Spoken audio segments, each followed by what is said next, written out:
Ladies and gentlemen, make some noise for your back-to-back challengers champions. Nobody cut him down. Everybody finds three. Henry, who gets the good timing over by the bar. He's able to find number 3. Oh, good movement from Mamba. Keeps the killing spree alive. Down low. Whoa, whoa, whoa. Lost for a minute, but I'm back. Now I'm at the top, and they be asking where I'm at. Ladies and gentlemen, hello and welcome. It is time for Challengers Elite. This is stage 3, this is EMEA, and this is the very final day. We have 3 teams remaining. We will send at least one of those to the Pro-Am, as well as crowning our champions. They don't necessarily have to be the same team though, Ton. No, they don't, be. It's going to be a really interesting day. The Pro-Am prize is very much the big one on the line, alongside quite a bit of cash as well, and the glory alongside of it. But we have 3 of the top teams that we would have said probably heading into this last day. What order they finish in though, Bryce? Is anyone's guess? It certainly is. It's definitely going to be in the hands of the players for this one. So make sure that they're well rested and get into the games today. Only 2 games though, and we will have a look at what is coming up for Challengers Elite today. Of course, the EMEA region will kick off with our elimination finals. Project 7 versus Rock Esports. You've seen this matchup before. You know it's beautiful. The winner of that one, though, will of course go and face OMiTNoir. That is a team that has made their way through the bracket and the groups in devastating fashion. And then North America will take over. P7 Notorious and OMiT Brooklyn will be playing their elimination finals. And the winner will go up against the Huntsmen, Ton. Yeah, it's going to be a really interesting day, and it got a little spicy on their timeline last night as well, which is something we do like to see, in fairness. But yeah, today in EMEA, we could be crowning a brand new champion. Project 7 have won it before. OMiTNoir have not. Rock Esports have not. Who knows though, Brycey? This one really could go down to any of these squads, but this is their route to get where they are right now. OMiTNoir and Project 7 went completely flawless to get themselves through to that winners final, as well as through the groups, where OMiTNoir would find the win in a 3-0 fashion last night. That caught us wildly off guard. But what, after like a very poor start for the side of Rock Esports, only a 3-2 out of their groups, didn't advance through in a very great position. They've managed to make their way through this losers bracket, beating Exceptional, then Nudged, and now having the opportunity to go up against Project 7 and getting some revenge for last year's grand final, or last season's grand final. It wasn't that long ago. No, it certainly wasn't. Of course, everybody playing today with just so much on the line, Ton. I think that's maybe the main thing to take away with it. We've got points, we've got prizes, we've got qualification.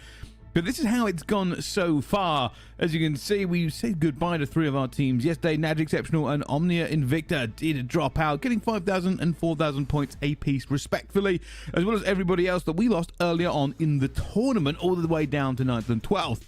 Of course, we do crown 1st, 2nd, and 3rd today, but they don't just get points, they also get the prize money. And that means that every game today has serious ramifications. Just our first game is a $4,000 game by itself.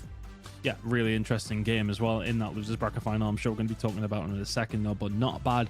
Bunch of prize money for some of these teams who just about managed to scrape into the playoffs, of course. But yeah, for some of them, disappointment. I think Exceptional will be the ones that are looking back at it. Maybe even Omnia and Victor. Decimate up at 9th, 12th. That's one that you kind of look at and sort of say, could they have done a little bit better, as well as the Vicious. Look, there's a lot of different permutations to how some of these squads have managed to play out and where they've ended up. But yeah, as mentioned, we do have the big 3 placements to give away today. Yeah, and that's going to be the key here. I mean, we talked about these teams just before, saying these might be the top 3 teams at the end of it. Rock did worry us. They had a little bit of a wobble moving through, but 2 of the teams that we have left did go flawless into their groups and only really beat each other. But let's dive into the first one. Project 7 have been a team that has basically always been on the highlight reel here in Challengers Elite. F-Dot, Mythics, Harry, and Real have been an incredibly strong team right up until their defeat yesterday. Yeah, I know, they looked absolutely flawless. I think only dropping like 2 or 3 maps over group stages and all the way up until that winners final, where they then got absolutely smoked by OMiTNoir in a 3-0 fashion. It was a very surprising result, but I'd be curious to see how quickly they're going to be able to bounce back today. I mean, look, we know that this roster has improved. Real coming into it from a team who went on to win last season here in stage 2 in the grand final up against Rock. It was a 4-1 victory in their favor. But as mentioned, they've added Real to that roster instead of Aspect, who knocked them down into this losers final. So a lot of different permutations when we do get back to that game. Revenge is on the line in a couple of different ways. But for this roster, I think honestly it would have been a disappointment yesterday. But if they lost to OMiTNoir in like a 3-2, 3-1 fashion, close match kind of thing, I'd have been like, all right, you know, fair enough. OMiTNoir are a very good roster. It was the manner of the defeat. A 3-0 was an extreme surprise to me. I've never seen that coming whatsoever, and maybe that's me underestimating OMiTNoir. Estimating the side of Project 7. We're going to find out how good they are today, though, going up against Rock. Let's see how they can do. But this Rock Esports team, Bryce, I mean, they look borderline terrible at the beginning of the season, but they've been getting, as time has went on, getting better as time has went on, I should say. Yeah, they certainly did. Domex, Rixord, Kicks, and Dom. This team has been basically everywhere you can be so far in challenges this year. Won the first major, second at the second major. Elite has managed to evade them a little bit, but still one of the strongest teams across both regions for a reason.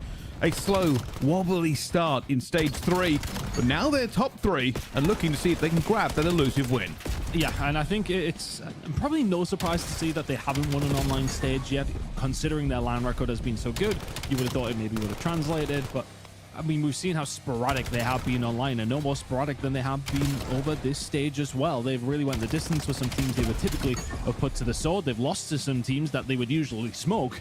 It has been a strange old season for Rock, but they made the top 3, and they have the opportunity to right some of the wrongs. I'm sure they won't be worried about their 3-2 group record if they go on to win the whole bloody thing. No, that's actually very true. As we jump into these maps here, and Tanner's a favorite coming in second, but first will be Den Hardpoint Plaza, who's gracing our screens here. And if you watched yesterday, you know why we're excited. Then Exposure Overload, Sake Hardpoint, and Gridlock Search and Destroy. An interesting set of maps for some of these teams. It's going to be for Rock. I'm not entirely super confident. I mean, Scar has just been removed from them. I mean, that's a P7 ban all day. Yeah, it's looking over towards it. There's having the Gridlock Search and Destroy towards the back end thing. That's not something we've typically seen out of Rock Esports. I don't believe so, at least anyway. The Sake should be interesting, but yeah, Plaza Search and Destroy. Is it that much of a surprise to see it come in? I'm not too sure. Having a look to see which way it actually did go for the pick. Yeah, Rock did actually pick Plaza. So that's not too much of a surprise to me. They were going, obviously, up against their opposition yesterday and Naj. And we're unfortunate probably to lose that map. It was a 6-5 fashion, but it was very much all about the hits. They'll be looking up against Project 7 and said, yeah, okay, well, we can hang with them, no problem, in those very quick exchanges. But Project 7 are happy to play that map slowly as well. How many times have, well, I mean, I can at least count to the last time that we've seen them on this map, that Harry was going absolutely ballistic on this roster, on this map specifically. So let's see how it's going to go down when we do get there. But then Hardpoint to kick things off should be interesting. As I mentioned, though, these two did play up against each other in the grand finals of stage 2. It was a 4-1 fashion in the favor of Project 7. Having a little flick through, was then Hardpoint in there? Yes, it was, and it was a convincing scoreline for Project 7 to take it away. So are we going to see something very similar? They have improved, Brycey. Rock have not necessarily, but everything changes on the final day of playoffs. Let's get into it. This should be a good one. Yeah, I mean, this game is just genuinely massive for everybody involved. Obviously, Project 7 won a little bit of revenge against OMiTNoir, but more importantly, $4,000 on the line in this game, the jump from third to second. And also, one thing we probably haven't spoke about, if Rock Esports win this, OMiTNoir automatically qualify for the Pro Am. So they'll probably be sitting here very much cheering on Rock Esports. They got the Rock Esports flags out, mate. They're absolutely, the pyros going and everything. They definitely want that win to come their way, but we'll have to find out what Rock Esports are we getting in a Project 7 bounce back after their loss yesterday. Yeah, and I'm curious how Project 7 are going to be feeling after that, because they would have been heading into it, and I just thought pure experience would get them over the line, but in the end, it was raw horsepower from OMiTNoir that got them in their position that they're in now, in that grand finals, waiting on their opponents. But yeah, I'm very, very curious to see how Rock are going to do in this one. See if they're going to be able to elevate themselves. There's been a couple of pop-off moments, as there so often is, but it just feels as if they've lost a little bit of themselves over this season, gradually getting it back. Project 7, until yesterday, though, Bryce, as we mentioned, had looked flawless. I think if you told me that this was going to be the losers' final before we headed into yesterday, I'd have said Project 7 will win it comfortably. So let's see how things are going to go down. Well, as we know from these two teams, they do like to take the distance anyway as they now fight for positioning. It will be Rock Esports in a slightly better position right now. as they will hold P2 and have the lead, but the players are flooding across the roofs. Reinforcements for Rock Esports starting up the stairs as well here, but this is about the trades, and Rock are doing a very good job of it, and they will come across as the winners of that one. Keep an eye on these back spawns, which are going to come into effect here. Can Project 7 manage to find a way through? Lucifer now with the NPC out, trying to get himself in. Not going to work out that time. The nade works. Good job here from Rock, defending from the front, but there was a couple of different angles he had to worry about. It's the push coming in from lobby. Domex cannot do anything to stop that. Had himself a good day yesterday, and if he can keep up that kind of form, Project 7 are going to struggle to deal with him, but Mythics has found 4 in a row. Lucifer now trying to find a transition with 15 seconds so to go over towards P2. He's currently on his own, but if he can disrupt Rock as much as he possibly can, help his teammates out by the time they find their way over. There's 2 kills going to fall his way, and the reinforcements are here. Little bit of a pinch timing here. Got to get this right for Mythics. Already a couple of bullets in. Not going to get any more, though, and they shut this one down. It's a good rotation now for Rock. They have everywhere they need to be. And while Lucifer will find one, that's all he's going to find. A little bit more time should definitely fall to Rock Esports here. They're in a much better position, and, well, if you're going to get 3 kills there, Rick's certainly going to shut down any pressure. Nicely done. Looking for a bit of a flank, actually, to swap the spawns. It was Mythics trying to find a kill through the middle of the map. He did find it. Dojo spawns come through, but the Dojo spawn players are being dealt with by Domex. Another push just completely rebuked there by the side of Rock Esports. Now Project 7 miles away from P4. 20 seconds to go. Keep an eye on Rixel through in the middle of the map. He's got an important job to do, but can they defend from the front as well? Kicks and Co. Doing a good job so far. Real is inside of the point. He's the only one remaining here from P7. This has been a monumental hold from Rock Esports. That's nearly a full 60 at P3. And now you can see they're already rotating again. This is so well played by Rock Esports. The slaying, the rotations, it's fundamental COD at its best. And now Domex holding off against the flood. He knows the players are going to pressure him. Trophy will go down, but that timing allows them to get a little bit closer than he would have liked here. And now Rock on the back foot. They'll come flying over the roofs here to try to get bodies into place. But Rixel doing so well to just stem the tide. Yeah, does really well justifying 2. And now all of a sudden Rock can just about hold on. 35 seconds here over towards P4. Project 7 trying to find a way through. The slaying battle well and truly being won by Rock at this moment in time, and it's hurting Project 7 in the top scoreline as well. Rixel will find another. He's having himself a great game. Lucifer just going to hang fire here, wait for the rest of his team to maybe get themselves in a good position. He'll get a spawn up here as well, but one player spawning over towards the rooftop with a mate as well, and there is the break. Project 7 very, very patient with that one, but the patience has cost them about a 40 or 50 point difference by the time we head into the second rotation. Oh, and they're trying to fight their way back.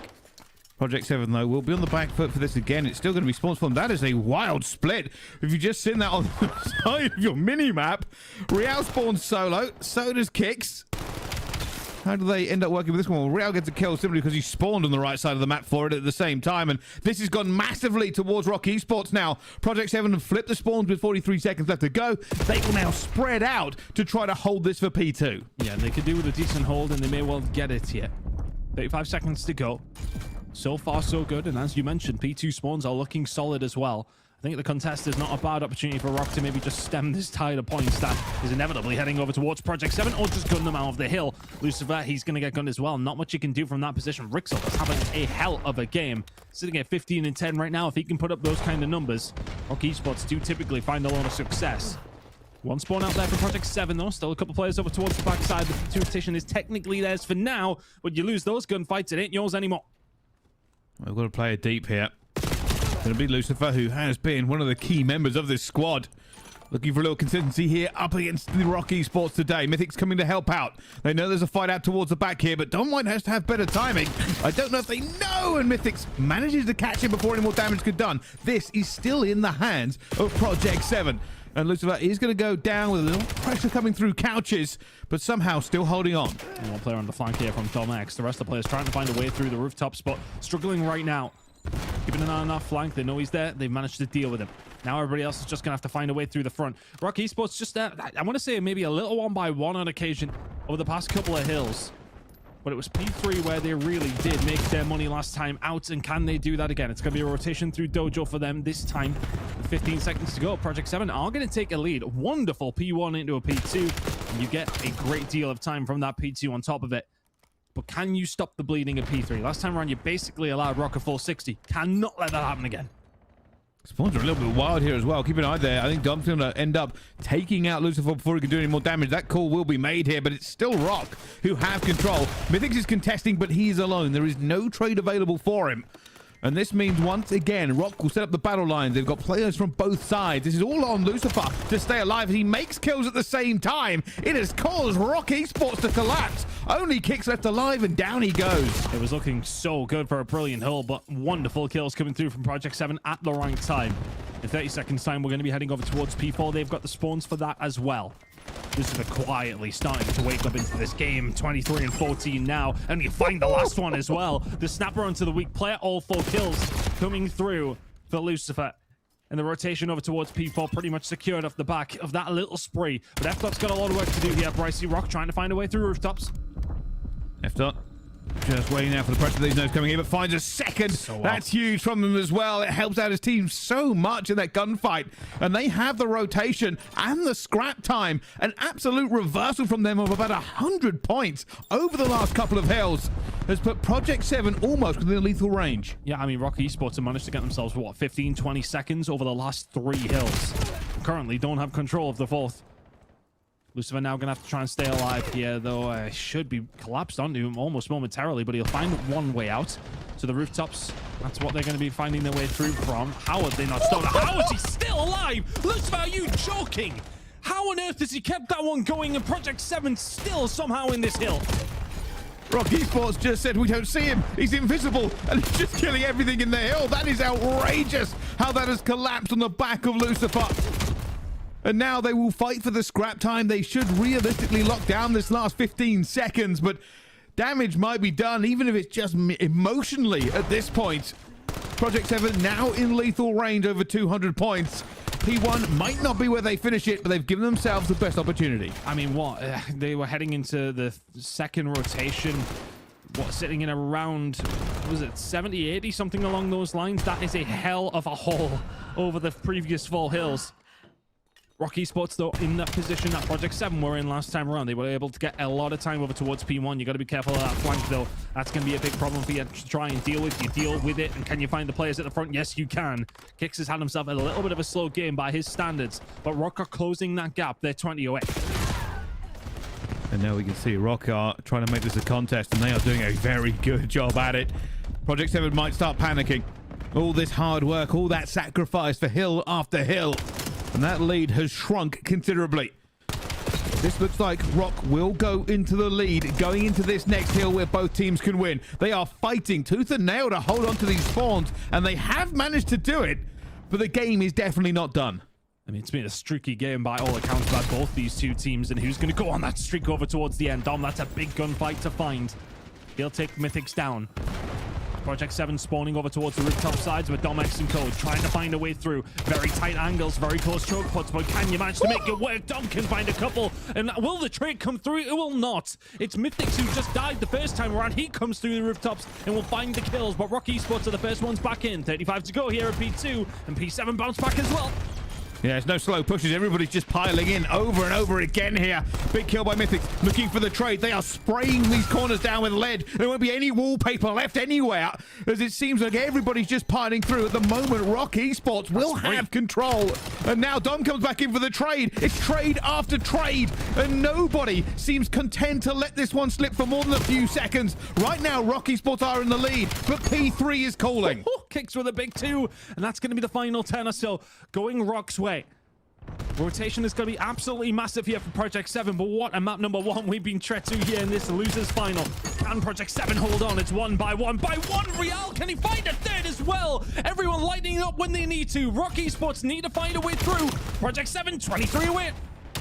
Real eventually going down after 4. Mythics finds one to help his teammate out. They are now in control Big once wins. again as they are carving them to pieces. Rock Esports, there's no time for subtlety. This is a headbang. Last roll of the dice, all 4 stacking dojo. They must go and win these trades. Here they go, into the fire. Rock Esports looking for this win on map 1. They're not going to be able to get any further in. Dom gets 2. Mythics finds himself as well, and they are going to hold off the pressure, and Rock Esports will fall. Project 7, map 1. Oh my word.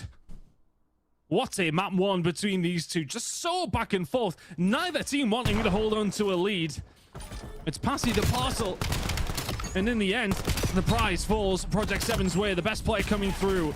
I think it was Real in the end who managed to pull this one off. Mythic's found himself 4 in a row towards the back end as well.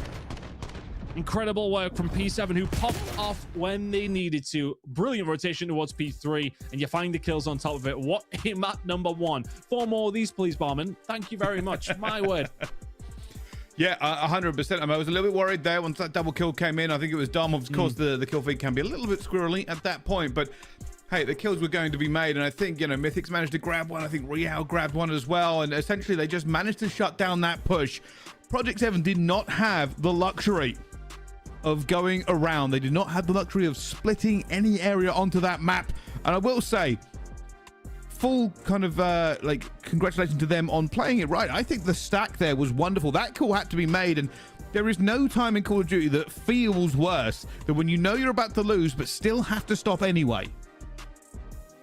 It was a mad old game. Yeah, so what, Project 7, whilst we went over towards P1 for their second time, found themselves around 50 or 60 behind. It was 62 points they had after the first rotation. They had 200 by the time we headed into the third. Crazy rotations out of them. When it did come down to P2, everybody popping up. It was Lucifer in and around the tree. This was it, really, wasn't it? I mean, they just did not check that corner. Played it perfectly with the timing. Found every single kill he possibly could have wanted. And then from there, Rock Esports started to come back into it. Great holds over towards P1 and P2. Found themselves in the lead. But what was the real marker for Rock Esports in that first rotation? It was a hold over towards P3. Nearly a perfect one. Project 7 answer back with one of their own when it really does matter.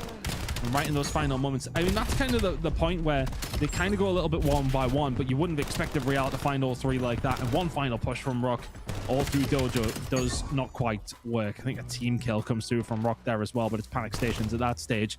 And a 17-point game to kick things off. As said, I'd have 4 more of those, no problem whatsoever. Plaza Search and Destroy are going to be incoming in a second. Exposure Overload is what we'll see third. If we need to sack it and gridlock, I'd imagine we will.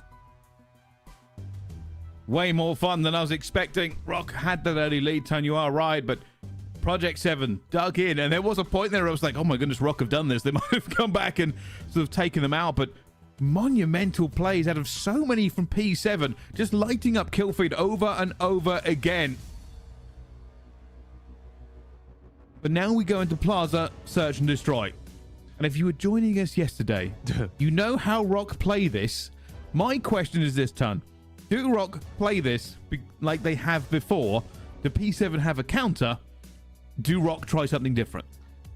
I don't think Rock are going to do anything differently here. I'd be very surprised. I think they're going to do exactly the same thing. What I think will be different is that P7 are not going to try and match it every single time. I think they'll definitely give it a go.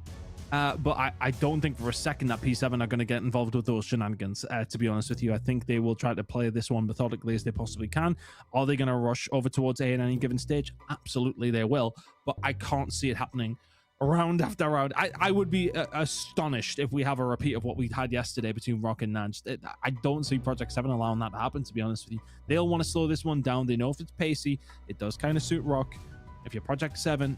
just try and bring that pace down a couple of ticks and it'll start to lean in your favor. So that's how I'd imagine they're going to play it. But let's see. You never know. The both teams might square up over towards A every single round, which I'm so for. I think Rock are probably going to square up. Like it works for them.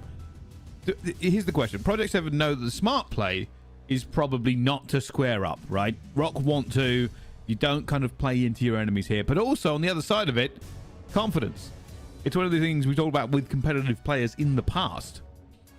You've got to have that delusional level of confidence. And Rock P7 probably won't want to go say, no, we would lose an absolute showdown. They'll be sitting there going, we can win this. I'm just curious whether or not Rock have decided to adjust because of, you know, essentially P7 will have watched this map from them yesterday. Or watching what happened and being able to stop it is maybe another thing. Now, what's the answer for P7 though? But I kind of want to see them go in a few times. I'll enjoy watching them kind of just smash into each other, like watching like 2 of those rams on the you know, National Geographic butt heads, right? It'll be great. I just don't think that'll be every single round. Rock are hitting it as a 4-man because of course they are. So Rock are hitting their standard route here. I mean, P7, I don't think are going to entertain this. I think they're just going to try and play a retake.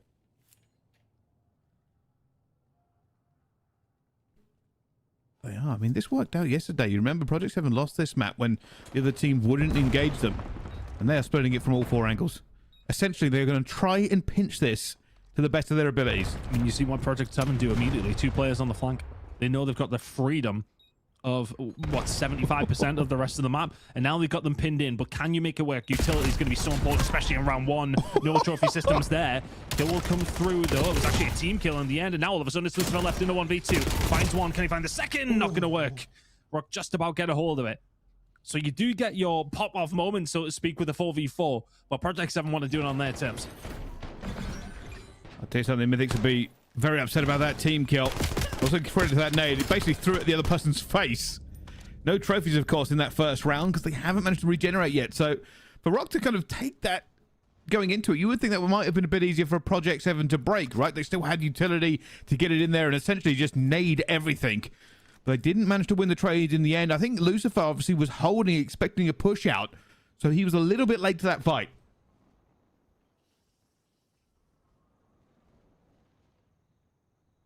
So and steadier over towards this B side now from Project 7. Rock are going to be here to engage as well. They wouldn't have expected 2 players over towards that side.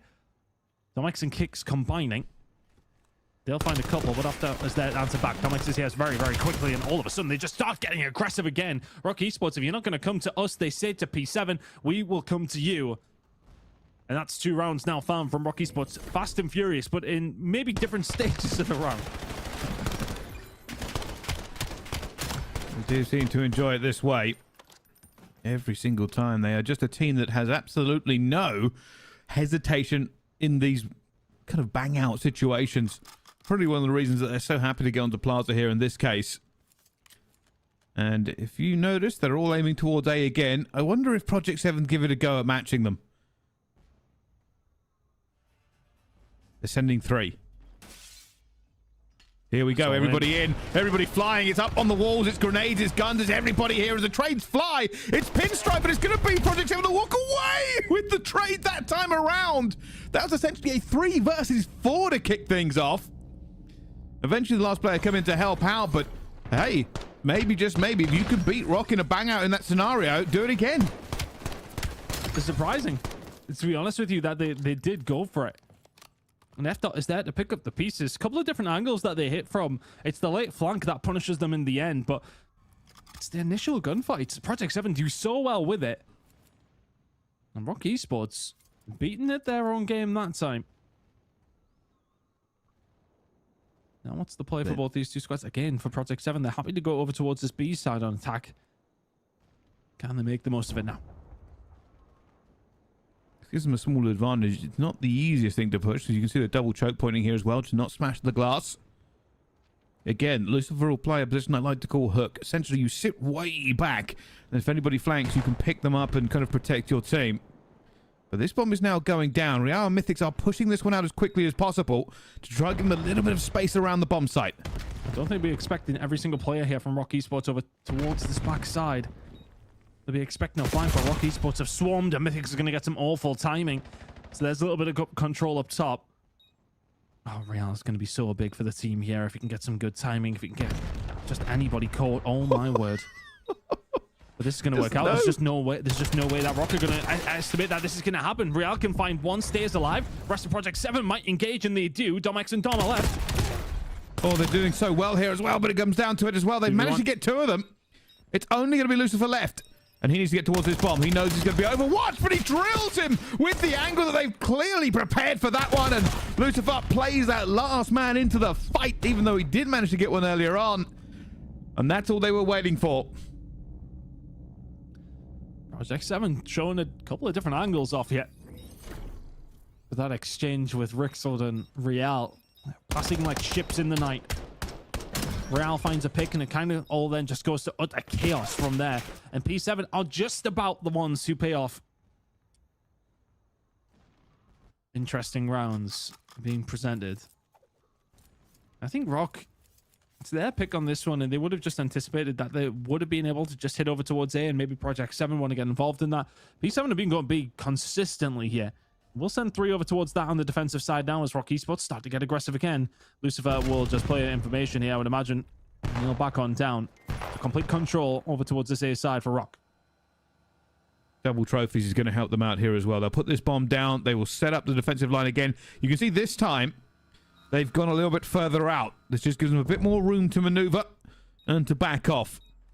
Nobody through the mid here. Both either side. Lucifer is expecting a push out, but he will go to join his teammate as Domex finds one. That's already been traded down to a 3 versus 3. Kicks his spitting fire as well. How has he turned and burned on that? Unbelievable. And it's now Real in a 1 versus 3. He finds one, but the smoke is going to make this almost impossible for him to be clean with. But he finds the second. The smoke, he lives in it. He breathed it. It's one more player he has to find. The stun check will hit him. And now for the 1 versus 3. A slide, a fight, and almost win. He's looking for the last, but he fails. In what was one of the most chaotic fights you'll see. Rocky Esports grabbed the round. Oh my word, so close. If anything, Dom just panics a little bit, and Real in that moment was not far away from pulling off a miraculous 1v3. It's Dom who just about puts an end to the ridiculous proceedings. Awkward gunfight for Real, to be honest, who, as mentioned, did so well to survive as long as he did. Rocky Esports will just, and I mean just, find the round. What a game of search this has been. So back and forth. But Rock are the ones who've consistently had that lead. P7 yet to break that duct. Early, I wonder if Project 7 are going to hit this late. They have players available for it. They haven't taken a lot of pressure over towards B, so Rock are not going to be distracted from it quite yet. Somebody just showed a knee. In medieval times, that'd be terrible, but right now, it is bad for Project 7. F. Dot, though, gets the first blood. Take that one and kicks. So now for Rock with that commitment over towards A. I've got to make a rotation around here, but Project 7 have not got over to be that quickly. You might be able to have a little bit of a look here if you're Dom X. Oh, plenty of good shots coming out from Brixel, though. You're going to get caught off guard. Dom X putting some good shots into Real as well, but it was a well-timed nid. Dom can then trade things back to V2. I'm thinking about the wrap here potentially, but they just don't have the information.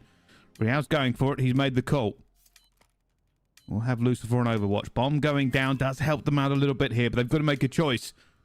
3 entries onto this bomb site. What are you covering? It's an A push out.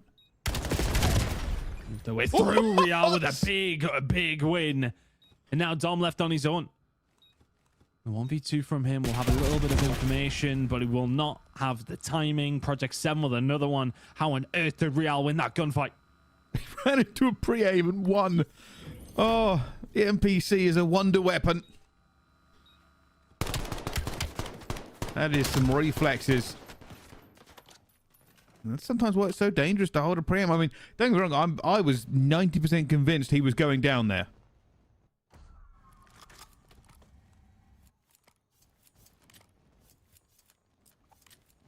Rock's turn to attack. It's almost their turn to dictate where we're going, and well, here we are. I mean, last time there was a headbutt here. It was P7 who won it. Bricey, here we go again. Everybody in, everybody fly. Trophies out, guns out. It's going to be 2 to 2. 2 versus 1 now. There's going to be a back off. Lucifer's running. He's trying to get away. He's not able to get in a position to do so. And Rock Esports win the bang out. And they will go up in this series. These rounds are so fast. Absolutely rapid. And it's just the fact that they chased him as well. Hunting him like a pack of dogs, weren't they? Incredible work from Rock. I mean, again, these bangouts, it's kind of one apiece now, isn't it? I mean, there's been a couple of rounds won or lost based on the team who have managed to find themselves in their first, if they've been challenged or not. But ultimately, when they've all went there, one apiece. Ultimately, though, the scoreline that does matter is that Rock Esports are still in the lead here. P7 have been chasing their tails for quite some time. Don't think this is going to be a bang out. I think this is going to be for information. F Dot now just chilling on the flank, but they now have very much lost control over towards this A side. And Project 7, not quite in between a rock and a hard place, but maybe with a little bit less map control than they possibly would have liked. I don't know if that nade actually did connect with F Dot, so maybe not much information. And sometimes you can make it work on that. If the nade was close but did not land, maybe for Rock, you think it's clear. It is not. He's come back. Rixold has had a little peek, and F Dot is going to give him another one. Rixold holds off all of the pressure from that B bomb side. That's why it's not usually favoured. This map's really weird. Oh, they're going. Here comes the pressure. 3 going in here. Should be a trade. At least 1. He finds 2 and the 3rd. Dom, how have you just snapped onto 3? NPC, God gone, and maybe it was all over now. Rock Esports, they're going to go up 5-3 into this as it is going to be over. That is outrageous. I hope to God he had some help from his team. If he didn't, then I don't know what to tell you, but it's Dom with the ace. Oh my goodness. I mean, how on earth do you find a snap like the snaps like that? He must have found some collateral damage through one of the players, because there's just no way you should find all 3. And that's now put Rock on map point out of absolutely nothing. And that for Project 7 was a game of indecision at the start of what you wanted to do. Rixel did awesome to actually just hold it down the other side, but we're just going for it this time if you're Rock. Straight into A, they're feeling confident. But this time around, Project 7 have managed to find their way there, but they went through them in Magnetics and Real. They'll find the kills. 3v2 in favor of Project 7, and that is done. Oh my word. A different lock thrown, and a couple of nades thrown towards the end to secure it. Project 7 find one back. Oh my goodness, I really hope everybody is just trying to survive explosions, as there was nades cooking both sides of this, and he lands it in between the 2 of them. Here's the replay. You see they get control here, but through the middle they weren't expecting the initial trades won by Project 7. And then there it is. The Nade of Doom takes out the last 2 to give Real the kill feed. And now Project 7 get a round back, but it is still map point for Rock Esports. They're going to go for the headbutt again. Price takeover. Go for it. Let's go. Well, both sides. Trade's going down. It's going to be Rock Esports. They find 2. Lico is going to get 1 back as well. Though doesn't manage to get the last 1 versus 1. Rixel gets it. Everybody in. Everybody party. The night lights have gone to everybody's head, and it will be Rock Esports that walk away. Nobody can tell me that there is a plan. Once you get into this room, it is guns up until the last body falls. Rock got the club going up on a Thursday, I think. What an incredible map again. I mean, how many times are we going to get to see it where teams are just going to consistently hit each other? I love the luck that we actually seen from Project 7 in the second to last round that we got, where they actually managed to just find a way through the middle of the map and go from there, caught Rock completely off guard, but then they just go back and do it again. It's a bit of a coin flip at times, isn't it? When you're heading into that one, it depends how well the stuns land, it depends whether or not the trophies get out in time, it depends whether or not the nades are going to get past the first bullets. There's so many different eventualities, if you like, when it does come down to it, but ultimately, there is only one that worked in Rock's favor, and that's the rounds. I mean, it was a very, very good start, to be honest with you. On the side of P7, a good couple of nades that found their way through, but then all of a sudden it was Lucifer left in the 1v1, and they never had the lead once. It was Rock Esports all the way through. Their map pick, and, well, they're enjoying it so far on Plaza. I can't imagine Project 7 will be picking that up against Rock at any time soon. I think Rock just enjoy it, but it is, here's the thing. Even when it comes down to just gunny, there's absolutely no preparation for that stage of the game that you can really get away with, right? You can have your breaks, you can put your nades in a bit better places, and that's what the players will be looking at, right? Essentially, once that first flurry goes through of where you put your nade, which way are you jumping, with which player is in which position, and even then, doesn't always work out either, because you can remember where the players spawn will dictate the exact second they get to that bomb site.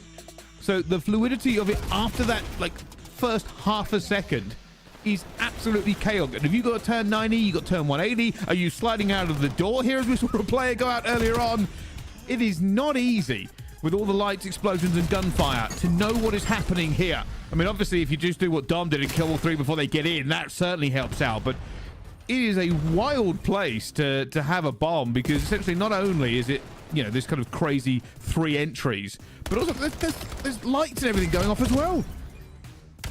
Honestly, I'd be playing in colorblind mode if I was heading into that one, to be honest, every single time.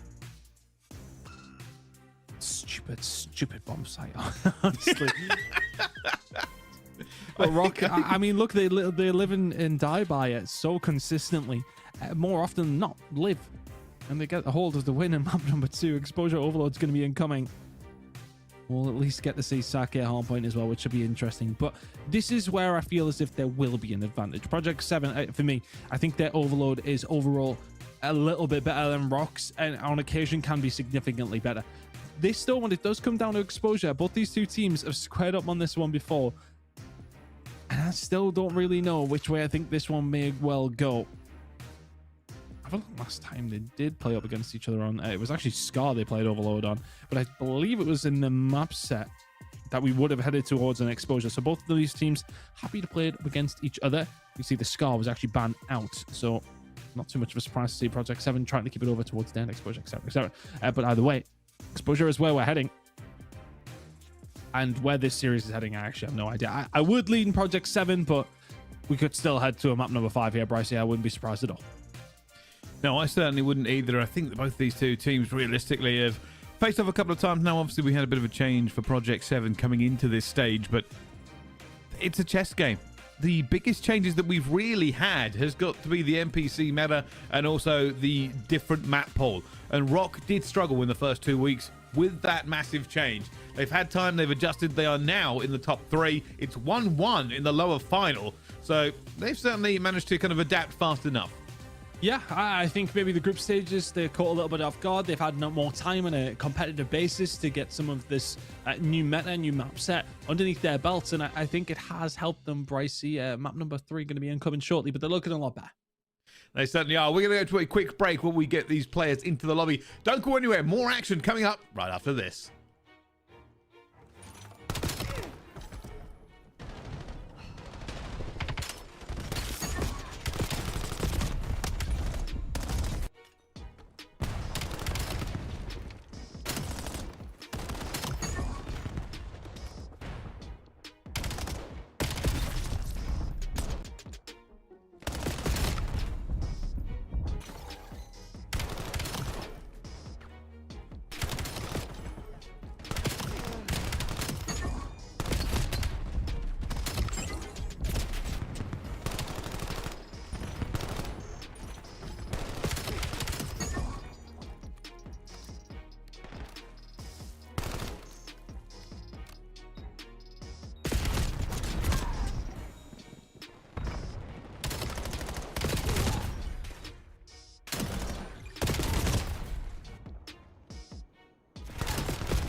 Ladies and gentlemen, hello and welcome back. It is time to get into our next game here. It's going to be Overload as these two teams are tied up 1 apiece. And just to remind you here, this is not only for a spot in the grand finals, but if Rock Esports win, OMiTNoir will be going to the Pro-Am. Project 7, they still have their hopes alive though. And I think their feet will be up in the grand final as well, potentially. Job done to a certain degree. Now they'll 100% want to get the win irrelevant of that. But into this Overload we go. And again, it is a map that I do kind of fancy for Project 7. Rock Esports deficiencies have typically always come from Overload. Not this time around, though. Over the top we go. They'll get one over the line almost immediately. Just a little bit of a gap open there from Project 7. Rock Esports walks straight through it.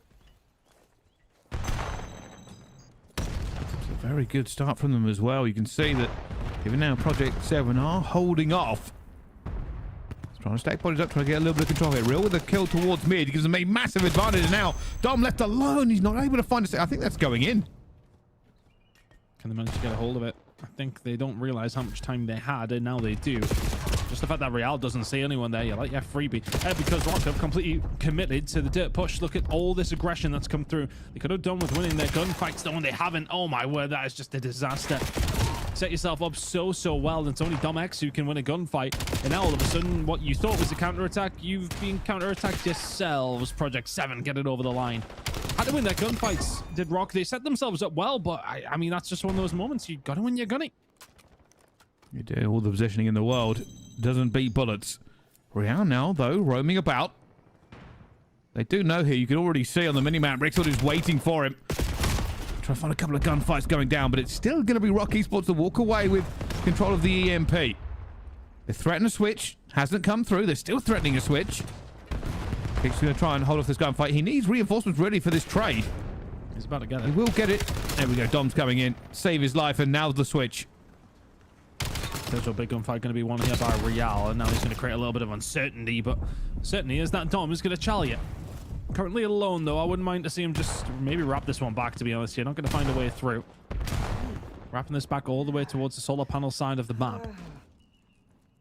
Kicks in a position to provide a little bit of overwatch here. F-Dot happy to take that child. Stun comes through. Rock Esports will be slowed down here. 2 minutes and 20 seconds to go. Project 7 still with the lead, but been some decent moments from Rock. Just the execution not quite been there. Haven't managed to get it as kind of dangerous as they wanted. Mythics is going to drop the hammer here. Incoming Hellstorm to clear a path and give them some information. They're already pushing forward to try to get this one out here. Do they have the bodies to get it over the line here? Players are moving up. They've got to be careful. And Dom X ends up going down to a castle. It will be a score off the back of the Hellstorm. Project 7 seems in no hurry to convert that. It's taking their time. I don't think it's necessary to rush if they feel as if they have that cover. The Hellstorm created a little bit of space for them. And that's basically just walk straight through. I think that's the thing with Rock Esports, that maybe just leave a little bit too much space on the defensive end of things. They need to maybe tighten things up situationally. Sometimes it is a little bit lacking. The gunny, though, is very much not. That's a couple of team kills that actually come through with a nade over the top, and Dom would have just launched that one onto Dom X. No reason whatsoever. Trying to keep this going, though, Brycey. Rock trying to find plenty of kills through the middle of the map, and they are doing so. Real is that answer back, though. Project 7 still with the lead and with a little bit of control with a minute to go. Hoping for that kill there in the middle. If Real had made it, this would have been a much easier path, but already Mythics watching out towards the flank here, but his teammates have gone. So this is just about trying to find a couple of kills, trying to stay alive. Not going to happen when Dom gets the 2. And now Rock Esports have a choice. Hammer this through to a prepped P7 or go for the switch. Kill that comes through, just about gets a hold of it, but Real found 2. One player on the flank. He's going to get shut down as well. Rixel gets some great timing. Lucifer, oh, you got to win that gunny. Oh, and Dom gives him the pistol weapon. Rocket back into it. Unbelievable play from Dom, you got to be honest. And they're going to look for this as well. A little bit of a prep setup. Rixel out looking towards the back here. Only one man. It's going to be Lucifer. Ready to defend. The rest of the team trying to get in position here as well. Here they're going to get past Rixel to help out. Comes the Hellstorm, and you hear everybody going through, but they are still alive here. Dom takes out Lucifer, but that bomb is now in a 1 versus 1. EMP grabbed by Kicks, and they put it through. Their own Hellstorm helps them out. 3-3, second half. Nicely done by both two teams, to be honest with you.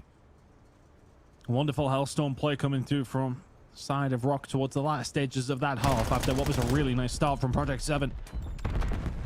And just a couple of gaps opening from both these two teams. It's not that slow, methodical exposure that we see on the pro side of things. It has very much been a case of finding an opportunity. The opening is there, go for it.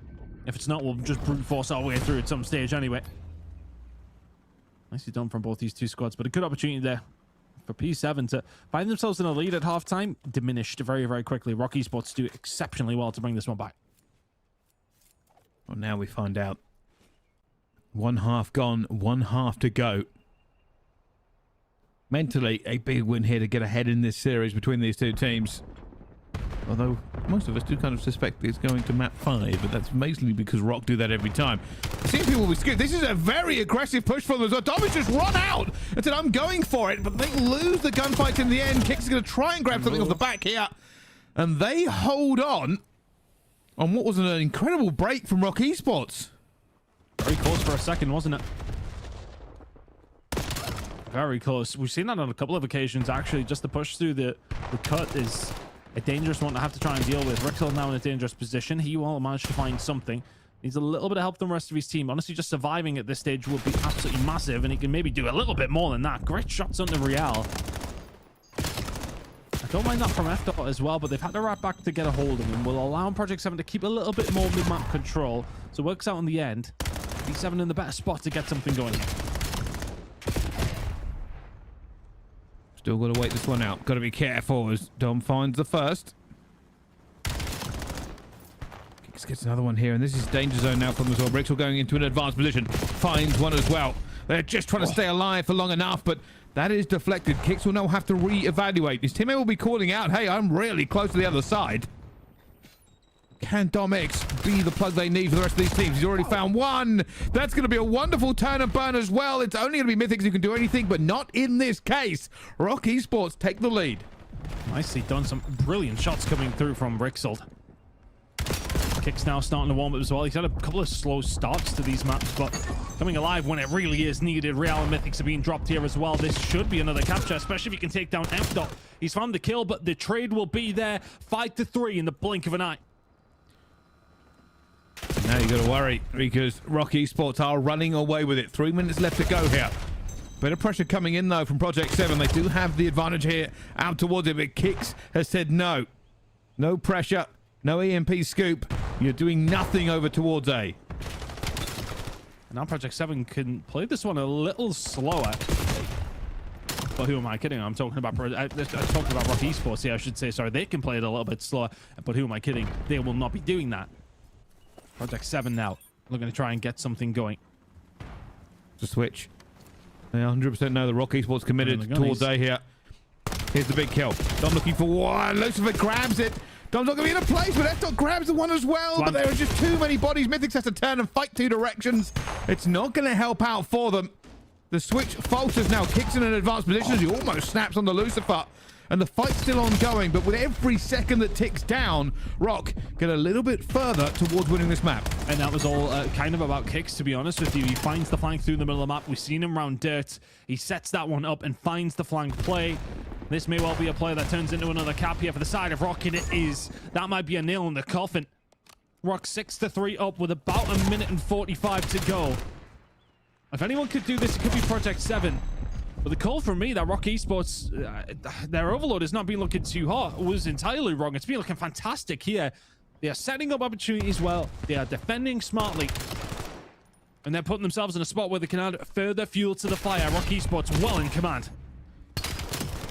Rock Esports have fought back so valiantly every time here. And now with 1 minute 20 left to go, they would have to completely collapse to lose this overload.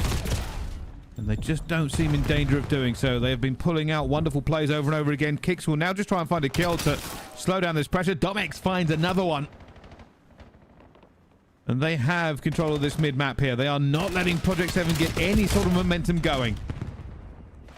Good gunfight comes through. Rexel and Kilda. Yeah, as you said, they can just keep the rhythm wrong for Project 7 to try and get something going. Just sporadic kills across the board. Work out very, very well. Kix is finding plenty of them. He's 29-20. Project 7 have had their opportunities, but they've allowed Rock Esports to have just a couple of more, and Rock Esports made the most of them every single time. 30 seconds to go. 3 caps are just not possible. Rock Esports are going to take a lead in this series, and back onto the hard point we go. They'll be looking for revenge in map number 4. Well, here they go. I mean, there's nothing they can do. I mean, the relay would just take too long, unfortunately. Even with the overtime kind of little bump you get, you have to get it there, get it over again. You just wouldn't be allowed that third run. So Rock Esports win the overload. Go 2-0 up in this series. And just for clarification, for everybody wondering at home here, this is even more important. Project 7 are going to be feeling this pressure now. Not only if they lose against Rock, do they not get to the grand final? Do they not have an opportunity to go further ahead? They don't get $4,000 extra dollars. And it would put OMiTNoir automatically into the Pro-Am. OMiTNoir will be here cheering on Rock Esports, who now have themselves a lead of 2-1 in this series. Denzel will be talking to his own teammate, the coach Vortex, letting him know, get this one over the line. What an incredible result that could be for OMiTNoir, but even so for Rock as well, for how poor their season has been overall. To then go through the losers bracket, this will be their third round in a row that they found a win in this lower side. And not just against anybody, but up against Project 7 as well, who notoriously have been a bit of a problem for them over the last, well, at least last stage. They lost them twice in the winners bracket final and then grand final. They're taking them on here in the losers final and dealing with them right now. 2-1 lead. Just a very, very, I want to say it was honestly a bit of a mature performance from Rock Esports in this overload. I mean, the one that really stood out for me was when the switch play came up. You see Lucifer was the lead blocker heading over towards that solar panel side. We've seen him in a fantastic position, finds a kill. The setup seems to be there. It was the flank from Kicks. He comes all the way through in the middle of the map, knows exactly what's going on. And that kind of moment takes a lot of trust in your teammates that they can slow it down. So many times you see Rock Esports setting themselves up in those positions where they're trusting their teammates to do something for them, so they are able to succeed. They do it a lot, but most of the time the execution has not been there. The execution was absolutely there from Kicks. A 17-12 scoreline at the half, and that was a big moment as well. I mean, P7 were 3-1 up with like, what, a minute to go? Rock brought it back 2, heading the second half all tied up. The end of the game was not tied up though. Rock Esports took over in the second half. Wow. Impressive performance from Rock Esports. And hey, like I said, this feels amazing. For kind of clarity on this, in 2 weeks, what Rock Esports have done is adapt to a meta that they were just not happy with when it first come in. That's basically what we're watching here. Maybe it's a bit of a slow burn. Maybe they just needed to really rework some things as they move forward with their coaching staff. But from week 1, 2 weeks ago, to now, an entirely different team. The Rock of old that we remember is what we are seeing. It's been a little bit more like it, hasn't it? P7, though. I don't understand, because, I mean, for all that their group on paper looked relatively simple for them to find that 5-0, which is still a difficult thing to do. They did it at a canter, didn't they? And then all of a sudden, heading into the playoffs, they looked exactly the same. They looked like they were barely dropping maps anywhere. We've headed into this final week, and I don't know if they maybe just got the meta a little bit earlier than everybody else, but people have caught up, and they're in big danger of falling out in 30 hours. Well, we will find out what happens after this break. More action on EMEA Challengers Elite. We'll see you right after this.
Ladies and gentlemen, hello and welcome back. We're jumping straight into this one as they have kicked it off as we get right into the game.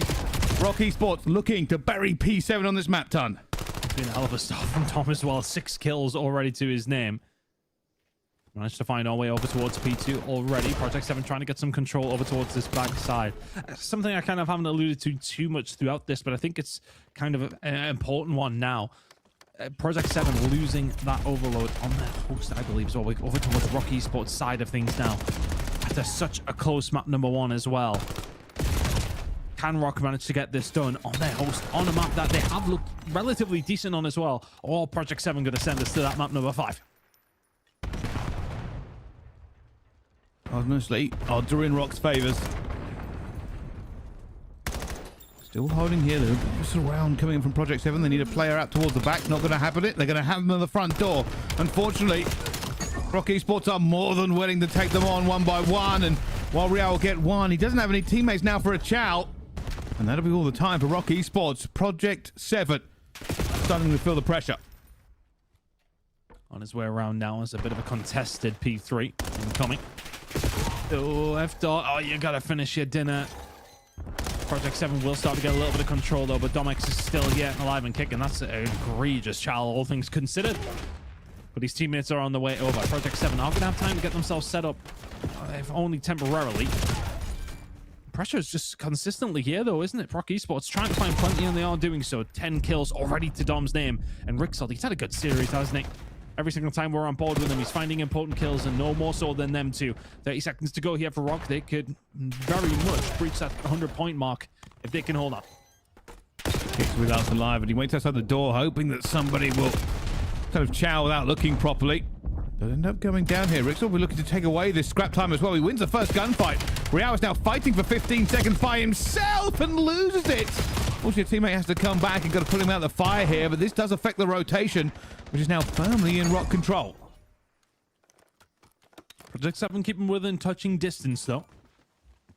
And typically, I think yesterday, this was a hill that Rock Esports struggled on a little bit, but I don't think they had quite as much time as they have done to set themselves up. Kicks for the big win. Hal thought he would have had the better of him there, but doesn't manage to land that last bullet. Still playing his life and then finding the shots as well. One more player over towards the backside though has found a way through. F-Dot will get the spawns in for his team. If you're Rock Esports, you got to get here quickly because currently it's a 2v4 on site. Rixel doing extremely well, but the break call comes through. That's all off the back of 1 kill over towards the backside. Still holding it though. Rock Esports will continue to soak this for as long as possible. Rixel in a devastating position. I don't think you're going to see it. He finds the first and the second. A full 180 for him to make that second kill. And, well, he picks up a third as well, as there is no safe harbor for Project 7. Finding a way back through that easily after you work so hard to get those back spawns is a one that may well sting. Kicks will get taken down on transition though. Over towards P5. Project 7 could do with not so much a lifeline here. It's not quite at that stage yet, but a decent hold would be nice. Maybe they can close that gap by 20 or so. That would be just dandy. Good shots coming out from F-Doll. That's going to help with that equation, isn't it? One more push here from Rock Esports coming in from the other side. Can he continue to find kills? Nelly finds a second. Does so well to find the first. Lucifer needs a little bit of backup now as Rock have started to infiltrate over towards P5. Worried about this one. Mythic's is going to try and cover him onto the flank here as well, but they're still staying alive in a power position. Mythic's going for the chow out towards it at the same time, backing up with Lucifer as they look to just grab and claw at every single second they can find. Mythic's is sitting here waiting for anybody to kind of peek through, and a little bit more confidence coming out of Project 7 in these fights. But it is going to go back to P1 now, and this is where it gets a bit serious. Project 7 are losing. Is there a way back? And that's not too bad of a transition, though, all things considered. You close the gap ever so slightly, but you also don't let it get any worse. So P7 are 1 good hold away from getting themselves back into this game. But if Rixel keeps shooting like this, I'm not too sure if they'll be able to. 19 and 10 from him. Domex having a pretty bad game, all things considered, where his team are at, but he won't care one little bit. Project 7 find a way back through, and that's a nice break to find at P1. 35 seconds remaining here. You've got P2 side spawns. You've got P1 on lock. Somebody get inside of the hill. Thank you. It was all looking so good until they lost those couple of gunfights, though. He thinks he'll find one, but he's not going to stay alive for very long in this situation. Does find a second, though. That is huge.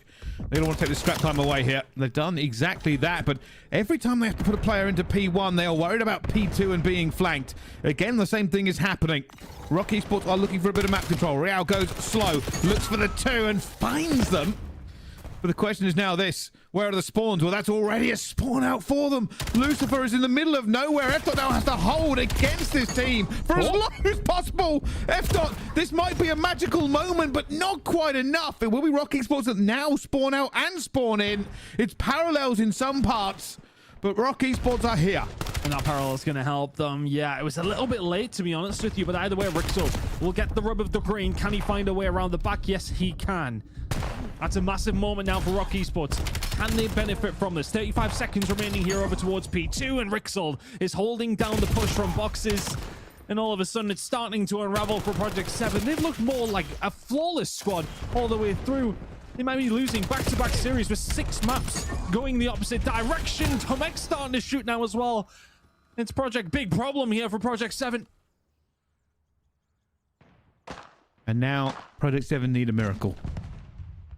A somehow flawless take of P3 is one of the only real ways they can keep their ticket alive. F-Dot is waiting. They've got players ready to stack this as well. They want to get the bodies into it as well, but they are starting to lose. F-Dot knows the players out towards the back. He's looking for them. Already takes the bullets going down as well as Project 7 find nothing. A full wipe as Rock Esports start to walk towards 200 points. Domex starting to heat up, and just at a time where Project 7 need him to start slowing down. Finding kills inside of the point. Kicks is going to be behind them as well. They're setting themselves up for so much success here at Rock Esports. 25 seconds or so, and everybody is dead. 4 in a row from Kicks. Project 7 absolutely miles away. And they're thinking to themselves, well, we might as well set up for new now. That's gone. And you need to be perfect from here on out. It's going to be 230 or so for Rock Esports. Project 7 will be 125 points behind by the time we head over towards P4. Slow clawing dread is starting to hit Project 7. So close, but so far away from not only winning this, but qualifying for Atlanta.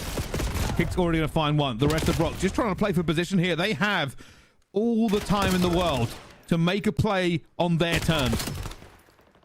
Nicely done, though. The spawns are not going to work out here for Rock, if only momentarily. They will get one to spawn in back over towards his side because Dom wins that fight. Project 7, you need to hold. If Rock Esports can find a way through here, it could spell the end of their stage. Rock find a way through. 30 seconds to go. They can win it here over towards P4. They're trying to do anything here. For Project 7, it is a miracle that they need. And that divine intervention is not appearing. It is now 5 seconds to midnight. And Project 7 will find themselves on the outside. They will not go any further. And it will be Rock Esports to the grand final. It will be OMiTNoir, who now qualify for the Pro-Am off the back of a different team. And I don't think Project 7 could feel much lower than they do now. The ascension of Rock Esports continues this season. Time and time again. I wrote them off pretty much immediately, Brycey, at the start of this stage. Their group stage was not like them. They have not looked like them whatsoever. Maybe up until these last 2 series. A fantastic performance up against this P7 side. And that overload is really the catalyst for that win, to be honest with you.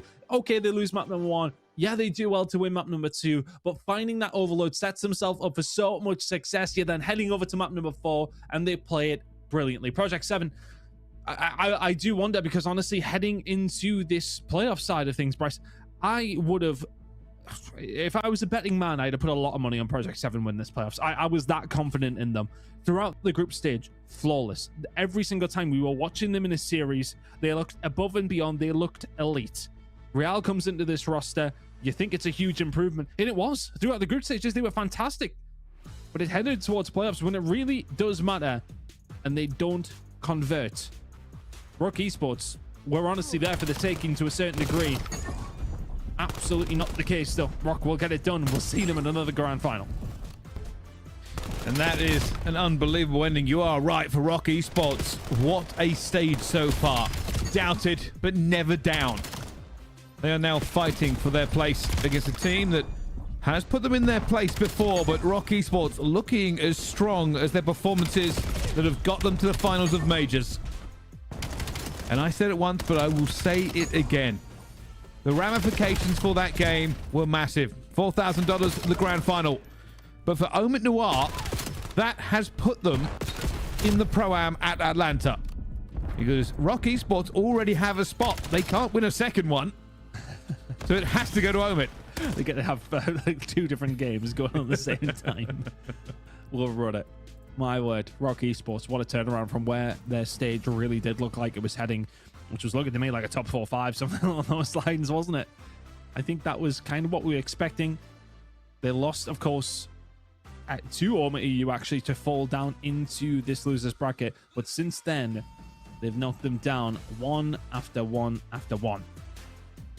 And once again, they'll find themselves in a grand final. It has eluded them, though, the win here in Challengers Elite. Of course, they managed to win over in Dallas, second place in Birmingham. But the online stages have not been quite as kind as their form has been on the LAN stage.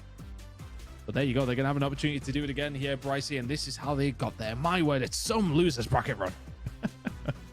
It is. I mean, they've only lost to that team in winners round 2, OMiTNoir, that they will face here. But Tan, I remember going into the groups in Rock Esports. I mean, we even spoke about it. Will they actually make it into the playoff brackets? Yeah. Turns out that answer is yes.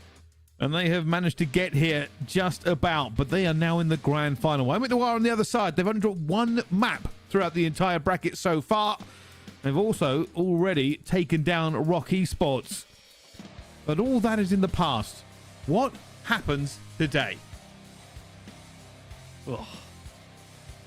Project 7 falling out in Rock Esports. Looking a little stronger than they have done, aren't they? This is a little bit more like the form we expected. And maybe it was just a case of putting the pieces of the puzzle together. I know there was a bit of a role change in there. Has that maybe worked out? Have they figured it out of which way they want to run it? It seems so. Another grand final. And I think, you know, the teams they beat, with all due respect, the teams that they beat to get up until this point, before they went up against Project 7, are still games you would, you know, give them a very good fighting chance, even though we did see them in the group stage look a little bit poor. We still would have expected them to have a very good opportunity to beat some of those teams. But to go on to beat Project 7 in a 3-1 fashion like that, I'd be a little bit scared if I was OMiTNoir. Well, we'll find out how confident they are. But first, we're going to go to a quick break. When we come back, the grand final of Challengers Elite EMEA. Don't go anywhere. We'll see you right after this.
Ladies and gentlemen, hello and welcome back to Challengers Elite. We are in our grand final for EMEA, and these two teams will be throwing down to become champions. Rock Esports, who started slow but are finishing strong, and OMiTNoir, the new boys on the block, who just punched their ticket to Atlanta.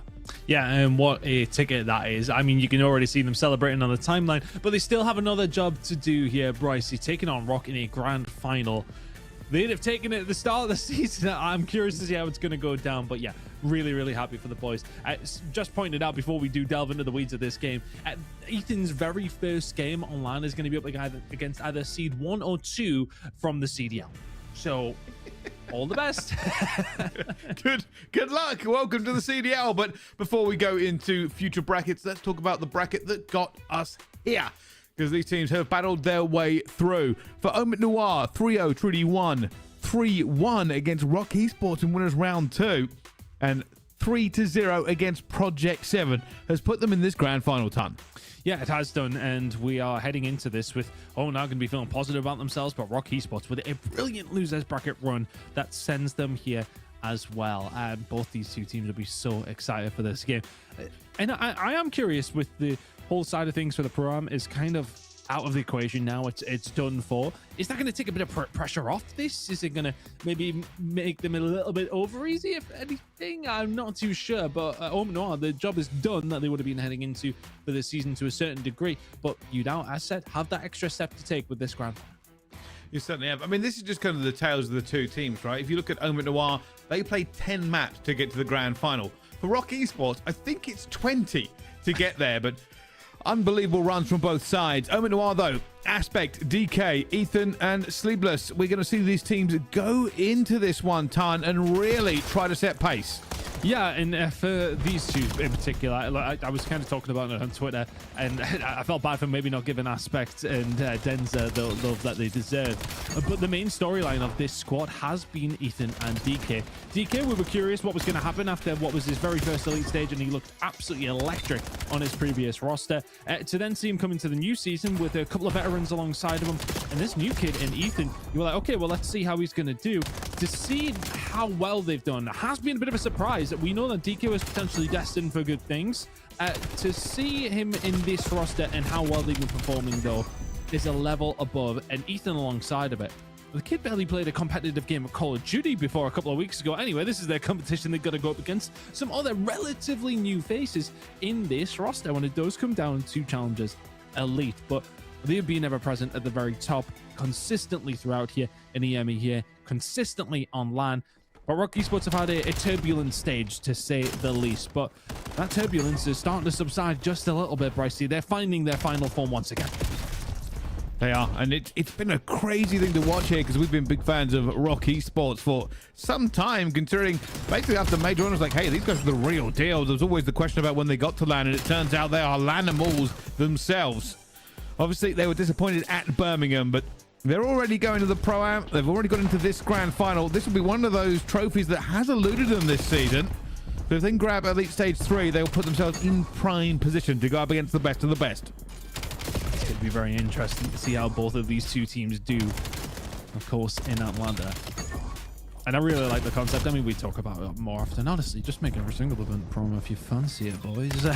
Maybe not push my luck a little bit. Look, we're really excited to have it and excited to see this map set. First time I've got to see it as well. Picks and Bands came in just a little bit ago. So for these two teams who have faced off against each other already this season, I'm going to kind of discount what we've seen from the group stages, because that feels like a long time ago. But what it was a very similar scoreline. It was a 3-1 victory for OMiT EU. They managed to find a Den Hardpoint, which is very much not in this series. They managed to then, of course, find themselves a... Why is this coming up weird all of a sudden? Yeah, I've just lost it. There we go. I found it back. It was Rock Esports who managed to find the Scar, Search, and Destroy. That in here either. The big one for us, Brycey, was that Plaza, Search, and Destroy was banned by Rock. Yeah, that makes no sense to me. I'll be honest with you. We were looking at it going, did somebody get it wrong? Did Steve put the wrong picks in? Because they've just won their last 2 plazas. So there's something about this that they know that we don't against OMiTNoir. Apparently they just don't want to go for the headbutt. Yeah, that is strange to me. 2 of the other maps though that OMiT you were able to take was Den Overload and Scar Hardpoint. So the Hardpoints have been in their favor. Typically, the Search and Destroy went the way of Rock, so maybe Rock are just trying to get back onto that one, but immediately gets banned out there by the side of OMiTEU. So it's very targeted bans in the sense from OMiTEU. It's Gridlock gone as well. Yeah, look, Rock looked pretty good on that. Exposure gone. They've just seen Rock look extremely good on that. So if you're OMiTEU, you kind of have that advantage that you can get rid of that exposure. I think they'll be happy with this map set. But yeah, that Plaza Search and Destroy ban from Rock Esports, I might send a message to a certain Northeast coach whilst we're just talking this through. Yeah, it's an interesting one. Like I said, I always kind of fancy Rock on any of the scars that we see. I feel like they're just very comfortable on it, of course, but obviously that's why OMiT have got rid of that S&D. Basically, Domex, you just don't want to play him on that map. It's a bit of a nightmare when it comes down to it, but Fringe S&D is also good for him in terms of running that sniper here, so we're going to see how these teams really kind of deal with it moving forward, but it's an interesting map set for these two squads. A lot of teams are now saying, you know, is this Rock on the ascendancy? OMiTNoir have already dealt with them one time. How warmed up are they? Is it going to be a slow start for OMiT? Are Rock feeling hot coming out of that win and basically just bullying their way through? I mentioned it earlier on. In terms of the bracket, OMiT have won 10 maps to get here. Rock have had to go through the grinder and win and play 20. So it's an awful lot of difference between their two journeys to get to this point. Yeah, I think if it was over a weekend like a normal open, I think, you know, you look at maybe a little bit of fatigue from the side of Rock Esports could be something that could come into it. Potentially along the line there, but I mean, look, that's always the thing we do talk about the losers bracket, but thankfully for Rock, it's been played out over the space of 3 days, so they should be nice and fresh. And if anything, look, they're going to be coming in. This was a hot topic between the community. I wonder if they'll talk about it in challenges. Rock Esports coming into this one will be feeling nice and warmed up, absolutely no question. Whether OMiTNoir have been able to get themselves in that position, I'm sure we're going to find out on map number 1. Well, that is the question. We will find out because these teams are getting into the lobby. They're getting underway, and there is so much up for grabs. Not a qualification, actually, for the Pro-Am, as both these teams are qualified, but here is it, how it's all settled down, taking us through some of the teams that we have seen before. Of course, 9th to 12th all bagged themselves $1,000. We did see those fall out a little bit early. But then 7th and 8th, they get 2,000, so just one a little bit further, and you get yourself double the money. Then 5th and 6th, Exceptional Gaming and Omni and Victor put up a wonderful showcase for us, but narrowly missed out on getting into our final days. They walk away with 3,000. NAD to get 4,000. They had a wonderful series as well, as we did see them. And Project 7 just went out in 3rd place, while they will walk away with $6,000. And I'm looking forward to seeing them at Atlanta in the Challengers side of it. They still will be a little bit devastated. No final for them, no ticket to Atlanta Pro-Am either. Yeah, that's going to really, really sting for Project 7. Honestly, I thought they were an absolute shoe-in for this stage. After what we've seen, and I think the rise of OMiTEU has caught not just me off guard, but Project 7 off guard to a certain degree, didn't it? We were very, very positive about Project 7 coming to this. I thought the experience that they had would have at least got them through that winners bracket final. It didn't, and for them to not beat Rock in that losers final as well, it does come as a surprise. But to see Rock in this grand final up against OMiTNoir, I think if you'd said that at the start of the season, I don't think you would have been too surprised on one side of things from Rock Esports getting themselves there, but OMiTNoir getting themselves here. There's so many different storylines to come into this. There's so many different permutations. One of them's out the window. We're seeing them both at the Pro-Am, but still $10,000 game of Call of Duty incoming, and we are excited for it. We certainly are. We will find out, though, who walks away the champions. 7 potential maps lay ahead of us. 4 are needed for a win. And for OMiTNoir, being new into this with this roster that has been made for them, or Rock Esports, this one gap has been too far for them so far. Will this be their time? It's such a surprise that they haven't been able to find one over the previous 2 stages, based on how good their LAN record has been, based on how good of a squad they just are in general. But their games up against OMiTNoir have not went their way. Again, Rock Esports are massively improved, even just over the last week for me. So to see them come in this series, I'm kind of wiping the slate clean to a certain degree, but I think if you're OMiTNoir, you'll be feeling confident after those 2-3-1 wins. Well, this is going to see how it goes through, of course. They have been superb, and that is the real way to put it. OMiTNoir, we knew that this was a team built to kind of elevate some of the players that have been put in. And so far, they've shown us exactly that. They've had a good run so far onto the P1, but P2 is going to be open here for Rock Esports. Kind of narrowing that gap going for it as well. Denza, that is a disgusting second kill, by the way. But it will be OMiTNoir in charge of P2. Yeah, and I think it's important as well. Like I was kind of trying to allude to it, that, you know, a lot of people talk about DK and Ethan. I've been guilty of it as well. Killy and Denza have been pulling their weight and then some in this roster, though. It hasn't just been the Ethan and DK show. Both those players doing everything they absolutely have to keep this roster ticking. Killy's able to find a kill, but Rock Esports will find a way through. 45 to go here over towards P2. Nice even start to kick off Scott. Doing well here at holding this at bay. You can already see a lot of pressure coming out towards the middle, but that is a full Rock setup. Kicks going out here. He's going to get the timing against him. Now pressure will mount as well. We're going to see DK go down. More pressure coming in from OMiTNoir. They're trying to put bodies onto the point, but at no point during P2 have they been in a better position to really push Rock out. Should be down to right if your Rick's old nade on the other side doesn't quite land, but the bullets do from Domex and Kicks. Rickle has himself another really good start here. 5 spree at this moment in time. Will pick himself up the Hellstorm just based on the score, and there's a 6th on top of it. Wonderful work from Rock Esports, who are now squeezing themselves over towards P3. They've got the rotation. They've got the side of the spawns. They've got a pinch if OMiTNoir could actually even get anywhere near it. Now the pressure's going to come in from the green side, but as said, that Hellstorm missile now available. And honestly, P3 is not a terrible time to use it. Trying to just hold on for as long as they possibly can, but that has gone well for OMiTNoir. 40 seconds potential. Richter will drop this one down. If a trophy is here, they can deflect some of the pressure, but they're already pushing out, trying to make some kills before anything else happens. Everybody's down. They're now running for P4 to try to just get this out of the way. And for Rock Esports, that's a full wipe, but they've also got full wiped in turn, so it goes back to a battle. Yeah, it doesn't really make much of a difference in the grand scheme of things, does it? If you win those gunfights, though, maybe it does. 10-15 seconds, maybe going to go your way in a different direction. OMiTNoir, we're looking good for that. Nicely done, though, from Rock Esports. The Hellstorm, I don't want to say necessarily invested wisely, but invested effectively to a certain degree. I don't think it was a bad hill to do it on, to be honest with you. And at the moment, it's kept them 50 points into the lead, so you've got to take those mercies where you can get them, because it was OMiTNoir who could have walked away with potentially all of it. Right now, the fight is out towards the back here as Dom tries to find them, but all the bodies spawn up for OMiTNoir. Puts him in a wonderful position moving forward. And for Rock Esports, they are hammering these spawns as best they can. Yeah, they're looking like a team who've just come off the back of a nice win, aren't they? A very nice start to this Hardpoint. And I think if you're OMiTNoir, you've got to consider that this may well have happened. Rock coming into it after finding themselves a massive win, as mentioned, on that fourth hill. God, we'll get there in the end. On that 4th map, will be feeling really good about themselves heading into map number 1 of this grand final. Rightfully so. Look at that scoreline. It's about a 60-point or a full hill difference. Rock Esports now on transition over towards P5 again. And the first one's there. That has been the story so far. Winning rotations and winning gunfights off the back. Rotation is solid so far. Here comes the pressure out towards the back. OMiTNoir have got that back spawn as well. They weren't expecting to get that player to spawn in there. They hadn't quite stretched it through, but that is certainly a boon for them. And now in prime position. DK is going to have to try and play careful here. There's an absolute gun line being set up. Dendra will try and find at least one. Finds one. The second's a little bit too far. The third with a pistol. It's all good for Denza, and that pushes them out here for OMiTNoir. Yeah, he's done really well with the help of Ethan there, picking up the pieces.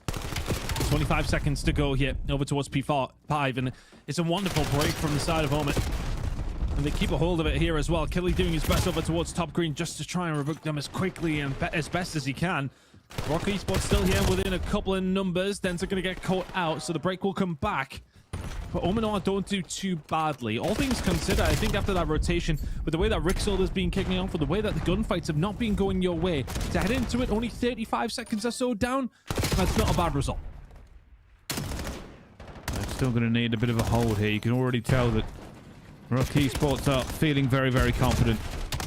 Not a lot of time grabbed yet from either side because they are playing for positioning. And Rock Esports have the better one. They were trying to spread out this map both sides. The P1 now in Rock Esports' favour. Ethan managed to find 2 here, and well, they've now split this map horizontally. Keep an eye on the spawns here for Rock Esports. They have to go through a gauntlet. OMiT put themselves in a really nice spot, you're right. We're just a little bit slow to this party, but have started to get themselves involved. DK was really lagging behind, and now he's sitting at 15 and 15 out of absolutely nothing. There's a 3 spree. P2 looks good for them as well, but the rotation here from Rock over towards top motel. Here Dom X, he's having a good time with things. Rexel still keeping things up. You find a way through though for OMiTNoir. You find the kills when you need to, and that's a good couple of them. One player who's going to be left here momentarily. He's going to be dealt with. Rixold will drop, and there's the transition. OMiTNoir about to take the lead off the back of what was a relatively mediocre first rotation of Hills, but they've done wonderfully at P1, and then they've been broken back immediately. This game is going to be neck and neck all the way through. It's a wonderful play in the end there from them, and Denza goes with the delayed shot on the second player. That is a wild chow who've been panicking to get that second sort of swipe in. And a retake again here from OMiTNoir. Lead change one more time. Ethan has just called out that he's seen everybody and their dog jump over the balcony, and the rest of the team are now trying to back him up. Close game with both two teams fighting for every single scrap, but Denza is there to pick up the pieces. It's Killy with 4 in a row. Aspect doing so well to lock that one down. Help from the rest of his teammates, and now the transition for a little bit of a fight over top green and also the field towards P3. Ethan, prime spot for the 2 PC. He'll take that all day long. Have to be careful about this transition over towards P4, but we're not going there for another 55. Rock rotate back around on the outside of Motel, but the hill will belong to OMiTNoir. They're getting free time right now. 4 in a row from Killy is keeping them alive. Here comes Ripple. This certainly should be at least one. He doesn't get anything here as a full wipe. Do they try and flip this yet? Not quite. They will push through. You're already setting DK to do the damage. He will fall for a few more seconds. And now, with 30 seconds left to go, OMiTNoir will want every single point of it, but they've got to spawn out. Dom is now behind. He's going to find at least one. This has been ripped away from them, and they spawn out for P4. Oh, you just are not maybe praying enough to the Call of Duty gods for that one. Kick's gonna soak up a little bit of time here, and on top of that as well, Killy was maybe an atom away from getting himself a Hellstone missile. Wouldn't have been much use for this break over towards P4, which is what they need to try and find. Denza with a nice slide through towards the back. He'll deal with Dom. Rixold has to find something and does. The rest of the team here alongside of him doing great work. Rixold's having a good day today, and that usually spells a lot of trouble for the opposition. Eventually will get taken down. Still a mixy one over towards P4. Both teams still getting into this as well, but it will be OMiTNoir who clean the back out well enough. DK on Overwatch and doesn't find anyone. Denzel will now get back into this point here, but he's also trying to watch out towards the back. The gunfights mean an awful lot in the moment. Denzel slips in there. He's going to try and find something here for his team as well, but there's just too many players piling through. He's hoping for reinforcements as DK gets 2, but it's still going to be Rock Esports into this point. Ethan going for the last one, but it's back spawns for Rock as Ethan finds his second. He's looking for his third. He gets it, not the 4th, but teammate comes in to save the day. Yeah, OMiT now going to push them back here as well. Rock Esports over towards the backside. We're heading over towards the new hill in 5 seconds. They have to make the most of this. They'll pick up a little bit of scrap time, but finding themselves now 50 points behind. They're around 40 in the lead. Such a streaky team, aren't they? I mean, how many times have we seen them just go off and find 120 points unanswered to then just concede like this, but then also to try and find breaks like that? OMiTNoir had about 3 working days to set themselves up over towards the green side of the map. They do not manage to do it. Rock Esports break it open very, very quickly. Perfect from Rock. But again, here comes another pinch. DK's done a wonderful job out here towards the back. Dinger is now waiting out towards the front. Bit of a pinstripe kill feed, but it's all about the trades in this position, as Denton will know now with the spawn out that he's going to be in trouble. And down he falls. OMiTNoir will keep hammering this because P1 is next, but it is not a fun one to get into. Kicks done so well from up this top side, 4 in a row. Rock Esports, honestly, I think the surprising thing is that it's only going to be around, what, 30 or so by the time we head over towards that 3rd rotation, because it very well could have been worse. OMiTNoir are going to be kicking themselves after this one that they did not call game over towards P5. They had a great first hill, though, in that 2nd rotation. If they can do that again, they're within touching distance of the win. Kicks and Kodos finding plenty in very powerful positions, and now they can keep them at bay. Dom going to be top stairs. He doesn't need a child. They've got to come to them, and Rock Esports are getting some good time. They've had a really good kind of P1 to P rotation in mind so far, Rock Esports, when they've needed it, but right now it's still soaking that time onto the P1, doing pretty well, but OMiTNoir will take it away. They committed 2 towards it at this time. Denzel will put this trophy down, but it may cost him his life. Not so far. There's one. Sees where the second one's going to be. Super weak for this Chow. Still going to go for it. Down he goes, but DK helps him out. And at the moment, OMiTNoir are holding on to this point with their fingertips. Just trying to get as much time as he can as we head over towards P2 in a second, but the gunfight's not going your way. But Denza, can he be the one to shut it down? By the way, Denza, 37 and 31 from OMiTNoir. Rolling back the airs, are we here? DK over towards this backside though. P2 transition looking good. OMiTNoir 25 seconds away. Denza holding down the mid-map and starting to put on a little bit more pressure over towards this green side. DK there to help him out. OMiTNoir around 15 seconds away from finding map number 1. OMiTNoir have just gone God mode here on this transition. They are finding every single kill. Denza hits the 40, gets another kill as it goes down. And right now, it's Rock Esports. They have to get into this with 5 seconds left to go, but Ethan's up top, finds one. They wipe them out of existence, and Rock Esports falter. It will be P7. No, it's not P7, it's OMiTNoir who get into this one. Too many games today. OMiTNoir, what a wondrous run of events for them. If anything, they were getting better towards the end. Yeah, and honestly, it was a really good start from Rock, which you somewhat come to expect that coming into this one off the back of a really nice win in that losers bracket final. But we head into this grand final with a win for OMiTNoir in map number 1. Very back and forth, to be fair, until it wasn't. OMiTNoir found themselves a great transition over towards P5, and that's when you thought the game was going to be killed. But Rock extend it just that little bit further. But they cannot hang with Denza. Nearly 5k damage. 25 non-trader kills on top of it. Incredible work from him. DK not necessarily having his best game, but those 12 kills inside of the objective are going to make the difference for a good amount of points. Nicely done from OMiTNoir, who didn't let this... I don't want to say it was a dodgy first rotation, as I was kind of mentioning throughout. It felt as if they were being beaten to the punch so consistently that the scoreline maybe could have been worse than it ended up being. It was around 30 or 40 by the time we headed to a second rotation, which... I mean, by rights, Rock Esports would probably be a little bit disappointed by. They got a Hellstorm off P2. They found a decent amount over towards P3 off the back of it. Had transitioned to P4. Really good rotation to P5. You would have expected them to maybe build up a bit of a better lead than they did. And OMiTNoir punished them for it. And the shoe was on the other foot. It was their opportunity to try and find some good moments. And when they found those good moments, they found good time. They were efficient with it and deserved their lead in this grand final. I certainly do here. I was actually looking through that replay to kind of see how Denza had developed into that scoreline, and even now in some of these replays, it's quite close. Eventually, from like I think he was 20 and 21, ended up essentially going 22 and 11 in the second half of that game, which is unbelievable to put that amount of score down onto the board here, and it certainly helps tell the story of one of the reasons they were able to turn this game around. Nice map number 1 coming out from OMiTNoir.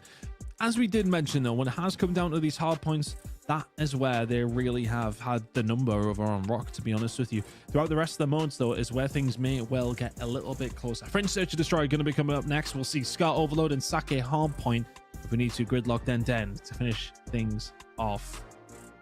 I'm not too sure how far this one really does go. I mean, if we're talking Rock Esports, well, map number 7 more than likely. But I'm not sure. That first map in the hard point for OMiTNoir was important for them. If they can find a Search and Destroy here in map number 2, Rock Esports will be in a really precarious spot. But a lot of Call of Duty left to be played, Brycey. And see how it's going to go down. We've still got a good few maps left to go. We certainly do. I'm looking forward to this Fringe. I mean, we've spoken a lot about Domex's sniper, and it's not just us. It's a lot of the teams and players are working out how to play against it here into this one. In fact, we really don't see many counter snipes against it now because of how kind of prevalent it's going to be. Fringe is one of those maps you can certainly use it. He'll be looking over towards the middle. It frees up that middle a little bit if they are worried about it. So OMiTNoir will certainly have their counters locked in and work out how to get this one done. But for Rock Esports, definitely a positive map for them. It is, but it's one of those maps as well when we talk about the sniper Domex. We haven't seen him maybe be as effective in terms of the numbers that we typically do see from him with the sniper, but he definitely has, as you say, found that control of the middle of the map, hasn't he? It's kind of the threat is not quite as worth as much as the kills are, but it's nearly worth as much as the kills are in the sense that it stops OMiTNoir from being able to check that so often. Also, we will think that's what we've kind of seen from the side of Rock on some of these other Fringe Search and Destroys that we have seen them partake in. Typically, they are pretty decent at retakes. My one thing for them, though, that I would keep an eye out on, and I'm curious if OMiTNoir would have taken note of, if they want to listen to me anyway. Rock Esports, as far as their plants go, do tend to take their time when it does come down to finding control of that bomb site. They want to kind of dot their I's and cross their T's. On occasion, I'd like to see them just get it down a little bit quicker, but let's see how things are going to transpire. The players are in the lobby. We should be loading in shortly. Long old series and long old night still to go here, Brycey. Very, very short. It's not far away. We don't even have a little break. It's straight into it next week.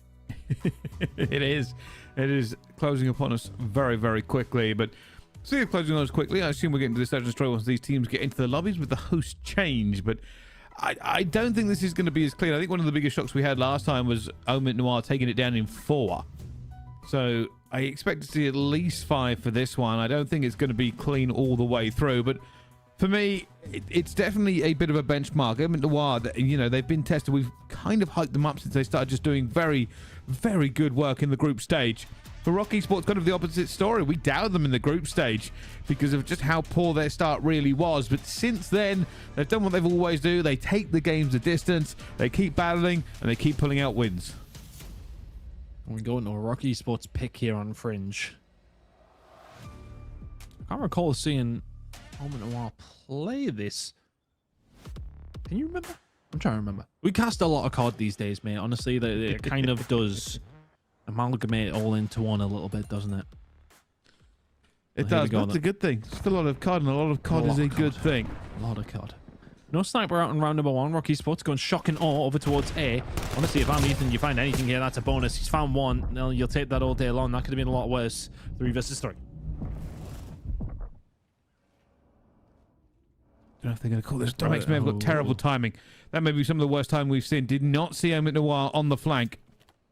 They're holding out for it, though, so they're not going to be caught unawares. I think OMiTNoir are waiting for a retake. They're probably wondering what on earth is happening here. Same story for Rock. Get a little bit of control, and I don't know if it's a hesitation or if they are just waiting for that pressure to come in, that finite moment, if you like, to make sure they can get it down.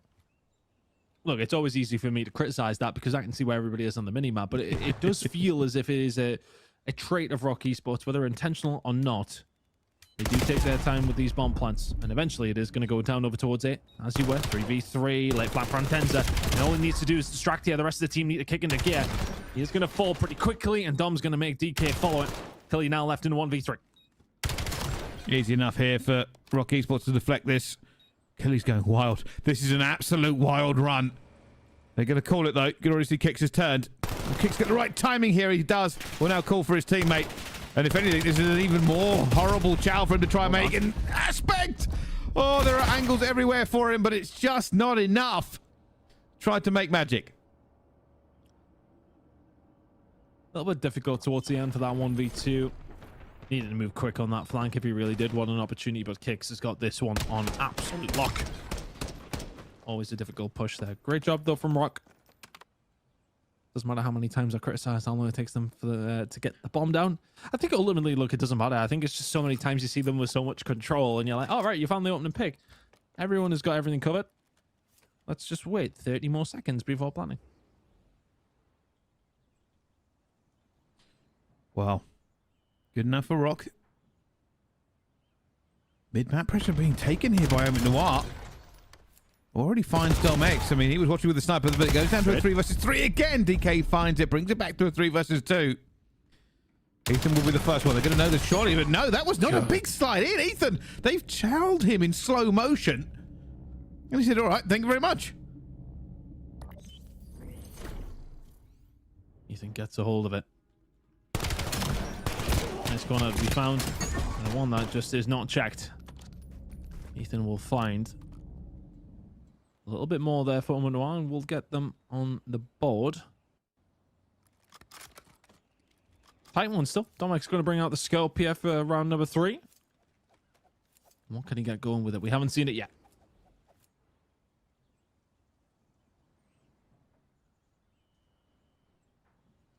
Pressure now from Rock Esports, hitting B. Domex Overwatch from the middle here, but this is a little bit of a fight. OMiTNoir have numbers. Ritual having to back off. The nades hitting very, very hard, but DK eventually takes him down. But the trades come in. Dom manages to find his way through here. Domex is going to go down as well. It's a 2 versus 2. He's flying at them. Finds one. Now down to a 1 versus 1. It all happens in the blink of an eye, but it's DK versus Dom. Does he get the read on DK? He's going to go for it, and Dom does get the read and finds the kill in the round as well. Mark Esports find themselves now in the lead here in the search and destroy, 2-1 up, and Dom's sitting at 5-2. It gets very aggressive to kick things off. It works out very, very even. But Dom there with the NPC just about at that range is going to get the benefit. Sensational work. They'll keep things rolling. Dom actually had to really get involved. And that is honestly, it's kind of a fair assumption of what we have seen in the search and destroy, in particular on Fringe from Rock Esports. It's not a map that Domex can really exert his influence as much as some of the others. Or not quite yet. I'm sure he'll figure it out eventually. Big hit coming in over towards A here, though, for OMiTNoir. Is Domex going to be here in time? Kicks was. Aspect gets one back here as well, but it has fallen down as well. But DK finds a second, and this keeps happening round after round. OMiTNoir and Rock Esports are trading blows across this map. DK trying to have a little bit of a fight here. Might end up trying to grab the... No, he's going to be double chowed. Double chowed. OMiTNoir are going for him. DK not going to grab it. It's a team kill. Oh, he strafed in front of his teammate, and now it's a 1 versus 1 again. Does he find the read on the Rock? Yes, he does. And OMiTNoir will find the 1v1. That's at least 2 1v1s now out of the first 4 rounds. One apiece in that respect. And Killy was one that found the flank. But yeah, the team kills got to sting a little bit. I suppose you got to give credit over towards DK for getting as many bullets down as he did. It can happen. One stray bullet here or there can make the difference. 2-2. Vitally important that Rock can find the search and destroy.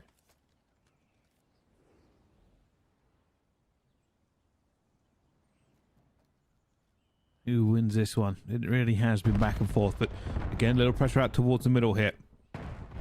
Rexwood watching. Ethan is close. I think he's been seen as well. That'll be called out, and it gets shut down. Now a bit of a back off. Denzer finds one. Kelly finds another. Now what was looking good for Rock Esports, suddenly not anymore. 2 versus 3.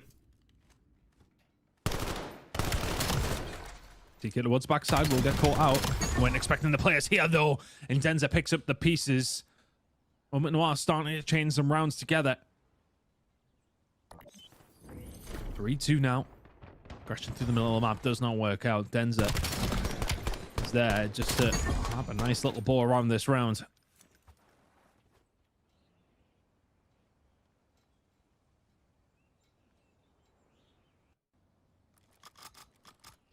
I cannot tell you any way that these rounds are going to go. We had one round where it was a bit slow, and now everybody's just heading into the war over and over again. I think if you're OMiTNoir, you're going to chal it. I respect the confidence, honestly. DK is just like, yeah, best sniper in the game. I'll chal that. Doesn't need to, because he actually was over towards this tin side. Again, the sniper just isn't quite as proficient as it is on some of the other maps. Nade out for info here from Rixel. Not going to find much here. It's a slow burner from OMiTNoir.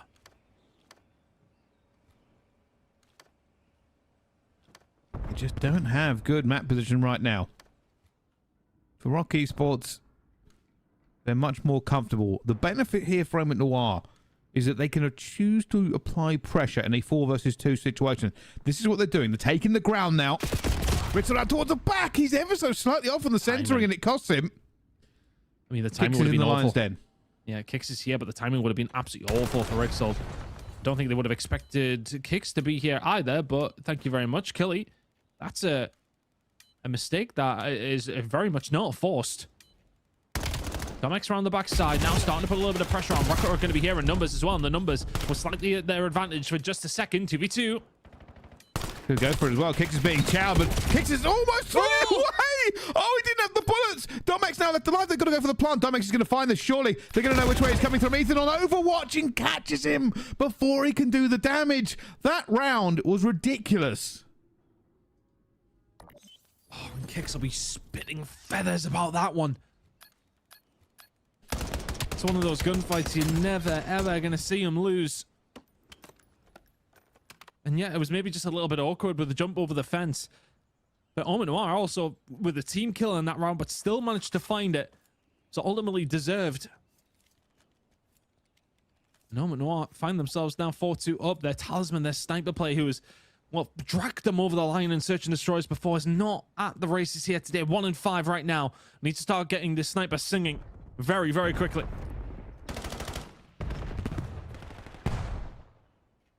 Bit more pressure. Oh, a little bit of a look. Oh, Dom though just managed to bang through and finds two as well. Extra aggressive. DK will find one. Looking for the second awkward gunfight. Doesn't get it. And now a 1 versus 2. Rock Esports have the advantage here. NPC in hand as well. Needs to get up close and personal very, very quickly. Honestly, DK does relatively well there to find as much as he did. Nanda's going to give a little bit of information over, but that information would not have been that Ethan is this close and Domix didn't spot his head, or maybe he did. Ethan will find the first one. It's the trade there. It absolutely is. Rock Esports finding a round back. That was a crucial one. 5-2 down would have, well, sucked a lot more than 4-3. Good save in the air. Domix flying high to grab him before he can escape. And this is what I was saying. You have no idea how these rounds are going to go. It's not really been one team able to kind of just have the way they wanted it to be.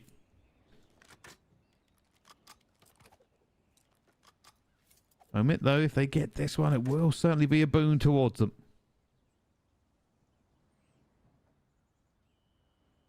Huge map in the grand scheme.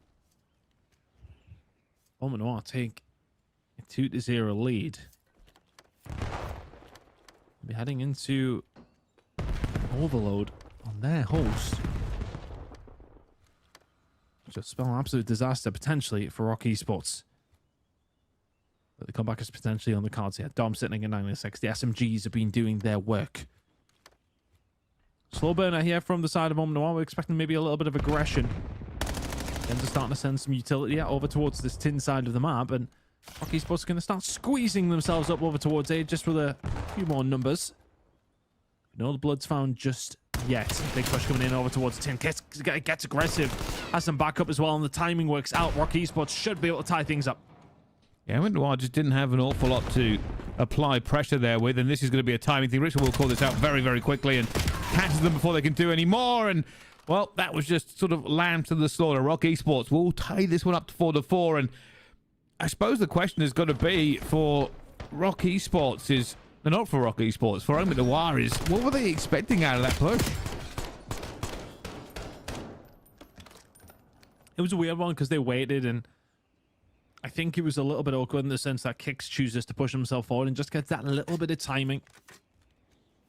It falls his way, so he can find another kill on top of what I believe was one from Dom X. So now starting to string something together here are Rock. Back-to-back rounds, and now what can you find on the attack? Looking like aggression coming out from OMiTNoir, at least over towards this A side, and it is.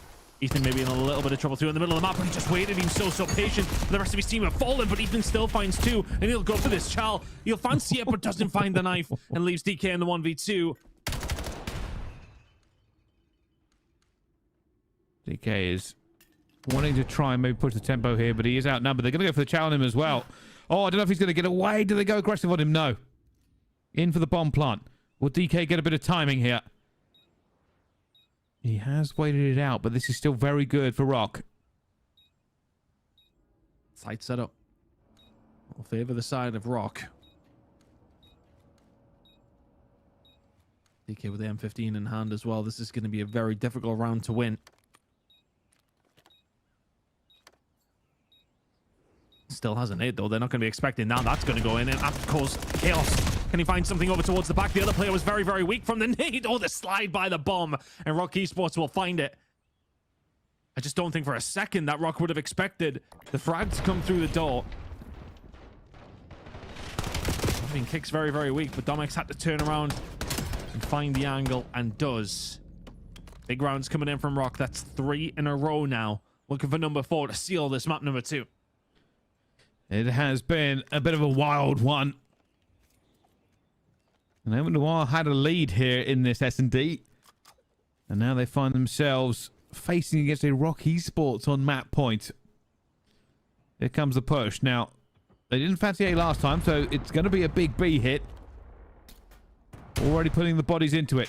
Dom's got a stun check. He's going to be out calling for this one, but it will be numbers against him. Dom finds one. Not going to be the second. Rixel gets away with 7 health. Kicks is here. He's flown across the map, but he's lost the gunfight. And now it's a 2 versus 3 ton. Getting aggressive, and Rixel's done extremely well to take down Denza. Nathan was just a little bit late to the party to pick up the pieces. There's another one on his left-hand side, but DK will deal with him. Now the 1v2 for Rixel to try and find the game. There's one. Can you find the second here? Big gunfight. And Ethan, 11 and 7, needs to try and find another. He's got himself away at Rixel. No information. 1v1 and a massive one at that. Rock Esports have done a wonderful recovery here as well. I thought this round was over. The longer this time goes on, the less information they have on each other. Ethan's played really, really patient for it. And it looks like Rock Esports and Rick sort of kind of guess they're going the other way. Bomb down. Yeah, he'll get this down. And it will be for free. And he'll manage to get himself away. And Rixel would be then trying to gain information from the middle of the map, finding nothing. So the powers of deduction are, well, probably over towards the Spag side, maybe in Barn. But is he going to call it right? Ethan has to if we want to see around 11. Ethan's going to be freaking out, but he just saw him. I'm sure he just saw him as well. So he's waiting for it at the same time, and Ethan locks in. He still has full health as well. Nothing hit him, and that'll take us to round 11.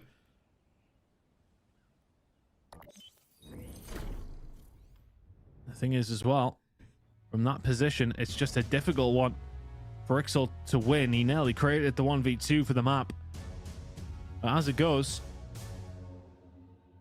we now go to a round 11, and what a monumental one it is. If OMiTNoir go 2-0 up here, as mentioned, they go to a third map on their host on Overload, which they would fancy to win either way. Rock Esports do not want to be 3-0 down. That is a possibility if they lose this round. Another big hit. Here they go again. A little bit of a nade check going through. First thing is going to be Aspect, and it's going to be Dom that holds it off one more time. And he will get 2 this time. Kicks will fly across the map one more time, looking for this, but it's OMiTNoir with the advantage. And they've got some information. Denza choosing not to go for this plan just yet. They've got the numbers. Has to be careful. He's playing with his life just a little bit here and doesn't necessarily have the backup. He's trying to bait it out for Ethan. But as Ethan and DK, they break it wide open, and Ethan, who may well have just called game. Domex now left in a 1v3. Sweat on his brow, but finds the first. Not going to get the second. They close him down, and OMiTNoir, they played that so well in the end. You were right. He was playing his life over and over again. And the reason we were nervous was it was between bangable fences, but Ethan, with 14 and 7, ends the game after winning the 1v1 in the last round. And that puts OMiTNoir 2-0 up in this. What a wonderful S&D we've just seen. Yeah, and Ethan and co are doing a fantastic job. That is a big old game out of the youngster. I mean, look, now that really does spell danger for Rock. Losing map number 1 is one thing, but map number 2 in this scenario, you would have fancied them to give it a good go, but OMiTNoir get it over the line. Where are the first bloods kind of leading? I mean, look, if you are Rock, it's 7 to the 4 of OMiTNoir, and you're going to lose 6-5. It's not quite a flip of the coin, but Dom finding 4. Finding those clutch kills as well. Think of the 1v1s that we had, especially as we headed in. What was it? Maybe 3 1v1s at one stage throughout the entire game. That's a difference maker. You managed to find one more of those. If you're Rock, you're tied up in this series. But as it goes, you lost one. And you're now heading into map number 3, 2-0 down. Oh, that was so important as well. And I mean, Kicks will be kicking himself for it, no pun intended, but just wild from some of these teams. But again, that was another scenario. I mean, DK had technically the advantage in that gunfight, but couldn't find it. Both of these teams just trading very, very effectively across the map. It's what we saw over and over again. That's why it kept rapidly going down to 2v2s. They just knew how to get each other's trade. And this was the bit I was worried at realistically when Rock Esports were 5-4 up. I thought it might be done. Yeah, no, it was this was a big round for them to find. Honestly, DK made it possible at one stage. But then to find themselves here. But even then, look, Rixel needed the 1v2 to try and find it. And honestly, I thought this was egregious from Killy. But it's Ethan and DK to follow it up.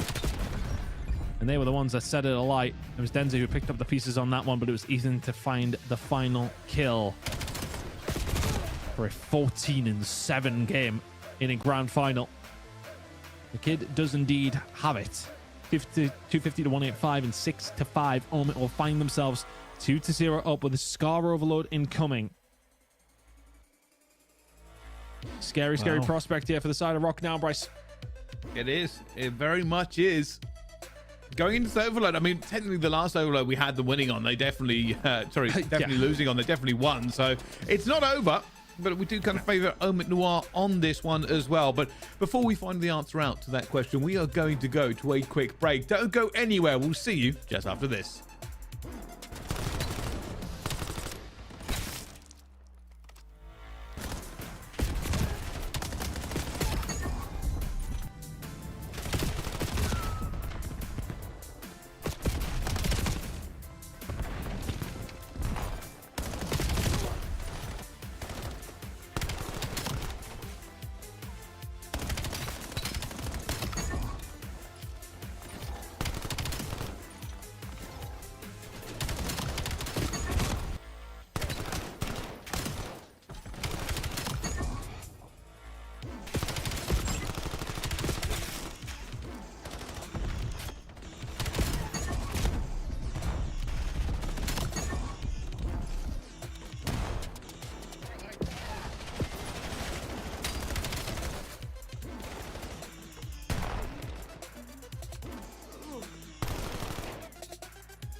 Ladies and gentlemen, hello and welcome back to Challengers EMEA. This is our grand final, and we already have OMiTNoir up 2-0 against Rock Esports. Yeah, what a game it has been so far out of the team who managed to make it here via the winners bracket, and who managed to make it to the Pro-Am without really doing a great deal. I mean, look, you got yourself to the grand final, but Rock deal with P7. Rock have already got their spot nailed down, so it automatically goes OMiTNoir's way. I'd imagine they'd still quite like to win this grand final, and they're in a great spot to do so. 2-0 up, back into their host, onto an overload. It screams of a 3-0 to OMiTNoir, but what are Rock Esports like? You never know which way it's going to go. And Domex will find 3 immediately off the rip, and the pressure is on OMiTNoir to defend. Oh, Denzer almost saves the day, but that one will go home regardless. too many off the break for them to really deal with. But Tan, are you just cursing every team who plays against Rocky Sports on Overload? I feel like we keep saying that we expect them to not win the map, and already they're starting looking pretty good on this. I mean, I think it's just Notorious. I think I've still got scar tissue from how poor they looked in the grand final at Birmingham in their overload specifically. But I mean, look, it has been an improvement for them over time in their overloads, where they've continuously got better. And Scar typically had been a good map for them, but they eventually will fall here over towards the field side of the map. An opportunity for OMiTNoir to maybe answer back with a minute gone. Trying to get into it, but they have been stopped. Just not enough bodies, not enough gunfights that get one. And just trying to make a bit of a play here, but they have seen him, so they will be aware that he's in the area. Just trying to be a bit tricky. Just trying to stay alive in various positions, but they're going to find this one. There's two at the bottom of the stairs. At the moment, Rocky Sports are playing a little bit with fire. Trying to get this EMP out of there. Eventually win enough gunfights that they can breathe. Deal with the pressure. Soak it up. And what can you do with it now? Denzer on a flank here to maybe try and set something up, and yeah, so patient. One of those players who just knows exactly what to do here in the overload. Maybe taking a couple extra bullets than he would have liked to get that one set up. Now the rotation can kind of come in here for OMiTNoir, and they will just about deal with the pressure that came through, and can maybe get this one going through a motel. Dom should be able to shut something down here, though. You're just not expecting him to be there, and he might just be able to spin this one on its head. It's a clutch kill from DK. I think the spawn might have been there in time. I think with Dom in the position that he would have been, it would have spawned Ethan to go out over towards the back left corner. So important that DK found that. 4 kills found here from OMiTNoir in the middle of the map. This is looking like a cap, and it should be. That'll be us all tied up. Good half from Rock so far with 2.5 minutes to go. You're keeping them at bay, but OMiTNoir have an opportunity to maybe relay this one. If they want to, they're going to have to try and flip the spawn out, which they've just managed to do here. A couple more kills going their way. They have the bodies as well. Denza loses a very big gunfight. Going to allow the reinforcements to just get into position a little bit quicker than they could. Aspect needs to win that gunfight. Does. The rest of the team are looking for this. They're worried about players in the area, and that's why they haven't scooped and run yet. Eventually, we'll pick it up. DK left alone with a pistol. He knows there are enemies trying to stop him here, and his reinforcements are being thinned. Finds it. Gets it over the line. It will work, and now, all of a sudden, Denzer and Co are starting to look a little bit scarier. Minute 45 to go, though. Rocky Sports, as mentioned, are on the, well, worst side, if you like, but DK starting to line a few players up. Dom X and Co having to defend, and defend very, very well. With a minute and a half to go, we wouldn't mind evening these odds, but easier said than done. This is a good run if he finds his kill as well. That's 3 going to be down here. It's all on Aspect, and he threads a needle, but it's not going to be enough for the 2. Tied up now, Rocky Sports and OMiTNoir have not let this game slip either way so far. A minute 14 left onto the clock as Denza tries to make a bit of a push here, but everybody's real slippery. Well done from Rock. Put themselves in a fantastic position here, to be honest with you. They can keep it tight during this half, and all of a sudden you're looking in a really nice spot. This is looking like a cap, though, especially if Denza can find a kill here. Not going to happen. Dom is going to be the last one surviving to be able to stop this, but it's a slow push from OMiTNoir. Don't know if a case of miscommunication.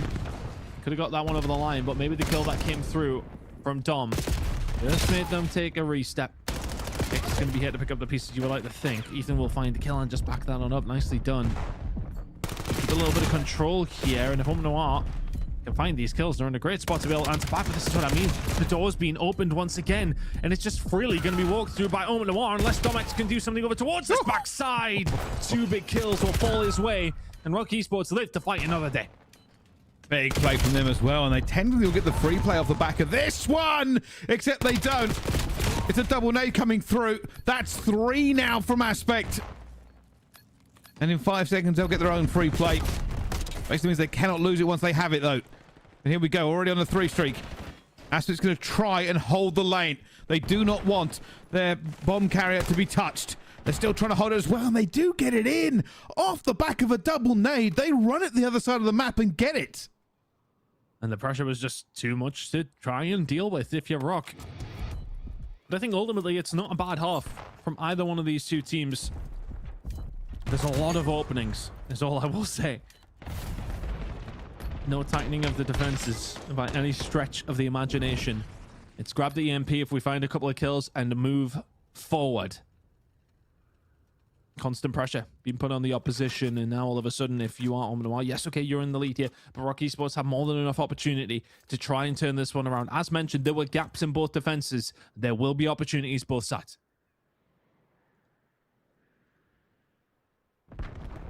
This is such a close game, you really can't tell. At the moment, it looks like OMiTNoir are just holding. Big gunfight going on towards P2. I expect having a bit of a fight out towards the middle as well. That was an incredible snap, but I think he held that by the teammate. Denzer goes higher at the same time, and now Rocker on the attack. Rexall's looking for the player into the corner here, but this is a little bit slippery. Couldn't find him as well. This should be a cap. I don't think they're close enough to really stop him, but they are. For a point blank, grabbed him out of nowhere, and now Dom scrambling to find the EMP. He's like, where has he gone? He's taken out by a trophy system. Oh, that is a disaster. You're one kill away from probably securing that one, you would like to think, if you're Rock. And now a little bit of motel control. They need to try and clear out blue. They've cleared out the front side of things here, though. OMiTNoir and Rock Esports trying to find the flankers. Kicks. He's kind of isolated at this moment in time, but the isolation works out. Ethan and co now can get a little bit more mid-map control. They've cleared their flanks. Can they maybe formulate an attack with 4 minutes to go here in the second half? Coming off the respawn on Rock. Find a couple of kills by the looks of things. DK has a little bit of cover here as well. This is formulating so well. If they can find a kill, that should be a cap, but the resets come through. Are they going to be able to actually get this one done? Can they get this one over the line? Not quite. Oh. DK, yes, he can. DK turns and burns to make sure that that player does not manage to grab them here, and they're staying up for the relay. They flipped the spawns. They put them in P2. Oh my goodness, this should be a lock-in. They've just got to win a couple of gunfights, and all of a sudden, Rock Esports find themselves in an absolutely horrible position. And it's 5-2 as well. They're not going to flip this one back, surely. They are going to try, but a lot more gunfights would have to be won. They're going to have to get rid of Rexall. Then they do so. Flip the map back on in their favor. DK is on a 5 spree and continuing to survive and throwing absolute beams towards top green. 3 minutes to go. By any threat, get a relay going. Every single opportunity. The problem is that you got a Hellstorm up against you. You won't win in many fights in the middle of the map, but eventually they can find their way out. They haven't been able to carry over this good fortune that they've been finding throughout the losers finals, but they've been creating on their own. Been a couple of exchanges that it very well could have been a tighter game than it is, but it's a 3-point difference with half of the second half to go. Still fighting. DK bringing in the Hellstorm now. And the benefit for them is, we've said it before, you can just play TDM, right? Like, you can just take the fights. You don't have to really overextend yourself. That Hellstorm, they're going to try and play around it. He curved it in. He finds 3. That's an unbelievable Hellstorm for him in the end here. And he's now going to be able to basically just free run it home. I don't even know if he knows, as the rest of the players are going to come behind him at the same time. Dangerous just held on to this EMP. Obviously, we get the benefit of seeing the mini-map, but with 3 down and 1 behind, I am a little bit surprised he didn't just run it home. Yeah, it was Denzer who had a hold of the EMP, and he just chose to maybe take the more passive approach, but he'll get one in for free. 6-2. And OMiTNoir are dancing around this map right now. Rock Esports cannot handle them. Rick Solding Co. A minute and a half to go. It's not impossible, but you need a capture within this next couple of plays if you want a chance. They would have to go God mode. At the moment, I said it before, OMiTNoir have all the advantages. Not only are they 4-0 up, they can just get into power positions. They don't need to worry about setting up a push again. They can just take the fight here. That's why you're already seeing Ethan going deep. They are trying to thin the numbers before it gets away from them. DK isn't even worrying about pushing the right spot. They're going to grab it again anyway, because they're playing TDM. They've won all of the gunfights, and now they might be trying to put it in for another 7-2. They've run away with this one, and it's adding insult to injury. Rock Esports are about to be 3-0 down in this series. Can they find 4 in a row? That's going to be the question they're asking themselves. It doesn't feel that way. DK on another 5 spree, make it a 6 spree, 33 and 20 out of him. Everybody has done what they needed to do, and it's an exhibition for the final 30 as DK just starting to take over time and time again. OMiTNoir screaming away with this grand final. The only thing that stopped that from being even more outrageous is it went home. But yeah, DK, best play, not surprised. Gun after gun. He was having a great time on this map. And like I said, he got this second one. He could have had another one after this, but his teammates scored and ended the game. And now it is 3-0. OMiTNoir have only lost one map so far in the entirety of bracket play. That team that did take it was Rock, but can they stop them now? It doesn't feel like it, does it? Look, when we started this series, we seen Rock come into it reinvigorated almost and feeling positive about their chances after a brilliant win up against P7. But as soon as the comeback came through at map number 1, OMiTNoir haven't looked back. That round 11 is going to sting them because now they're 3-0 down after just utter demolishing on Scar. The damage out of DK is ridiculous. I'd like to possibly have a little look at the stats there. We only had a brief touch on just to see where some of the damage was done. But honestly, the scoreline sees everything you possibly needed to. An 8-2 in the end. OMiTNoir dominant in the overload. This is going to be a difficult one now for Rock. They will have to reverse sweep. Now, they have the benefit of double host for the last two, but getting there is another story. Ton, is there a way back? Is there a light that they can find? It's hard to say because, I mean, the 3-0 down, so it's really difficult to say. But we're heading over towards a hard point on their host. So if there's any opportunity to start to formulate a comeback, this is it. And then we head over towards an S&D on Gridlock. Find something there. You never know. You never know going to a double den in maps 6 and 7. But let's have another little look at this. Because the damage from DK is insane, 4,300. As far as anything in particular that kind of goes towards a difference, I mean, it's hard to say. It's hard to read into too much when it's an 8-2 scoreline. You know that everything is kind of worked out in your favor. 28 non-traded, though, is the standout. If anything, a big game from DK. Don't think you liked some of the limelight that Ethan was getting off him. Big game in map number 3.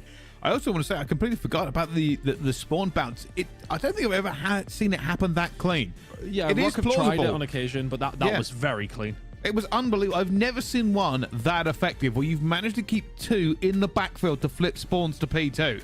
Obviously, that's the theoretical one for it, trying to get them across the other side of the map. But OMiTNoir set that one up like I've never seen set up in any other game. It was a full wipe into a perfect, basically, relay on the other side for the fast spawn. If you've ever played Scar and you know when that fast spawn comes in, you're like, oh goodness, this could be an instant relay back. Right? That's normally what happens with the spawns that go across here. But for OMiTNoir to grab that spawn, punch them into P2, and then just run it back in again.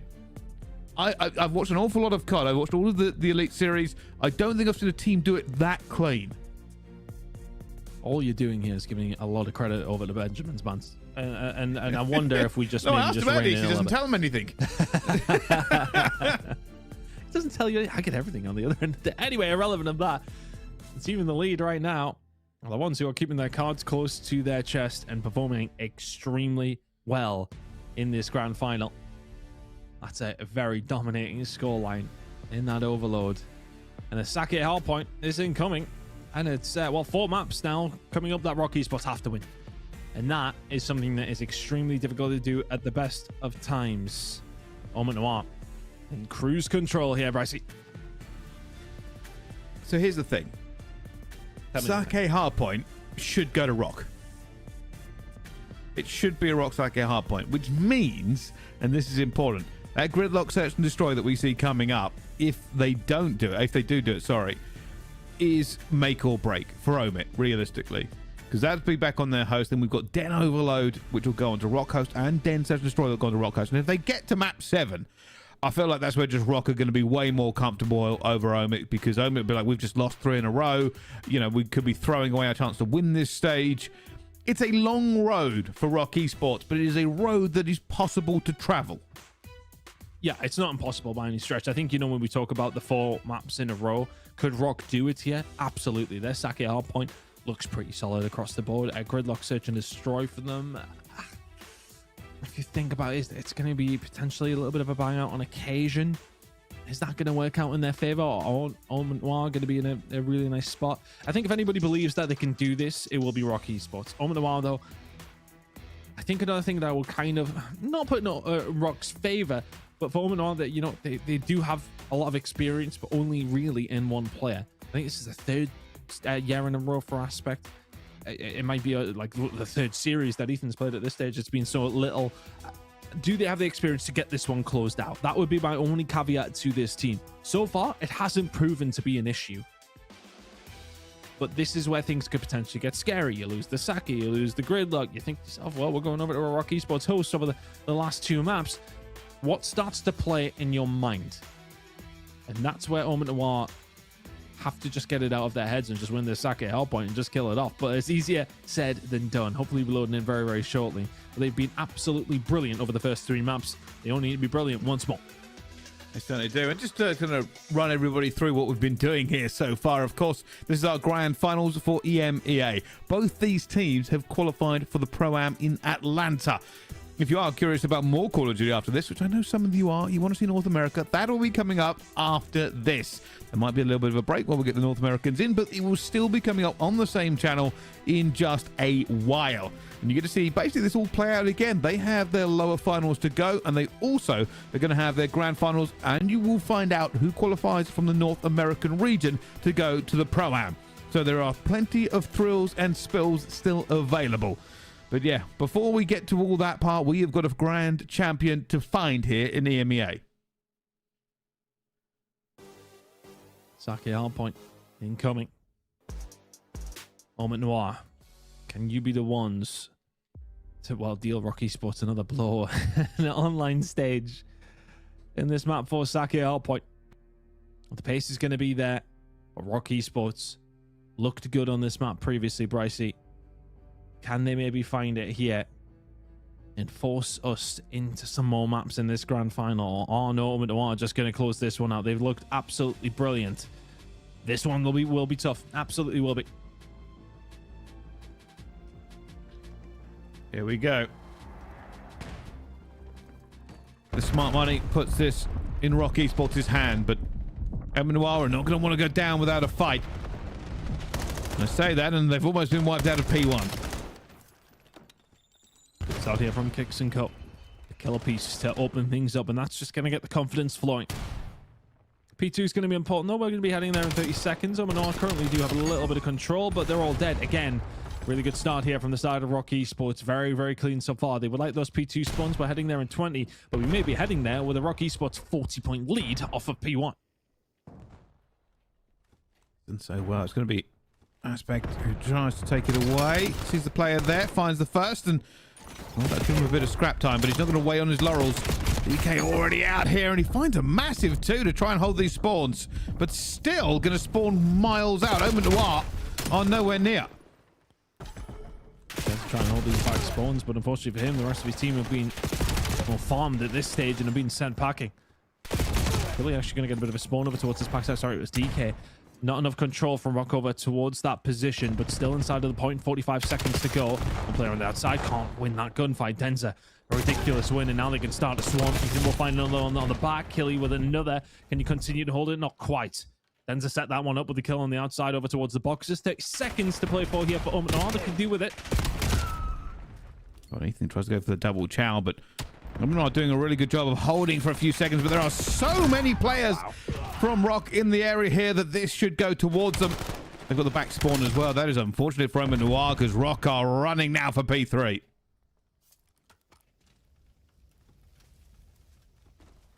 And OMiTNoir kind of being pushed and pulled around Saki right now.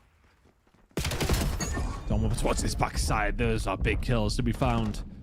The rest of the team doing what they need to do as well. This has been a wonderful, wonderful start from Rock Esports. But they had a good start in map number 1 and started to falter. OMiTNoir just figuring things out. Find a breakthrough over towards P3, but can they find a hold? Not looking likely. Denza should be dead to rights and is. Rock Esports recover. And there was a reason I was warning you. This should be Rock Esports' map. This is what I've expected to see from him on this. They are pushing out the spawns. They are finding all of the kills. Dom is carving people to pieces. That's 4 down, and Rock said, all right, let's rotate it. 25 seconds. They know there's not going to be another Chow coming through. They crossed the 100-point mark. OMiTNoir have 18 points. And this is going to inspire Rock Esports. You know it is. Denzel will find one back. Now he's going to need to somehow find a rubber stamp to get them back into this game. Just a little bit of control, get a hand on it. 56 seconds to play it for here. A couple of gunfights have went your way. Should still have these spawns over towards the backside. It's going to be the outer spawns over towards the road. Here for the side of Rock, the gunfights are being won by OMiTNoir, so they're going to start finding a way back in. Kicks can find a kill, and he's going to look for one over towards this backside. Killy knows it's coming. Can he do anything to prevent it? He cannot. That's going to be back spawns now for the side of Rock. OMiTNoir have got 30 seconds to try and hold on with the back spawns there for Rock. Doing all right now, though. Still holding on. Got to be careful. They're still way behind here in this hardpoint. Rock are looking to continue to push this. They've got a couple of bodies into the area. Big fight inside, and it's going to go the way of Rock Esports. DK trying to hold players at bay here, as it will be so many against him. DK doing pretty good work on this 5 spree, but no real reinforcements needed as he gets the 6th. And if OMiTNoir want this hardpoint, they're going to need a DK firing on all cylinders. Yeah, that was a really big moment. Because you can put this one back into, well, at least the distance that you can see from. And Den's going to find a couple of free kills, and Ethan will find 2 as well. So OMiTNoir coming into life maybe just a little bit later than they would have expected to. Bit of an awkward spawn now, though, because they're going to presume everybody over towards that other side. They're looking in the wrong direction. This should be a break for Rock. Absolutely no problem. They don't get a read on it. The player over towards the back, they thought they would get the reinforcements. They did not. So a big break coming through from Rock. As mentioned, OMiTNoir have done well to close this gap, but a misread that is maybe going to cost them a good amount of points. Well, they're trying to fight it as well, as Richtl is dancing in the hard point. For OMiTNoir, they really wanted to hold, but haven't had the opportunity. They'll still put some pressure on, because it is going to be P1 coming up next, but everyone from Rock Esports buried into the corners, buried into the points that they need to be. As Richtl just continues to run this now on a 4 streak. They are happy. It has not been a kill from OMiTNoir in quite some time. As we go into P1, it's double score for Rock. OMiTNoir have a lot of catching up to do. Very, very healthy lead, isn't it? That's going to sting as well. OMiTNoir find themselves back into that game.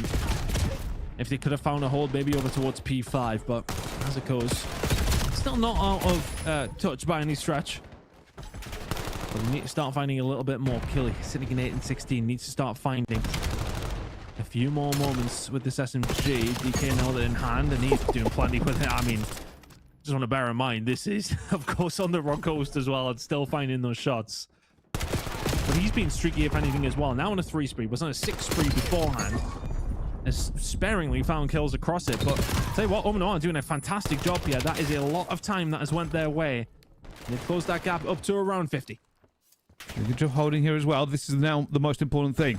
A big fight here from Aspect. He's got reinforcements at the same time. They are looking to hold this P2. They've done good so far as well. The kills are going towards them. There's nobody from Rock Esports really around the back yet, but a couple of kills towards the front puts the pressure on.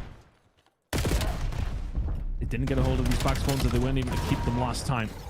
DK repositions, back spawns are being lost. You lose the gunfight over towards that side. Den's on a 6 spree. If we can get one more kill, that would have been massive. Does not get a hold of the Hellstorm, and Kicks gets a hold of absolutely everything. Spawns are there, control is there. Rock Esports have 30 seconds of P2 to deal with. And it's so good from this position as well. They really don't let their lives go easily. Dominic trying to hold the side as well. And, well, that puts OMiTNoir in a bad position. They have lost their bodies that they needed. Same story as last time on P2. They cannot get the guns into the point when they want it to be. The scrap time is a small balm to the soul, as they know they now have to get to P3 and run the gauntlet again. They found a couple of breaks over towards this hill on that previous rotation. Maybe that DK first kill on that Ethan's second one is going to be the catalyst for this one. Can they find a way through? Kicks is they're probably dead to rights here, but he's doing so well to survive as long as he has done. One player spawned towards the back, dead, and that is a wonderful break from OMiTNoir. 45 seconds to go. Over towards P3, and that was just a little bit too easy. Rock Esports faltering just a smidge. Still trying to find some kills throughout the middle of the map, though. But OMiTNoir still in control. Don't have the spawns. Rock with a lot of pressure. Ethan, first out. Knows whether there's going to be another player. Goes for the pre-fire as well. It's not going to be good enough as the rest of Rock run in. DK finds one, and that's going to be the second. Surely the pistol banging for DK. This man is finding gunfights. There's the third. Not going to be the fourth, but reinforcements are here from Killy. And they get back into this one. This game has shrunk down to a couple of points. For Rock Esports, the benefit will be they get to rotate, but they will be sweating a little bit more than they were just 60 seconds ago. No, they'll be sweating absolute buckets after that one. DK finding his moment when he needed to. Now the back spawns are going to be something you're going to fight over if you're OMiTNoir. Got to find these kills if you're just got to at least slow them down. You've got a hold of everything over from the other side of the map. You know where they're going to be spawning. You can trap them in here. But sometimes with them being so close, the stem tide of anything that OMiTNoir are going to be able to find so quickly. Denza 23 and 20, and here comes the break. One more push to find it through. Domex and Rixel, though, they can hold it down, and Rock Esports will continue to survive with a 34-point lead. They just cannot get anything in here, OMiTNoir. They have been hammering against this point since it popped. The Rock Esports playing in amongst the boulders and the trees and the pathways have managed to hold them at bay and give themselves a little bit of a cushion. And they are well within lethal range for this P5.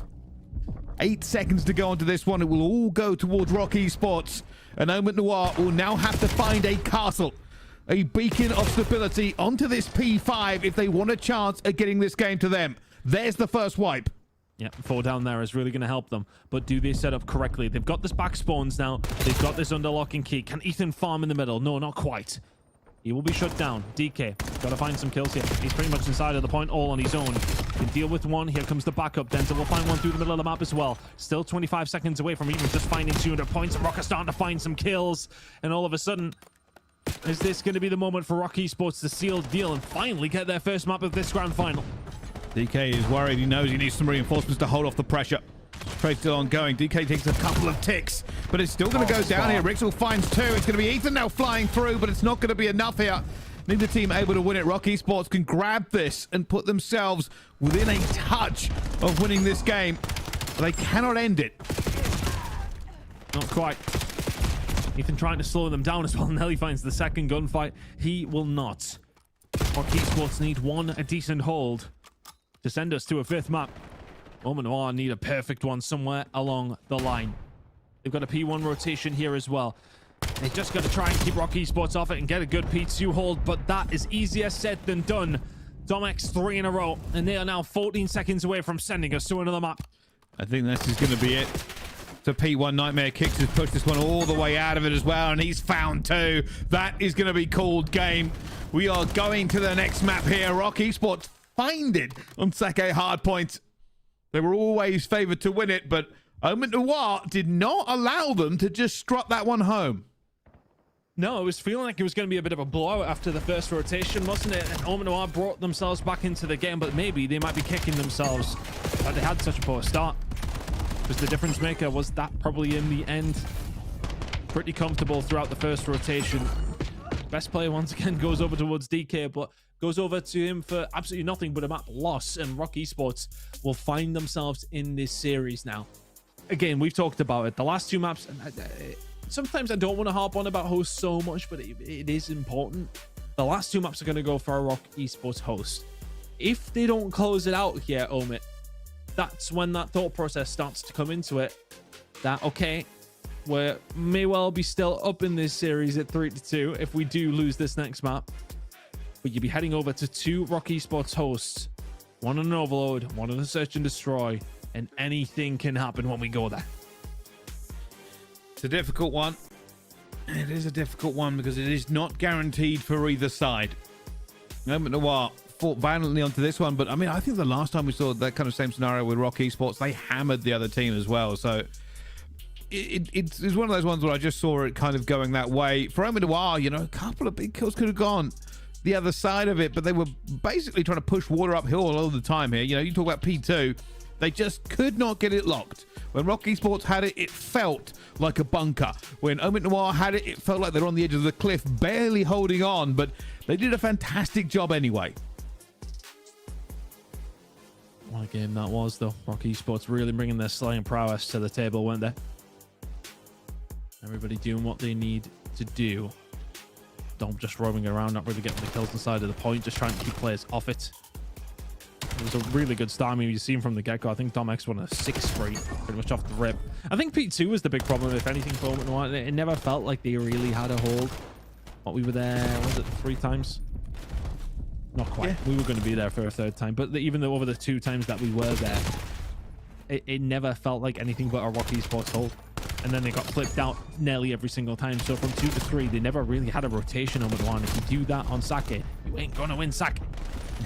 No, that's difficult here. I mean, we kind of saw the story of it all along, right? I mean, OMiTNoir always felt like they were barely holding on to some of these rotations, whereas when Rock got in, you know, when we talk about them going towards the Rock Hill, it just felt inevitable. Like, yeah, they've probably got this held, right? They've probably got this for a good amount of time. I still give credit to OMiTNoir for making that comeback as well. The Rock Esports played it correctly, right? They made sure they got the priority on a lot of those rotations. It put them in good stead to get that lead way up to what it was. You know, you can say that maybe they let that lead slip, but the truth is, points are points. And if you get them early into the game, they count just as much as the ones you get late game. Series on our hands now, though, don't we? Into, well, not quite the early hours, but the late hours of this Thursday. Atlanta coming up next week as well. Big time in the Open. Pro-Am alongside of it. Could be an opportunity for some teams to maybe go on a bit of a run in that Open. Without, well, 4 of the big bads in there. These 2 certainly will not be in that Open bracket to kick things off. They will be going up against the CDL boys. A couple of teams in there, by the way, Brycey. Very beatable. Very beatable. Well, we will find out just how they all get on. Obviously, you know, I just want the best players to win, but it's always interesting seeing challenger players go up against the best of the best in the CDL. But before that, we have to get through these. Gridlock, Search and Destroy, Den Overload, and Den Search and Destroy. 3 more potential maps. But how many do we get to see? Gridlock Search is going to be interesting. Oh my. Gridlock Search. Who's it going to suit? Honestly, I don't think I've seen a great deal of Gridlock Search this season. I want to see if these 2 actually have played up against each other. When it has come down to this map. There hasn't been a boatload of it, though. Like, I feel like we've seen a lot more Fringe or some of the other maps, at least anyway, rather than Gridlock Search. I'll do my research. You do some talking. Yeah, that's pretty much how our relationship works. But we get into this one, of course. If you are just joining us, while we have been told that the players are in the lobby, we're just waiting for it to get underway. So, questions you might have is that these 2 teams from EMEA are going to the Pro. OMiTNoir have qualified because Rock Esports already have a place from Birmingham. So these 2 we will see there regardless. But for stage 3, only one of these 2 can win. At the moment, OMiTNoir are firmly in the lead 3-1 against Rock Esports, who have famously never managed to get an elite stage, even though they came first in the first major and second at the second major, and only losing to P7 from North America. They just have never managed to grab this gold in this region. And they'll be hoping for a reverse sweep to do so. Well, I've got the information for you, Brycey. Okay. Both these 2 teams have played this map up against each other in, well, what was their very, very first game of the entire group stage of this stage. That was their very first Search and Destroy, and it may well be the last one. It was a win for OMiTNoir in a 6-3 fashion. They'll be feeling confident about this. The bang out over towards B works in their favor. This bomb will be going down in a 4v3 scenario. Oh, Kicks almost finds a player there. The bomb's going to go down. It's already got 2 going through. Oh, they've flown at the sight. That is unbelievable. And Dom has managed to find 3. It is now a 1 versus 2. Killy, a.k.a. Aspect, last alive to keep this one when they already had the numbers ton. I like the positioning as well. 25 seconds. Oh, he's being so patient. Does he find him? Yes, he... Oh, no way. Dom with the kill. It was And it's Rixled. 3 in a row. It was Rixled who finds it. That's a big round for Rock to find. OMiTNoir found first blood. Bomb down. Rock still will win the round. The small thing that went against them there was their bomb carrier was so far back after that kill. You saw Rock Esports basically turn and run after the first one went down onto Dom X. I think it was Dender. Dender was the last one back, so he never really had an opportunity to get the bomb down before Rock arrived, and then it was a bit of panic stations. For Rock Esports, get the first blood in terms of rounds.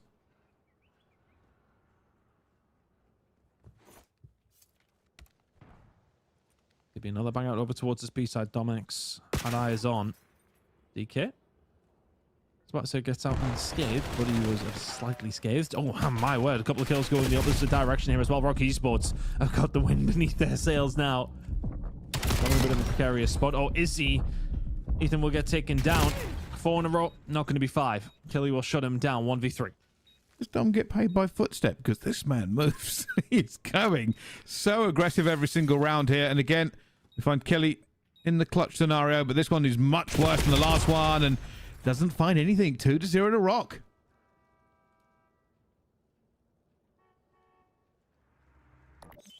Very aggressive. I'm not attacking round from them. It was going to be difficult for Killy in that position. Did well to get the shots eventually in.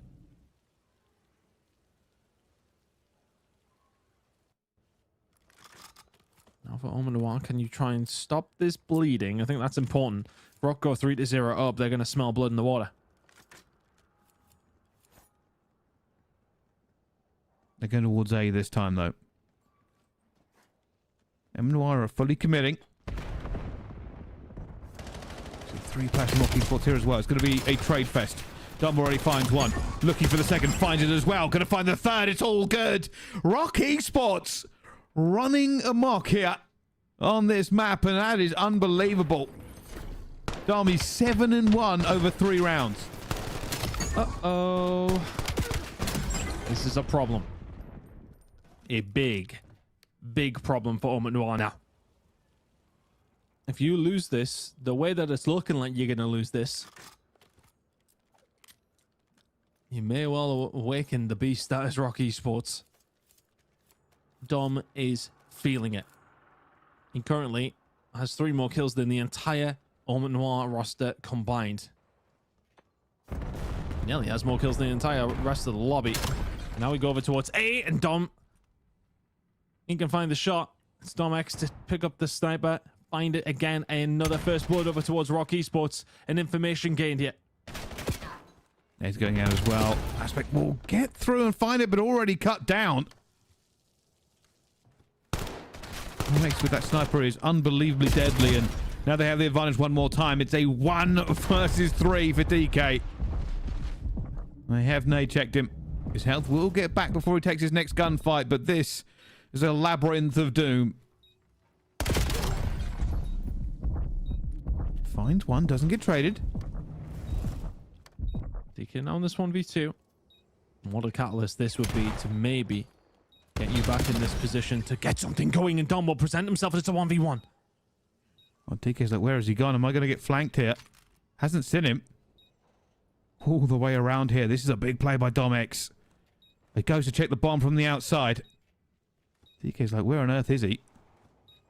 He's waiting for timing. I don't think this is going to go the way of DK, and it doesn't. Rock Esports, another round closer to extending this series.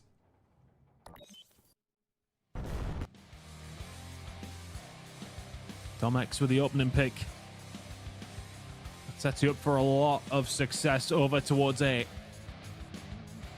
We're to find another throughout this round as well, and I'd imagine, oh no, we're not going to get a save because we've got to get in the next round, but a 4-0 lead here for Rock Esports. We may well be heading to map number 6 in the blink of an eye. OMiTNoir, after a bit of a collapse in the first round, have just not found anything they want to. Again, they are committing. They're going towards A. 3 of Rock Esports will be here. Tom's already been tagged up this time, trying to stay alive, but his teammates managed to get a kill out of the gate regardless. And they are now fighting back and forth. How on earth has Kix found that one? Now trying to get out of here. 2 versus 3. OMiTNoir find themselves outnumbered one more time. Nothing seems to be going their way, and nobody is answering back yet. TK and Ethan will be alive and kicking with this bomb down, but they do not have the numbers. 35 seconds to go. And Rock are just honestly bullying OMiTNoir throughout this map. And looking to just do it a little bit longer. He's going to go for a big flank, though. I love this play. Has to find 2. There's 1. We'll have to look for him as well. Looking for the second. That player has been so peppered, but his teammate is going to go down. 14 seconds now for Ethan. He's on it. Loses the gunfight. And that's Richtord who wins it. And that's 5-0, Ton. 5-0 Rock. A search and destroy that, as mentioned at the start of the season, fashion. It currently does not look like that map. Rock have been dominating every single round. I said after 3 rounds, if Rock could keep this up and find themselves a 6-0, the questions are going to start being asked of OMiTNoir.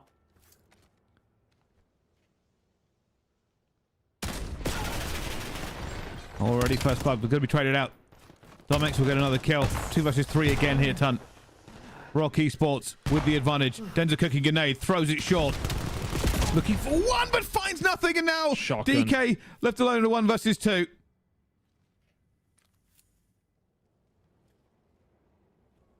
The one that he must find. Oh, he's going round.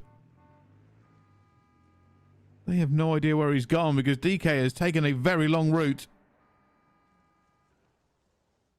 Rock Esports are out of there.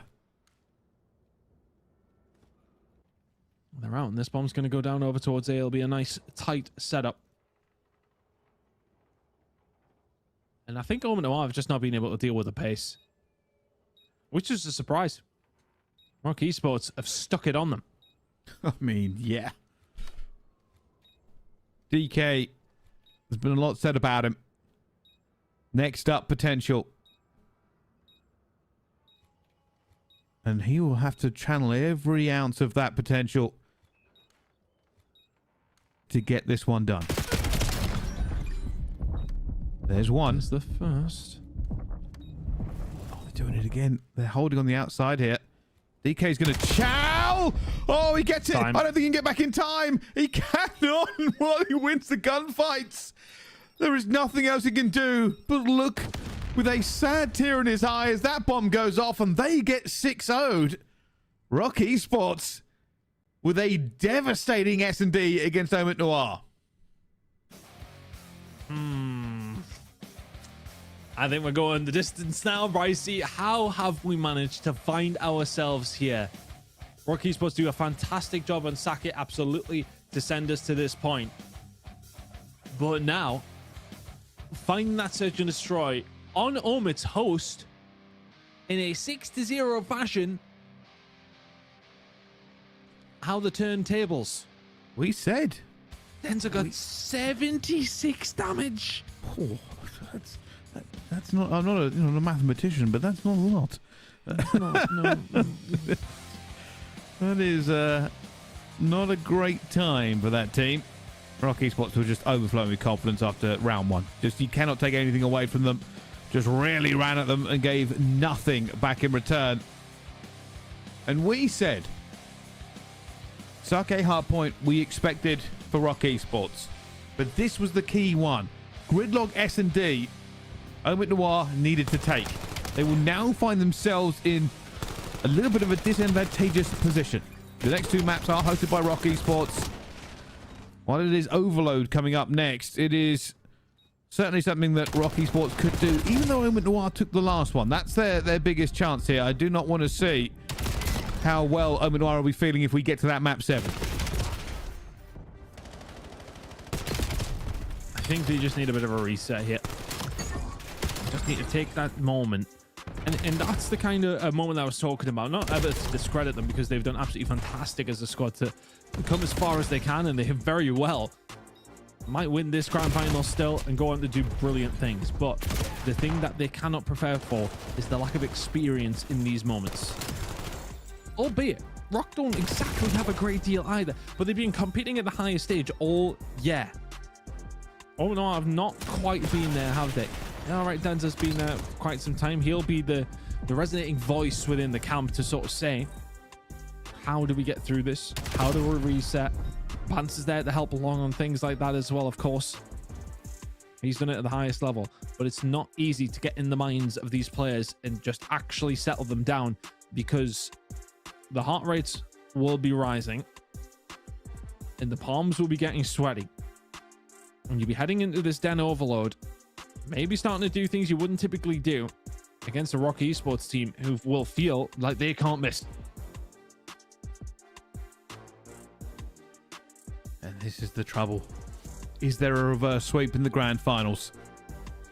Do we delay North America for a little bit longer?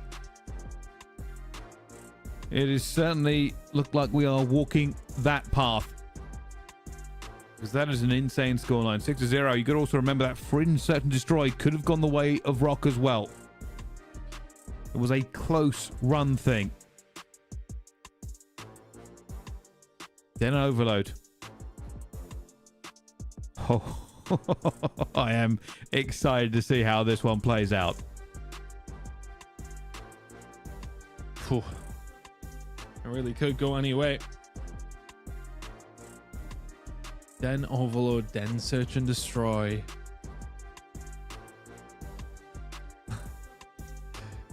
And they really could do this. The reverse sweep in the grand finals is not a thing you see very often. Have we ever seen one in challenges? At least in the EMEA side, formerly Europe. I don't think we have. On the grand finals. I mean, this this is is some digging. Yeah, That would take some digging. a little bit of a wild run for them. I mean, this is what we discussed 2 maps ago, right? We knew that Fringe Search and Destroy was a big map for OMiTNoir, right? We said them winning that was huge. We knew what was walking down here. Sake Hardpoint was always favored towards Rock. The gridlock was what we were curious about. And now that Rock have taken it, we will have to see how this then Overload goes. You would say that OMiTNoir are a little bit better most of the times on Overload. But this is a Rock host. And sometimes when Rock host, it is an absolute bloodbath.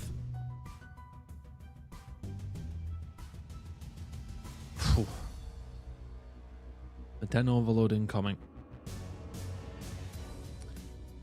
I'm trying to think of which way I could think this one's going to go. I mean, my head says Rock, but if OMiTNoir can hit the regame pretty quickly, it's not out the realms of possibility that they can turn this one around and get this one done and stop this comeback from being a reality. At the moment, it feels like a very, very real thing that's going to happen, though. Let's be honest, Presley, how many times have we talked about it? It's Rock, so we're going last man. It should be. But I'm even hearing, like, from some of the staff over at OMiTNoir, obviously, their coaching team, they're a little bit worried too. Fringe S&D was the pick for Rock Esports, and OMiT won it, so they were in very good kind of position. Now, not so much, and if you are just wondering what we are waiting for, we are just waiting for this lobby to pop. As soon as it does, we will get into the game. I don't know whether these players are taking a quick second to rejuvenate, maybe hit some electrolytes, because they've already been playing for some time, and it does take a lot about you at the highest level.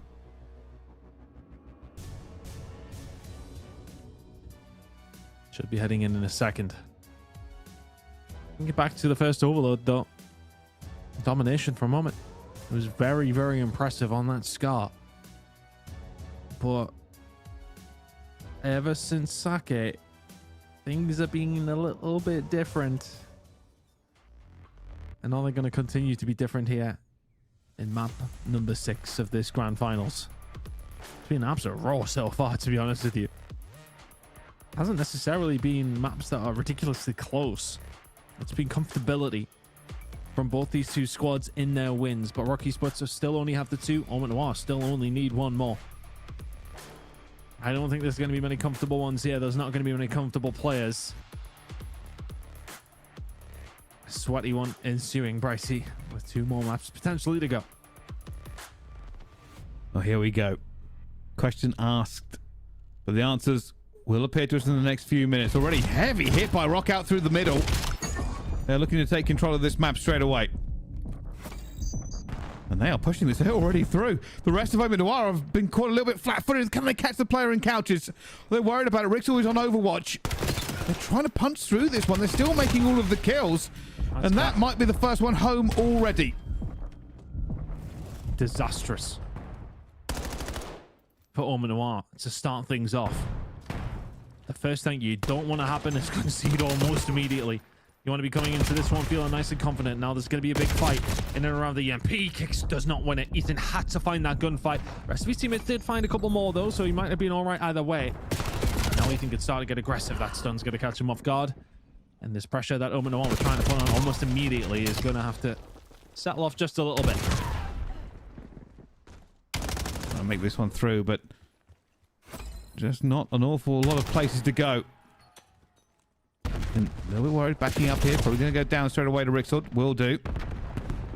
Not making a way forward here. They just have the numbers to get this one home once again. Already going through couches, already going into it at the same time, and that's 2. In a minute and a half, Rock Esports are looking to send us to map 7.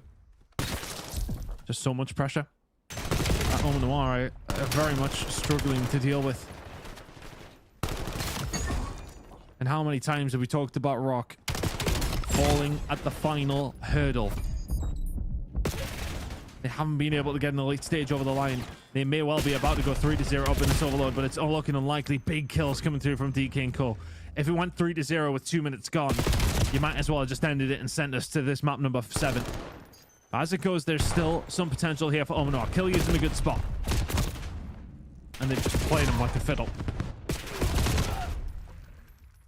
They just have to do so much work here OMiTNoir to try and move the EMP. Rockies was more than happy to take these fights here, but this is a good opportunity.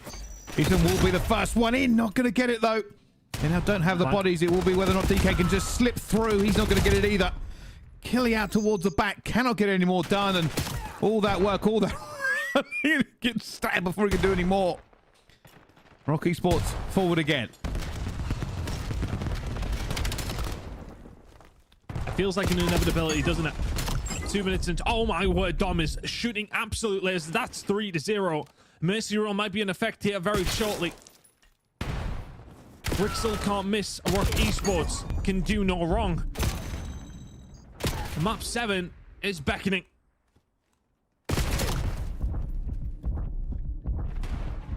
We said this last time. The overload went to OMiTNoir and they put on a show. This time it's Rock Esports. Still moving forward. Still having the time of their lives. Absolute laser beams out of this squad.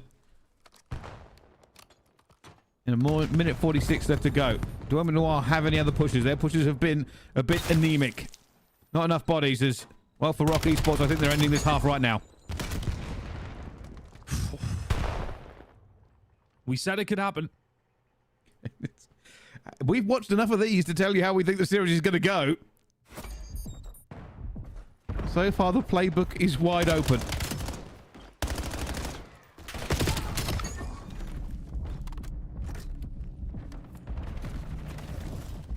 It's just not much to say. It's just not much to say. Rock hammering it home. They're playing it very, very well. Win the gunfights, move aggressively. Their break-off was superb. Just hammered the middle of the map, took couch control, and managed to punch it in very, very quickly. And since then, it's been the waterfall of Rock pressure across the map. Rixel 16-7. It's always a scary moment. OMiTNoir have not been able to keep up. Dom gets 2 bites of the cherry then, still wins the gunfight. And now can start to put the pressure on almost immediately. They know exactly where DK is. And now we know where he is as well. Back in the respawn screen. This is 5-0. And Rock Esports are making this look extremely easy. Well, might have to go and check what the stats are for this next map ton, because I'll do that. You do some talking. Ohm at the moment are just not having a good time. Rixel now waiting for this one, and this is where it really just becomes a case of Rock Esports not making the mistakes. Keep the trading up, keep the pressure up, and Dom just doing huge amounts of kills. And there's so little OMiTNoir can do onto this one. If anything, it just feels more like a slow walk now to map 7. OMiTNoir would have to find a new gear, a completely new engine spinning up, because that's 6-0.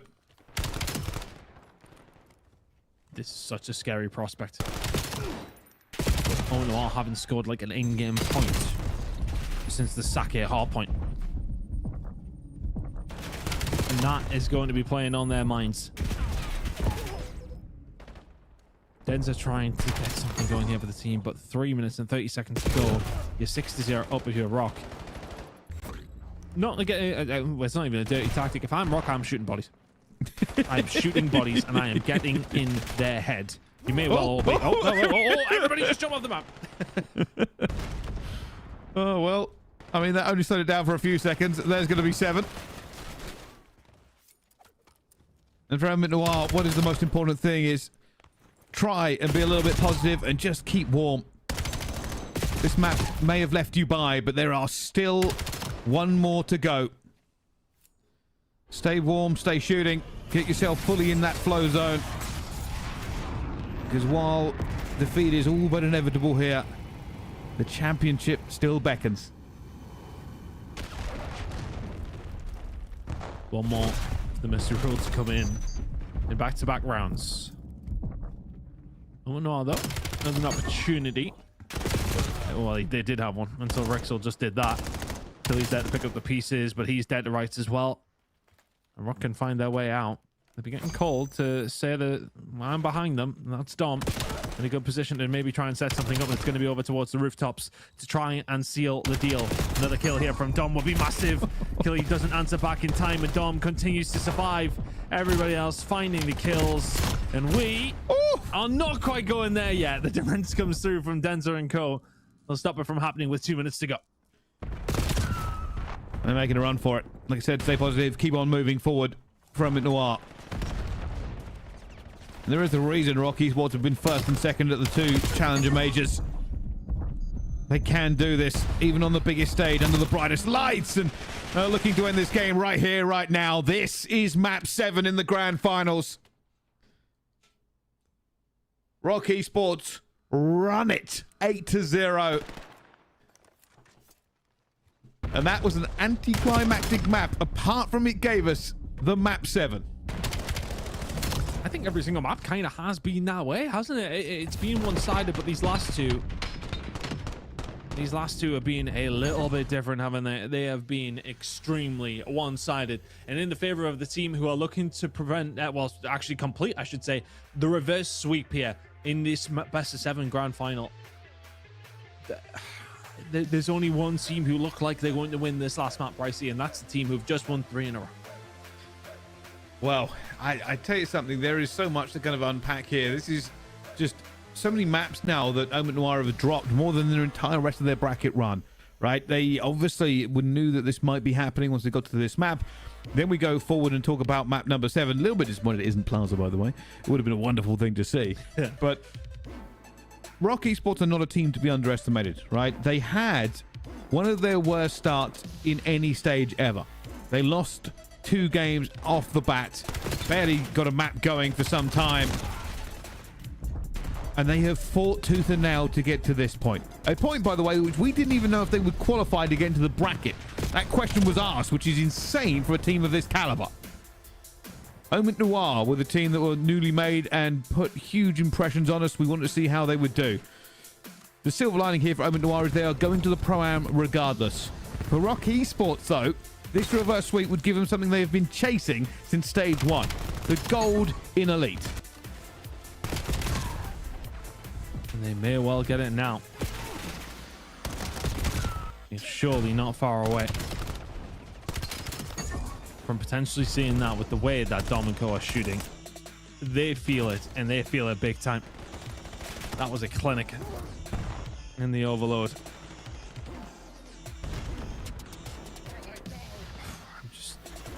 I'm bewildered that this is actually happening. Honestly, when OMiTNoir went 3-0 up, I'm like, yeah, probably 4-1. I mean, we even chatted about it in the break. I was like, yeah, this is probably done in the next 2 maps. Gridlock was just a shock. Like, a 6-0, that is not something we expected. But here is how we have walked this path so far to get to map 7. 250 to 185 on Scar Hardpoint. OMiT made a huge swing to get that one done. Fringe Search and Destroy came down to the wire. Lots of 1v1s, lots of 2v2s. But eventually, OMiT managed to walk away. Scar Overload was the OMiT show. That was 8-2 for them. Then things went a little bit off the tracks. Rock managed to strike back in Sake Hardpoint. Pretty much had control of that one the entire way through. Gridlock S&D was a blowout. There was nothing that OMiT could bring to the table. And that carried on into Den Overload as well. It's been a while since OMiT have felt the wonderful rays of success. But they need it again. How are they going to find it? I'm not too sure. It's crazy that way here. The players will be taking their time, get themselves in a position where they can give this absolutely everything. Give everything to this Den Search and Destroy for OMiTNoir. If you're Rock Esports, just keep doing what you're doing. Over the last 2 maps, though, a big factor for me is the fact that OMiTNoir haven't had a round or a point since Sake. And that's so much confidence for Rock that they've just been able to walk all over them. And the Den Search and Destroy incoming as well. Think of what they're able to do on that. It's maybe not brute force, but it's maybe in the same sense of Gridlock. You can start to send it. You can start to put yourself in a position to do something. They can bully. They can push and pull them around the map. It depends whether or not OMiTNoir are willing to let that be done to them, as they kind of have done over the last 2 maps. Well, this is it. The last hurrah for EMEA in Stage 3. If you are curious, North America soon. They'll be doing the same thing. Wonder if they'll have a 7-map grand final. It'll be a curious one. Well, they've had a lot of drama over there. So, yeah, they have, yeah. But we get the reverse sweep potential.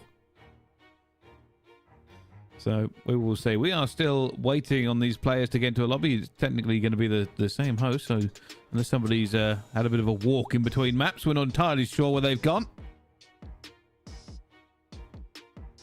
But we will see these go for it as well. And the benefit is it doesn't end here, of course. These 2 teams will go to the Pro-Am and showcase just how good they are against the best of the CDL.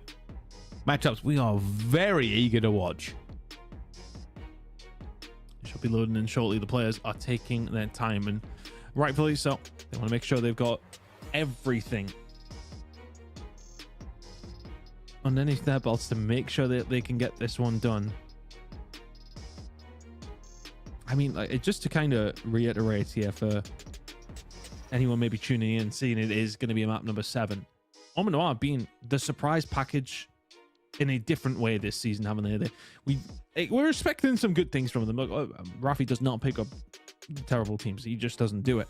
He knows what he's doing in the challenger scene, and these boys absolutely had the potential to be able to do this. To see them do it in the fashion that they had done, though, up until this stage was somewhat of a surprise at how good they looked. I think yesterday up against P7, that's why I was like, okay, well, I'm not going to try and get myself too excited just yet about them. I want to see how they look up against a strong roster. 3-0. They then headed into this grand final. They went 3-0 up. But since then, the Rock Esports team, who had such a struggle at the start of this stage, that we as you mentioned before, we were talking about them potentially not even making playoffs at one stage. For a second, I mean, obviously we didn't really think that was likely to happen, but it was a possibility, which is wild to say you in and itself. us, the staff. Oh no, I was what's going on. What's going on? Turns out it was Matt Paul and the NPC was causing more than a few issues. One of those issues seem to have been resolved. Yeah. It really has. We have been told that all the players are in the lobby. So as soon as they start this one up, we'll get into it. Obviously, after these 2 teams have been playing now for nigh on 2 hours, I suspect bathroom breaks were the order of the day. But as now they're all in, it should be the case that they start this up very quickly.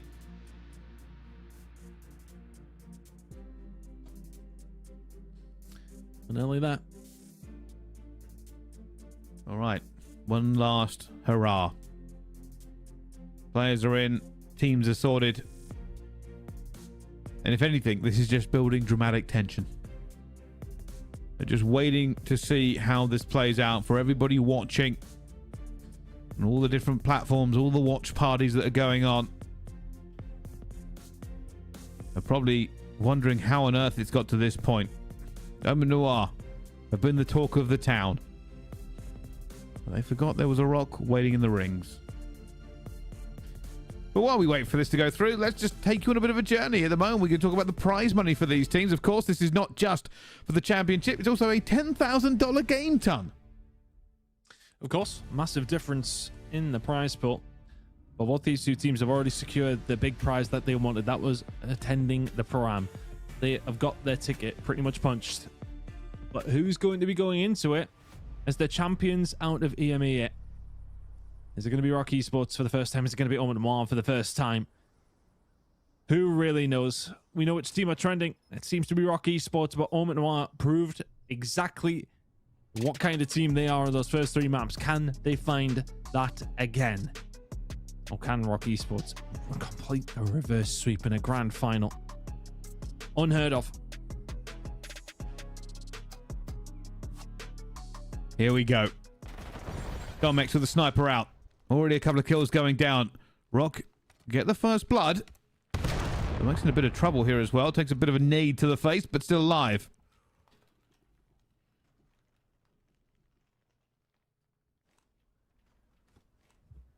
Don't have the numbers. OMiTNoir playing very, very passively though. Considering A could be wide open, but I think that's probably indicative of the fact that they've just lost 3 maps in the row in the space of about half an hour. So passiveness is maybe a result of everything that's transpired so far, but irrelevant of that, they do have those numbers. Not in a bad spot to defend this, but this could have been going down a long time ago. It is now going to go down surely from Rock Esports. With 30 seconds to go. Yep, and OMiTNoir on the way over. This might be a slow roll from OMiTNoir, actually. Look, they're sending a long flank out. They've got to wait for it to get there. Big win. Oh, that's a 2 versus 2. Already finding the flank. Domex in a perfect position. Finds one and the second as well. Rock Esports outnumbered, but not outgunned in round 1. So well formulated as well. Dom has the patience of a saint. And the 2-piece falls his way. But the big kill had to be made. I think it was Rixold who found it. Over towards the rooftop side. If he gets gunned, Dom is in a world of trouble. Even if he finds those two, the trade more than likely follows up. Yeah, this is now 7 rounds in a row, or 15 points if you include the points in the overload. OMiTNoir needs something. They thought they might have had it then here, but he's got cut down, and Domex in a great position, helped out. But Dom is so aggressive, he's so confident. Almost pulls off the first blood in their spawn, even though he's on defense. I mean, it's just delusional confidence, and Ethan's there chasing the kills, and Kicks is there to pick up the pieces. OMiTNoir now looking to try and fight through the middle of this map. Dom in prime position to just cause so much havoc. He will find it, but he will be traded. 2 versus 3 in favor of Rock. And still the fighting ensues here through the middle of the map. Killy happy to get aggressive. 2v2 looking to try and find the kill. Does he have the backup? No, he does not. Denza now left in a 1v2 and tagged up as well. Gets away with his life. Also has the bomb here. I'm fairly certain he just saw that. Oh, he's smoking it out. Oh, Denza's just waiting. He's hoping that somebody pushes him, but nobody has yet.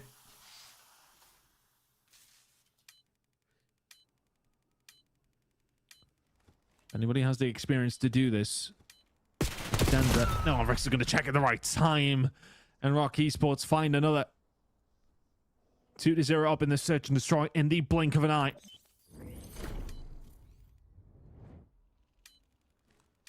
And this is ridiculous from Rock. Their confidence overflows.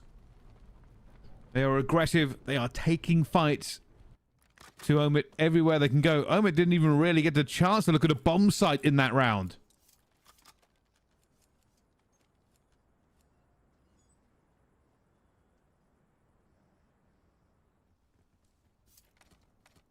What's the state of play here for OMiTNoir now? Because what it looks like for Rock Esports is delusional confidence. I mean, look at OMiT. They're very ready for a push over towards this B side. Ooh. Doesn't always work out for players like Dom when they're flying about the map, though. And there's a ledge that you can fall off. So OMiTNoir, through the grace of God, will find themselves in a 4 versus 3. Domex did not see that play across, but we'll know that somebody who's probably done it. Hoping to make a pick with this one as well, but it finds himself outnumbered now. We're going to try and chase him down. He does not get the second kill, and OMiTNoir finally get a round back onto the board.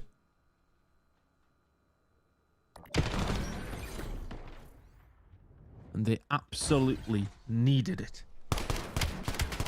Crucial they found a round. Denza pick up the pieces. Now he will be trying to inspire his teammates. 2-1.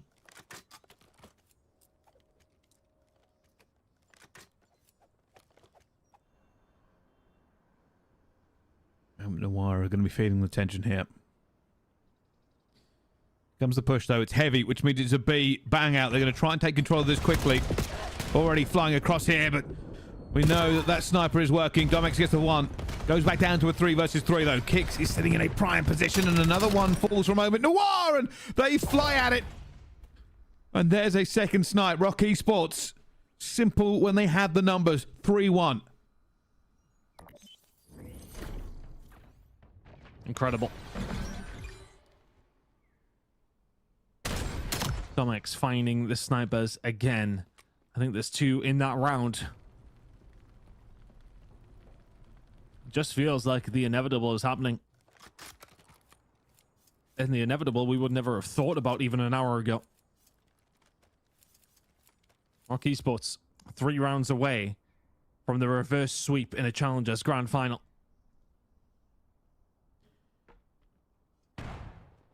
Here we go, though. Rock heading this for numbers again here, but Ethan will find the first blood. More snipes going down. It's Domex. They're waiting for it. Oh, the pistol. A little bit of timing against him here as well, but down they go even again. Denza left in a 1 versus 2. They'll probably double chow this, and they will get the trade.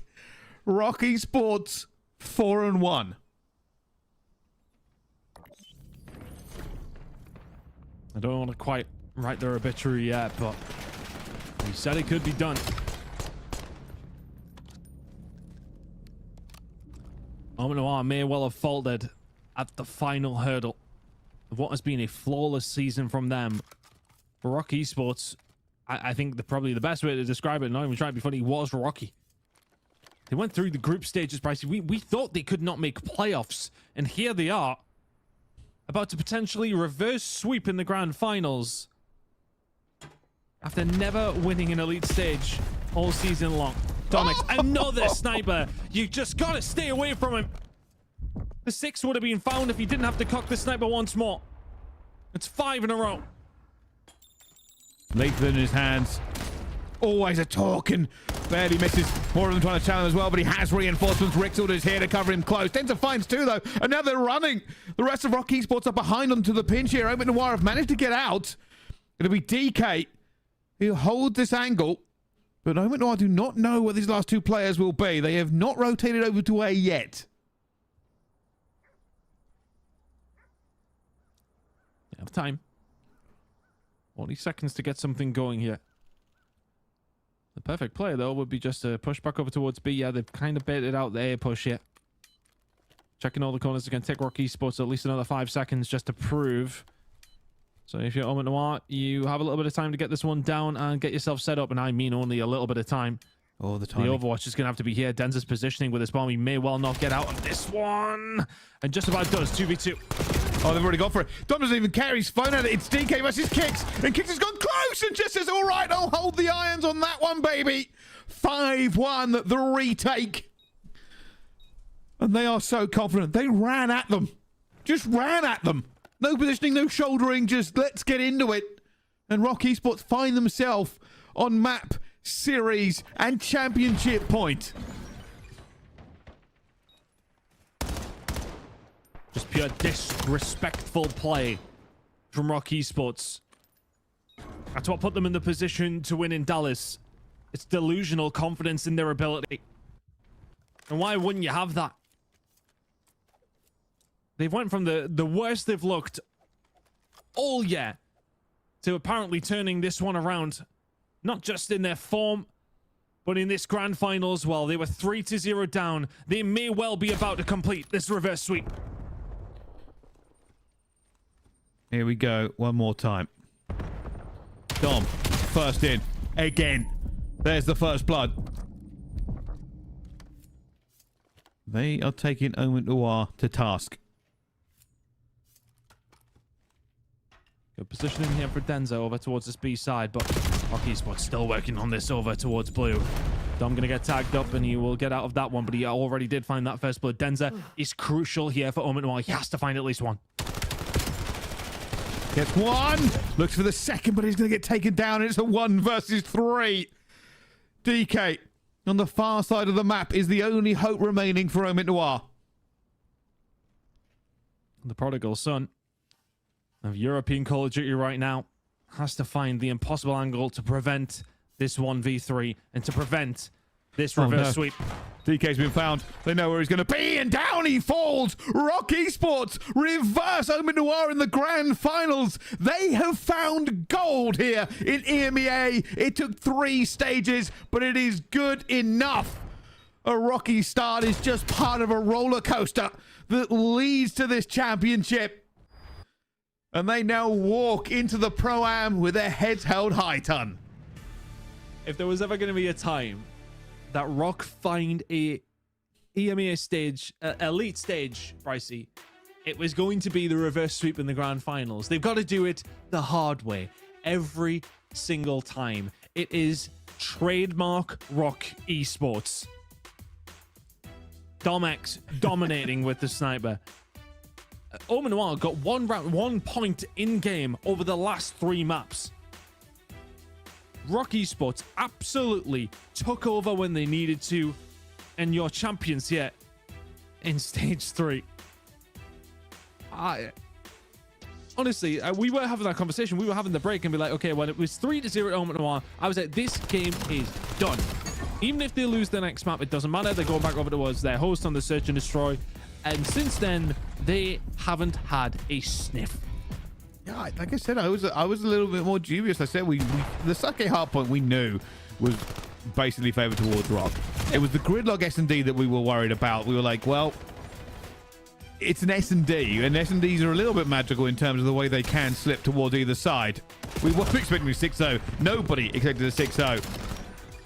The overload, and then just for Rock Esports to roar into this fashion after losing their first 2 games. It's magical, it's mystical, and it is a monumental time for them to walk into the Pro-Am.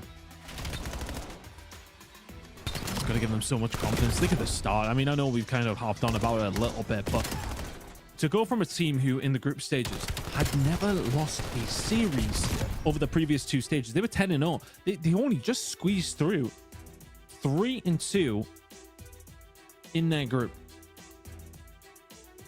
And to think that they have went then a step further than they have done all year long so far, at least online.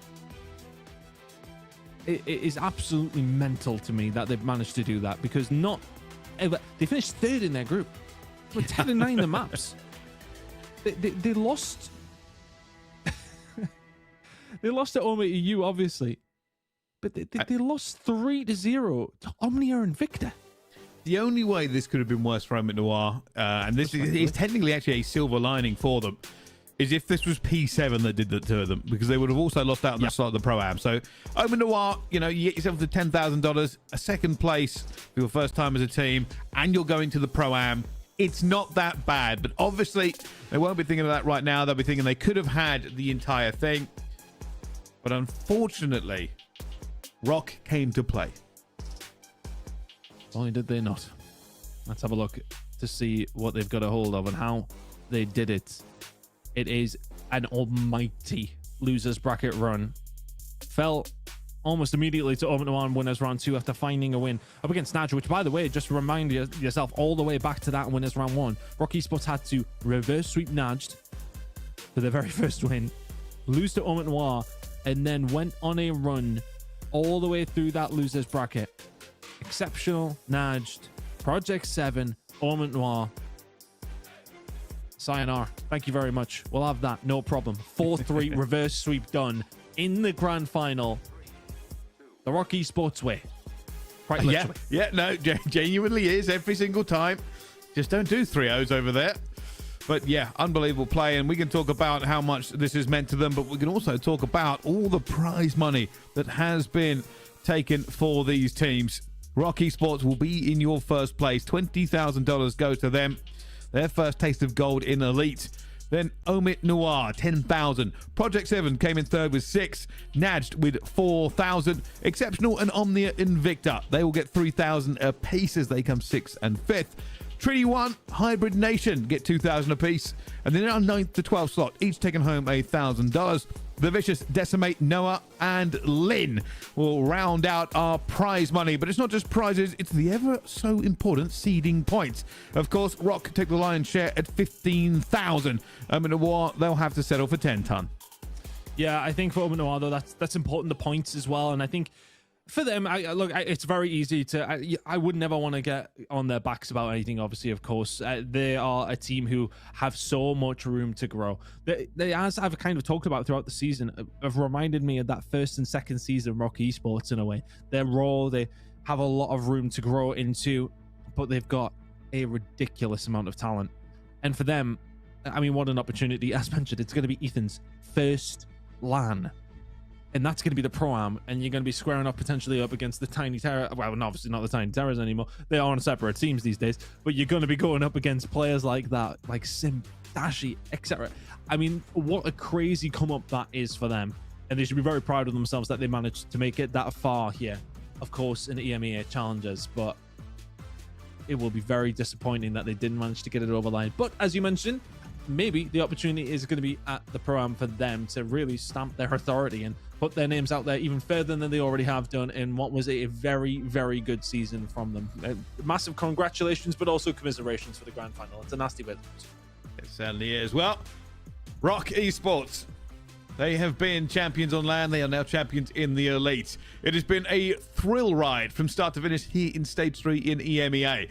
But action is not over. Of course, in a week or bit's time, you'll have Atlanta Challengers and the Pro-Am. But closer than that, North America will be deciding their own champion as well as their team they will send to the Pro-Am. All that and more coming up right after this break. That's it for EMEA. So thank you for watching, and we'll see you next time.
Ladies and gentlemen, make some noise for your back-to-back Challengers champions.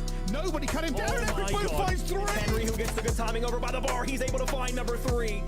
Oh, good movement from Mamba. Keeps the killing spree alive. Down low. Whoa, whoa, whoa. Lost for a minute, but I'm back. Now I'm at the top, and baby, at where I'm at. Oh, it's breakneck time, friends and family. The final day of Stage 3 Challengers Elite.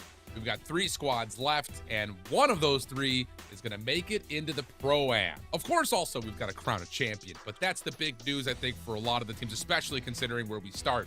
I don't want to get too far ahead of myself. My whole ship with me, I've got my guy Stud. And, brother, our last 3 teams are looking saucy. After watching the games yesterday, I'm pumped about what we have today. Oh, yeah, I'm super excited for today because we were thinking at the end of last week, nobody's going to be able to touch P7 Notorious. And then Huntsmen yesterday punched them in the mouth in map 1, lose the next 2, responded to map 4 game Hardpoint. And then when you get to the game 5 all the way to around 11, Mr. Sweetie hits a couple shots with that snipe to close it out. I know the Huntsmen had one hell of a reaction yesterday, but job's still not done because you ain't got that spot yet.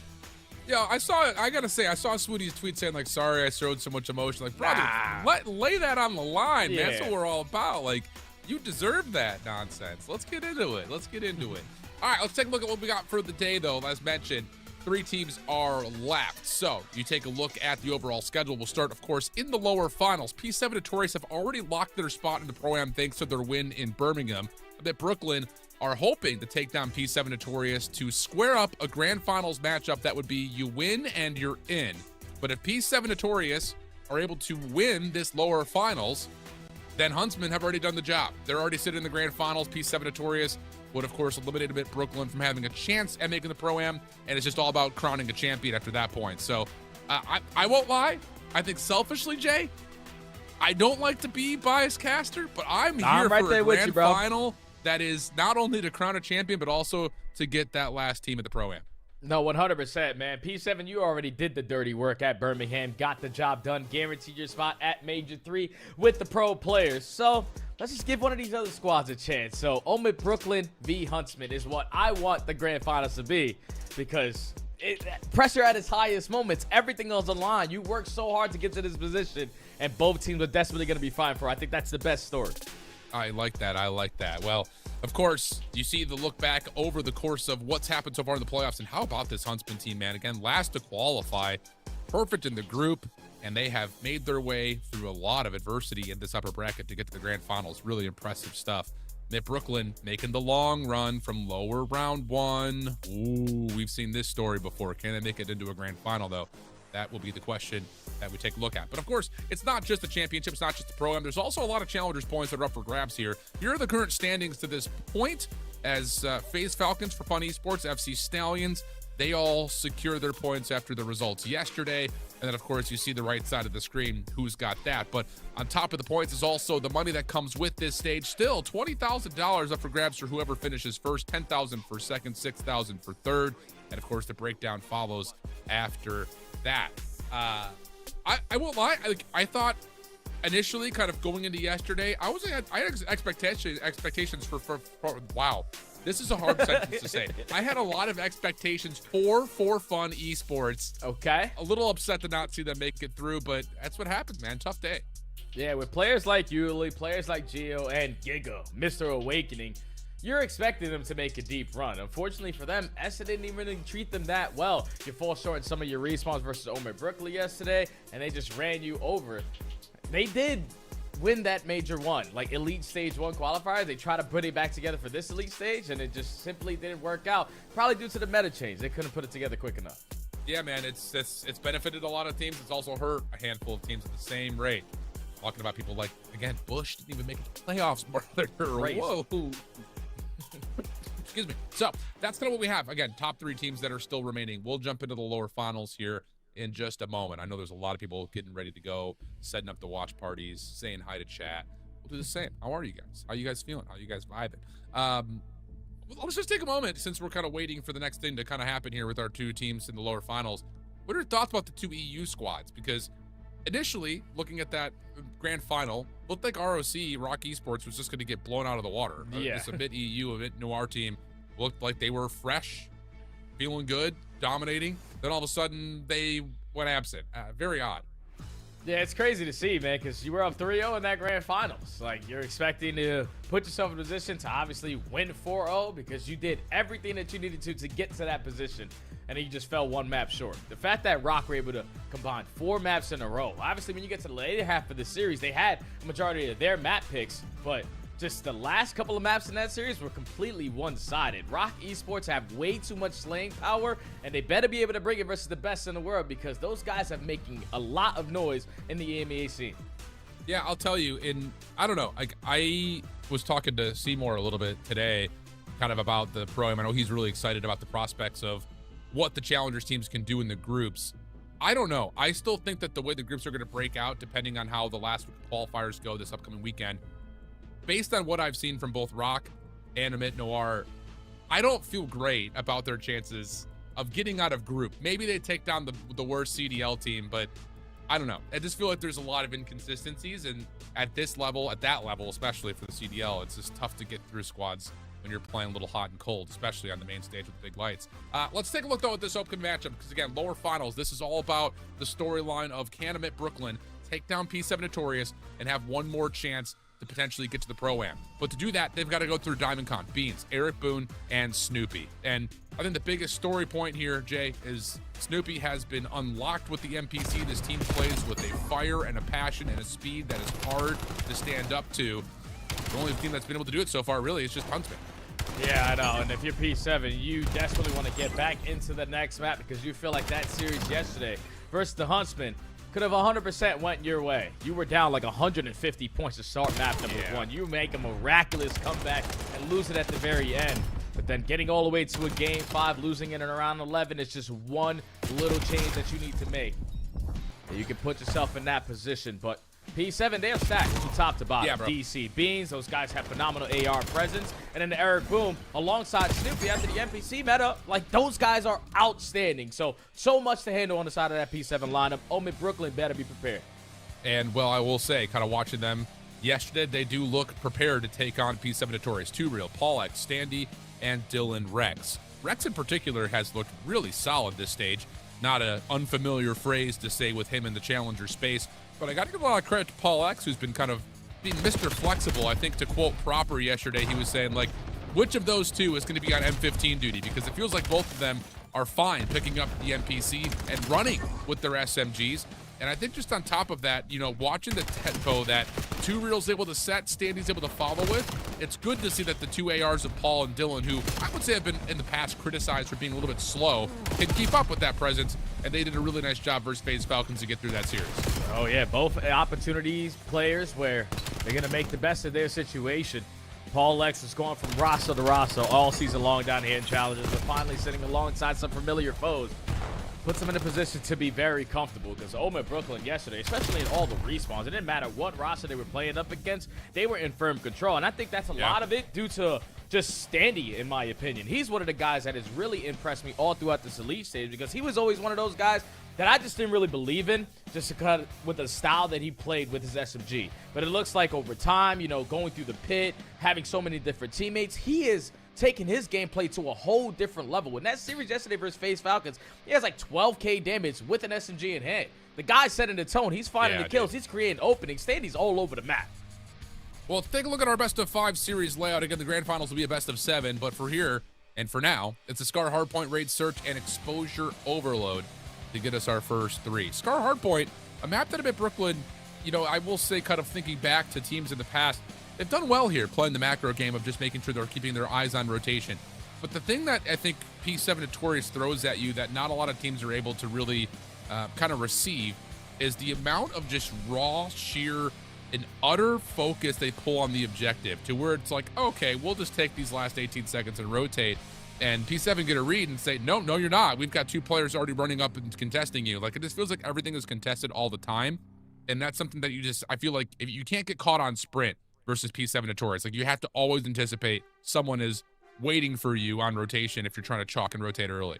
Yeah, and I promise you, Stady's going to be that guy on the opposite side, ready and waiting, holding his preempt, guaranteeing his ones, while he's setting up his ARs to dominate around the map. I feel like every time we've watched Dylan Rex all throughout this elite stage, you blink, the guy's on 4 or 5 in a row. On a map like Scar, where his AR presence needs to be felt alongside Paul X, those guys are going to set the tone. You just got to, like you said, shut down the pressure on the opposite side, because P7 always in your face. If you're finding kills with that AR, pushing them back, yeah, that's where OMiT Brooklyn have their window. Heard that. Well, we're getting ready to load on in, so hopefully it won't be too long. And also just keep in mind that we have that Plaza Search and Destroy lingering for map number 5. Bang out, brother. That. Yeah, brother. I mean, what, out of all the rounds that we saw yesterday, it felt like 90% of them were just bang outs at A-bar. Yep. Like literally every single one of them. I don't know who was on free cam obs, but it felt like they just like found their little corner where you could see the entire site. It's just like, all right, let's just go to free cam and just watch everyone shoot each other. Like, it's just so hard to pick a POV when those bang outs are coming. I will say, for our ops team that's out there, it's a nice angle. Let's lock that one in. I like that. I like that a lot.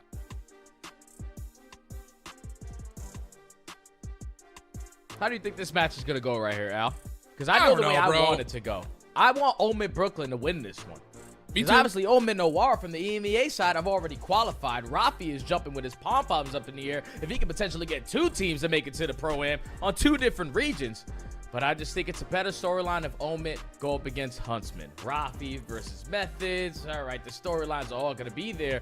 But P7 are just trying to be here to ruin the party, man. I'm telling you, if you allow Snoopy to get loose, it's GG. I heard that. I heard that. Yeah, man, it's tough because we got to be neutral now. But yeah, I'm definitely rooting for OMiT Brooklyn, dude. I want to see it, just a straight up best of 7 for the final Pro-Am spot. I want that. But regardless of it, P7 Notorious is a fun team to watch. Look at me playing both sides of the fiddle here. Is that the phrase? Both sides of the coin? Both sides of the fence? Both playing. No heads and tails. Yeah, 2 different sides, bro. I'm with you. Yeah. Yep, it sounded right. All right, fed. Just kind of, you say it with certainty. It doesn't matter what the content of what you say actually is. Exactly, and I'm always going to agree with you, bro. That's just how we love that. Love that. Let's get it going here, friends. P7 Notorious, OMiT Brooklyn, lower finals. Let's get it on with some Scar, Hardpoint, and Snoopy already taking some space over through mid. But OMiT Brooklyn say, we want this side of the map. We'll just kind of hold back and let Dylan Rex get the word. Pinch on the way, and there's that man you talked about. It's a bad man. Standy from mid-cut gets him at Brooklyn in the time. I'm telling you, Sandy's just always finding the gaps. And when he's making his kills count, that's when the game is super easy for OMiT Brooklyn. But P7, once they take care of him at mid-cut, they break their way, now controlling Delhi.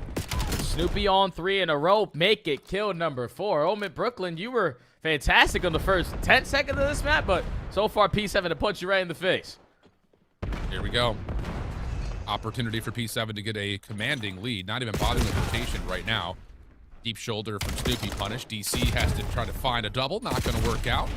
So OMiT Brooklyn will clear up the scrap time and put together a really solid rotation over to do. A little bit of hesitancy to see if P7 had tried to play around the backside of blue. Not the case. Everyone's from the front, but standing on 4 in a row has already met that with full-on force. Dylan watching the flank has been taken care of, though, and now the pressure for P7 can lead to a possible break. Yeah, they have pressure from every single angle, and now if you are Dylan Rex, can't you put yourself in a position to instantly contest this, or you don't even have to because your teammate cleans that one up. Nice shots. Still going to allow you a 2v1 scenario to try to break in for this final dunk time, and Dylan Rex doesn't find the kill, and P7 are right back in. Oh, and 2 Riddle doesn't finish his food, but moment of pause. Snoopy just found that kill through the floorboards up top of the 2nd floor. Nice nades coming through with no trophies. OMiT Brooklyn able to get the counter break almost immediately. Bean's able to get 1 as 2 Real puts pressure on the pinch. Gets the first elimination, not the second. And with 8 seconds remaining, OMiT Brooklyn are looking to push out of P2. But here again is that early contest. P7 Notorious already set up on the plane heading. Yeah, you take that if you're P7. All right, you go back and forth at the P2 where we dominated early P 1 time. And we're early off the rotation to the money hill here on Scar. So now can we shut down the first wave? Beans holding down the positioning over towards green while your teammates are hard blocking over towards blue. Snoopy realizing the situation. Let me just whip out an extra M15 and lock down the map. And that's gave P7 his slight lead. Yeah, Bean's going to play forward, but tuck just in front of P5. And Paul, nice movement. Right through the middle of the map. Is able to take down 2. Eric now in some trouble, but already being contested on the hard point. Looking to try to tip that over towards the plane heading. Not going to work out as Eric Boom has to try to find a way to survive. And so far, so good. He's able to find 1 good help coming through from Beans. So Eric will get the regen off. Not quite able to get the third as Standy's double will keep EMEA Brooklyn in a position of contest. 13 seconds remain though, and once more, it's EMEA Brooklyn who have to try to find an exit from this hill into the next one. Yeah, we got to go through, man, and it looks like P7 is just going to push you back a little bit more because they're still contesting at the ending of this P3. Eric Boom is able to line up a double with the MPC. And now alleviate that pressure at the new HP. P7 win the rotation, fully set up now. Yeah, split hit though on the way with a couple of motel spawns here for EMEA Brooklyn. And wow, P7 Notorious are getting a perfect read. Too Real though. He's on 3 in a row, playing around the backside of the hardpoint. Good response to DC. That will block the spawns just a touch. Oh! Too Real is absolutely smoking P7 Notorious in their spawn. Trade onto Eric Boom is in what looked to be a really dire moment for EMEA Brooklyn. It's just Too Real who forces an opportunity to get some time here. Yeah, it took Too Real to be God for a second, go on 5 in a row to secure the back spawns. To give OMiT Brooklyn some time there, but P7 on their first attempt, make it look even easier. Everyone from Motel find all 4 kills without anyone dropping, and now the break is good for the final couple of seconds. And now you're forcing the hand of OMiT Brooklyn. Start thinking about that rotation. Yeah, playing a little bit of bodyguarding on the exit though. Beans will get through. Oh, that shot's pistol not needs perfect for WD. Too Real. But Paul's in the way. That'll be an opportunity here for EMEA Brooklyn to get the early time on the 5th hard point. Paul X watching for the crossover through mid. Sees Eric at range, getting a lot of damage, and that's an easy follow-up for Snoopy. And how about those shots from Eric up top, the top green? P7 swiftly through the middle of the map. Now working on the break attempt in the hard point itself, and Snoopy's getting it done with both weapons, no problem. P7 in from the front. Hey, these are first attempt breaks. Like, if you're OMiT Brooklyn perfectly set up off the rotation, you need to value your life a whole lot better because P7 are picking you apart in all of these spots, and now you're consistently just getting pushed back on the map. Dylan Rex gives you one, though, and is able to at least contest them on the time for now, but P7 have the back spawns. They can continue to flood. Yeah, Snoopy looking for info off the little wall bounce. 2 players did not expect that, and Eric is in some trouble. Beans trying to stay alive on the backside of the hard point. Spawns are still in for P7, but the scrap time battle looking pretty decent for EMEA Brooklyn. Can't lie about that. Decent contest considering that P7 were able to flip the spawns halfway through that hard point. So 113 plays 93. EMEA Brooklyn already in the time at new, but mid starting to be threatened. Rex has to watch the long route, and that's a great set of shots for P7 Notorious to neutralize and get some time of their own. Yeah, it's crazy because OMiT Brooklyn, every single time, they're set up off the rotation. P7 knows the spots that they're going to be playing, and they're just gunning them to shreds. Shouldn't be that easy, especially when you're fully expecting the pressure on these angles, but at least for now, you're keeping them out of the time. It's a battle for deli control, and Eric Boom whips out an extra team to dominate that presence. P7 are in. Oh, Too Real? Oh, that would have been a big win over through market, but not the case. EMEA Brooklyn spawning away from the hard point are not finding the kills they need to create much of an opportunity to see time nor see an opportunity to rotate. Eric runs out of ammunition, otherwise he may have been able to take down the kill on Rex. Now a moment starts to develop. DC playing a little bit of bodyguarding over towards blue. Beans first one over towards top red, and good help. That's enough for EMEA Brooklyn to at least be in a position to contest until Snoopy. Another double comes through. He's on 2 in a row. Looking over towards the backside of the pinch. Decent damage out, but help on the nearby spawns has EMEA Brooklyn looking to push from the back. Man, ever 4v2, this is where you got to go. You are Tura setting up this pitch to the map. You got to be a lot quicker because eventually P7 are going to pick it up. They take care of you. Now all their focus is on the front. Snoopy lighting up the kill feed again. I was talking about the NPC meta change. How about if this guy just whips out an M15 on certain hills? 27 and 18 just taking over. Yeah, but EMEA Brooklyn get the shutdown, and they quickly follow up on the rest of P7 Notorious. 20 seconds of scrap time to fight for it. And P7, with a couple of kills, are looking to try to threaten this, but this is great bodyguarding on the map by Standy. Paul now playing safely behind the gens. Big win from DC on the 2 Real, though, leaves it just down to Paul. Clean first one. Still alive and kicking. This has been great for EMEA Brooklyn. They're going to be late to rotation, but to be able to soak up all that final 20, decent news overall as we head over to the 3rd hill. Yeah, but now we need to look for a very quick break, and it's 2 Real hitting mid-cut, catching the timing, and now that's 3 dead in the feed. Beans, you need to ride your life over towards blue, because now that's all 4 dead, and if you're OMiT Brooklyn, that's one comes in for Dylan Rex, and you know the pressure's from both, so everybody bring him a little bit. Yeah, this is looking good for EMEA Brooklyn. Standy on 3. Paul X holding the heady on 4. 2 Real making sure no one can hit through the cut on 2. Everyone doing their job right now. But an unpredicted spawn comes out for P7 Notorious, so small moment of concern here for OMiT Brooklyn as Real is just trying to pepper the hard point, but the timing of this is not ideal because now OMiT Brooklyn are spawning behind P5. They feel like they need to try to break through the old time, and luckily they're able to find the win over the top of the heady. And this is going to lead to essentially a tie game as we head over to the fourth hard point. Yeah, this is where you start to go forward if you are OMiT Brooklyn, because all 4 players from P7 ready and waiting over towards blue. But we're looking for the opening kill. It's going to be DC able to find 2 on the push through at plane, and Snoopy over the top with 3. So OMiT Brooklyn, their first attempt gets shut down. Here comes number 2 through red. And this is good. You've got a nice little route developing from Real. Again? He will block the spawns. Eric gets the first. Does not know where the second is, and that's where Standy's able to open up the hill. But look at the close spawns for P7 Notorious around the back. Do you predict this if you're OMiT Brooklyn? They're still trying to get numbers in and around the hard point. DC able to get 1. Nice shots onto Real. Not enough to get the kill, though. Beans inside the hard point, just trying to survive, trying to get a read as the spawns are still completely mixy. And that's going to be enough for potentially P7 Notorious just to stay alive inside the hard point. DC with the rewrap around the back is going to work out. Finishes off a low health pull onto Paul, and P7 is going to come away the victors of the fourth hard point, over 200 points, and now it's kind of do or die time for OMiT Brooklyn going to 5. Yeah, it didn't matter how many times Turu was finding kills pushing through white wall. He just couldn't put himself in a position to block those back spawns. So P7's had so many waves to just fight their way into blue, and that leads to now a 15-point lead. If you're all OMiT Brooklyn, fully set up off the rotation. Again, we need to find gunfights off the rotation, and you find clean 3 to win your first push. Paul X tried to push over towards mid-market, did not realize Snoopy had kind of snuck through the backside staircase. So now OMiT Brooklyn are in some trouble here. Are they going to get the next spawn in the backside of the hill? Yes, they will. Plus, they also get a pinch from Real. Can't turn that into 2, but he's able to at least reduce the pressure from P7 Notorious and allow OMiT Brooklyn to get back out of the hard point, but Standy will drop. The hit from the front started to develop. Here comes the crash. Paul, M15, trying to watch the corner. And up and over. Opportunity for P7 to get a little bit of time, but they're fully wiped out except for 1. Final shots from Rex will put that to rest. And once again, we're looking at rotation back to the first hard point with nearly a tie game after this last 10 comes through. A 20-point difference after this final 10 seconds is secured there from OMiT Brooklyn. This is where Real's going to try to break them down. Hits the route through red, finds a sneaky kill onto Snoopy, Nice and gives shots. you 1 extra. Real, the playmaker here for OMiT Brooklyn, opens up the time, but it's Eric Boom on the response. He gives you 3. That's an unbelievable pickup from Eric Boom. Nade also takes Rex out of top green. And this is not going to feel good if you're OMiT Brooklyn spawning over towards the 5th hard point.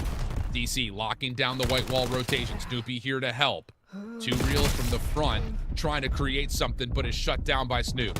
Paul and Dylan, though. Opportunity to keep the hard point neutral, but Snoopy in the corner is nearly up and over the 35 kill threshold. 187, 219, P7 in, and OMiT Brooklyn are still working to try to find a way to get around the back. Yeah, you desperately need to get out of this green spawn, man. Every time you hit these long routes, you're just getting cut down, and that's already 2 dead. Now you're forcing the final 2 players to try to make something out of nothing through mid-cut, and you just get mowed down by Snoopy. P7 don't have a chance at winning at the P1, but the rotation is looking like they got that secured in the back pocket. Closing conditions now here at the next HP. Yeah, just too much of a lockdown. Beans, who's been sitting here for a while, finally has a chance to get activated, and the last couple of seconds are going to come out. So, wow, a really back and forth affair, but realistically, it's that same storyline we mentioned at the top of this matchup, where it just feels like P7 is always contesting you as you're trying to make something happen. And I would say largely, Jay, every time that we got to P1, even the beginning of the game, P7 Notorious just a better job of forcing OMiT Brooklyn to have to spawn backside green in the worst possible position to try to work their way not just into 1, but also to 2. Nah, the way that they played that game was basically flawless, besides a couple hiccups, man. We're talking about a team who won a majority of the rotations. And then when they didn't win rotations, first break attempts was very easy for them to find. Even when situations where OMiT was shutting down that first opportunity, you were too aggressive on the map, allowing P7 to get a spawn that was funky out of this world that you can't read, and that eventually led to a break. They were just a lot more polished in the fundamental game, and Snoopy leading the way with 4,200 damage, 36 and 30, 27 non-traded kills. Half of it with the NPC, half of it with the M15. The guys are all over the map. P7 take map 1. Yeah, dude, that was a lot of engagements across the board. I mean, the fact that Real even gets to 36 is next level. But 27 non-traded from Snoopy out of the 36, 4,200 damage, doing a lot of it with the M15. We've said it once, we've said it twice, we'll probably say it about 15 more times between now and the end of the Pro-Am. Snoopy just got caught with a really bad set of luck with getting dropped from Boston right before the NPC buff comes through. Because, wow, he is looking like everything in this current meta, I'll tell you that. Oh, yeah, that's gotta suck if you're Boston Breeze, man. You pulled the trigger a little bit too early. Essentially one of the standouts here in Challengers, because I think there's 3 players, or maybe 4, that come to mind in that SMG role who I've grown to be a really big fan of at this stage. Snoopy, obviously, is a standout. But for OMiT Brooklyn, it's got to be Standy, no doubt, for me. And then for the Huntsmen, it's actually 2 SMG players. Johnny was the expected guy. That guy has been a terrorizer in Challengers for years and years, had a small stint in the pro scene, couldn't really make the most out of it because of the situation he was in. But he's been outstanding alongside Renegade. That is a guy who, without a doubt, has passed the eye test for me, and I can't wait to see him play later. But those are the 4 SMGs I'm 100% on the lookout for. I like that. Yeah, I really like that call. And I mean, we've seen it in all of the matches so far through Challengers without question, but it feels like a matter of time before we potentially see that happen against some of the pro players in the Pro-Am. Don't want to count our chickens, though. Before they hatch, we still have a full series of COD to play. Search and Destroy coming up next. It'll be Raid. And for P7 Notorious, coming off of, again, great rotation wins at Scar, great pressure with the SMGs, you assume that they're going to try to take away the map early from OMiT Brooklyn by the same way, trying to get Snoopy and Eric Boom kind of playing off that duo together. Yeah, they're definitely going to try to do that because of what OMiT Brooklyn like to do on the opposite is really slow and steady wins the race. You got Paulux who's going to whip out that sniper, try to shut down Beans on the opposite side. And if you are Standy and 2Real, just to read the map the way that they have been, because 2Real, again, phenomenal playmaking ability. And he showed it in that map, number 1, had such big moments to at least keep that game sort of close. But he's the guy in Search and Destroy who isn't afraid to plant the bomb, isn't afraid to take space, and he always dominates Tekken control over at that B site. So that's the guy you got to not let get loose because he's the guy that can pop the takeover here on this Raid S&D. Yeah, I hardcore agree with you, my man. Hardcore agree with you. Yeah, it'll be interesting to see if OMiT Brooklyn can get reads and try to, again, utilize that scope that we, like you mentioned, often see from Paul. The other side of that is, you know, can you rely purely on running a scope in most rounds on a map like Raid? I don't know. It's tough because, I mean, P7 and Notorious are no strangers to pulling out a scope of their own, but I think with this NPC buff, they're not even bothering with that more often than not. They're just trying to run at you and, you know, control space and trust their individual's micro skill to win opening first blood battles. And it's, to be candid, worked more often than it hasn't. So why break, you know, something that isn't broken? But it definitely feels like that Brooklyn have to step up in the Search and Destroy and show us something pretty quickly here to kind of let us know that they're not going to get bullied around in this Search and Destroy. Oh, yeah, because you got to think of what's still to play for, man. Your chance at making it into Pro-Am. Your best chance at doing that is by obviously taking down the team who's already got their spot guaranteed at the next event. And just losing that map number 1. Now OMiT Brooklyn are 100% feeling the pressure. Desperately knowing, looking at each other, communicating with each other. This needs to be a must-win Search and Destroy. We can't go into that exposure overload down 0-2 because P7 are P7. Like, these guys went undefeated in this group stages. They fell short in a Game 5. They're still one of the top teams that just won Birmingham. So we can't put ourselves down in a hole versus that caliber of team. Desperately need to have this Raid S&D. Agreed. Okay. Can they come out and throw a haymaker and try to get P7 a little off balance to start?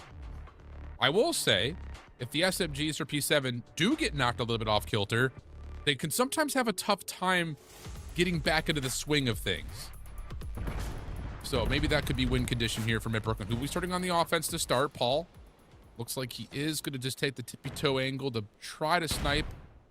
Beans, does he have the scope of his own? Sure looks that way. And that's what I'm talking about. Look at number 5 and number 6 in the minimap. Already taking mid-map, already looking to get aggressive, and Eric's going to find first blood for free. That's what they want.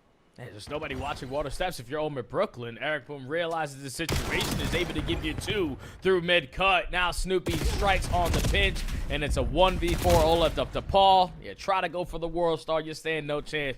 P7 played them like a fiddle there in that round 1. Yeah, and that's what I'm talking about. Like, even with Eric Boom running an M15, he still is able to run down the middle of the map with Snoopy. So that early tempo, once again, creating opportunities. So Eric for 2, Snoopy for 2. And that duo is going to be a problem if that continues. So That's what we're talking about. Not trying to say that the map's over because it's just round 1, but you can't let that happen every offense or even most of the offenses if you're Mid Brooklyn. You got to get something to step up and contest. Yeah, you got to be able to stand strong. Throw down in the middle of the ring because we saw Snoopy last week. He was 10-0 before he even dropped his first death. And that last search and destroy, he's just roaring with confidence. You can just tell by the way that he's playing. Already takes a lot of space through back laundry. No regard for anyone potentially sitting in laundry. Let's just get this bomb down. I got this side. Stun check for Snoopy works out. Here comes the retake attempt. Good nades, but Eric is here pretty fresh. So again, Snoopy, Eric playing off one another. First blood good. Nice damage onto a second, but Snandy around the back does not go covered. So Beans tries to push forward for the tray, but it costs him his life. Last player left is DC, has an NPC to work with, trying to play the defense of this post plant through pillars.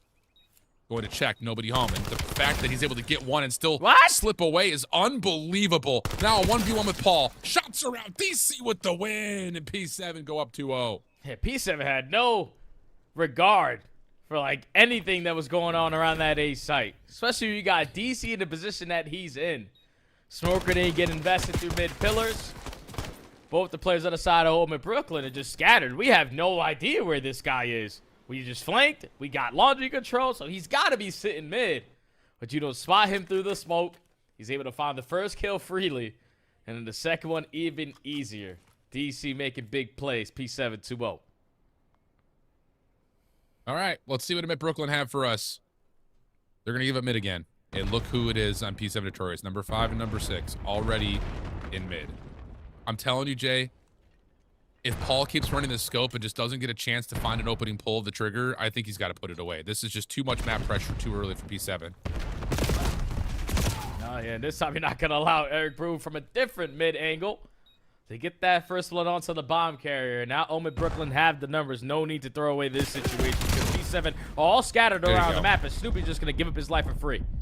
Yeah, great nades over the top onto tree as well. DC's in trouble. That's well serviced. Beans is working on the flank, but is just too late.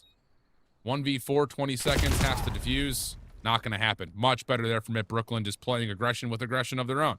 Yeah, they understand. Okay, if we're going to give up mid-map on our offenses, it's probably the preferred bomb site to go to. It's definitely going to be A. Because it's a lot more difficult to get those kills from mid-pillars and get out of dodge or just hit that spot without anyone spotting you. So Brooklyn get their first offense on the board. Paulux also switches between that sniper and the NPC and finds a couple kills on that round. So he might have just, heard you right there, Al. Because he whips out the NPC. Give me 3. Yeah, I don't know if that was a pickup or a loadout switch. No, it was a loadout switch. One of the two. For sure. It was a loadout switch? Okay. Yeah. All right. Here we go. See if OMiT Brooklyn can find a similar level of success on their defense. Patient approach here for P7. You got kind of a feel out setup across the board. And DC will take a couple of shots. Toss out a stun. I think there's a smoke down too. And Paul is going to take Zig control away. This is massive, but doesn't stay. Stun will reveal him, and P7 Notorious have a couple of problems they need to solve before they can play for the A plan. Yeah, OMiT Brooklyn just showing face all around the map, so P7 still unaware of what they can possibly take. And now you're going to do it over towards Laundry side, and Standy's not going to be ready for a great first blood there out of Beans, but Paul left with the response. Oh, and you've got the flank watch from DC. Good help. Good help from Paul. Actually gets 2 real out of dodge. That is critical. And then wouldn't you know it, he comes back to the fight because why wouldn't he? Now a 3v2. P7 going to move their post plant over towards Laundry side. Ooh. And Eric's going to look for the rewrap beyond kitchen. So a lot of trust that Beans can just throw shoulders and hold off a potential defuse. And this may lead towards a nice clock moment here. Eric coming back over to the play. He's going to have to check here in a moment. And he's got a small angle. Doesn't even get the kill there. 2 real will hold. And OMiT Brooklyn, 2 rounds in the response. Well served. Oh, yeah. It's fantastic plays from OMiT Brooklyn on that defensive retake. And it all starts by Paul X finding that kill through the middle of the map once they get that first one onto Standing on the backside, because then if you're P7, you're just expecting all out pressure on the flank. So you get the bomb down. You were ready and waiting. But the fact that they're able to isolate that player on the backside of the garage the way that they did, it's phenomenal teamwork out of Tura and Paul X. Like, Tura's supposed to be dead. Paul X hits Zig at the right time, keeps him alive, and then Tura eventually cleans up that kill. Just teamwork showed right there for OMiT Brooklyn to tie the game. Yeah, yeah. I like it. I like it. 4 in a row for Paul as well. So, again, talking about the impact of dropping the scope, pulling up an extra rifle or SMG has worked. Looking for early intel, and Paul will switch. Thank you, Ops team, for showing us that timing. And that's going to lead to OMiT Brooklyn getting a 4th member onto this play, looking for pressure at A, but wanting to get Laundry first. Eric staying patient, finds one before being traded, and that's enough information for DC to rewrap. And this is the exact same offensive look that OMiT Brooklyn had from the round prior. Smoke to cover, and now they're going to retract back to A for the plan. Yeah, the smoke is just delayed them from potentially being super aggressive on the retake while this bomb plan is going down. So this is going to be for you for OMiT Brooklyn to get out of Dodge.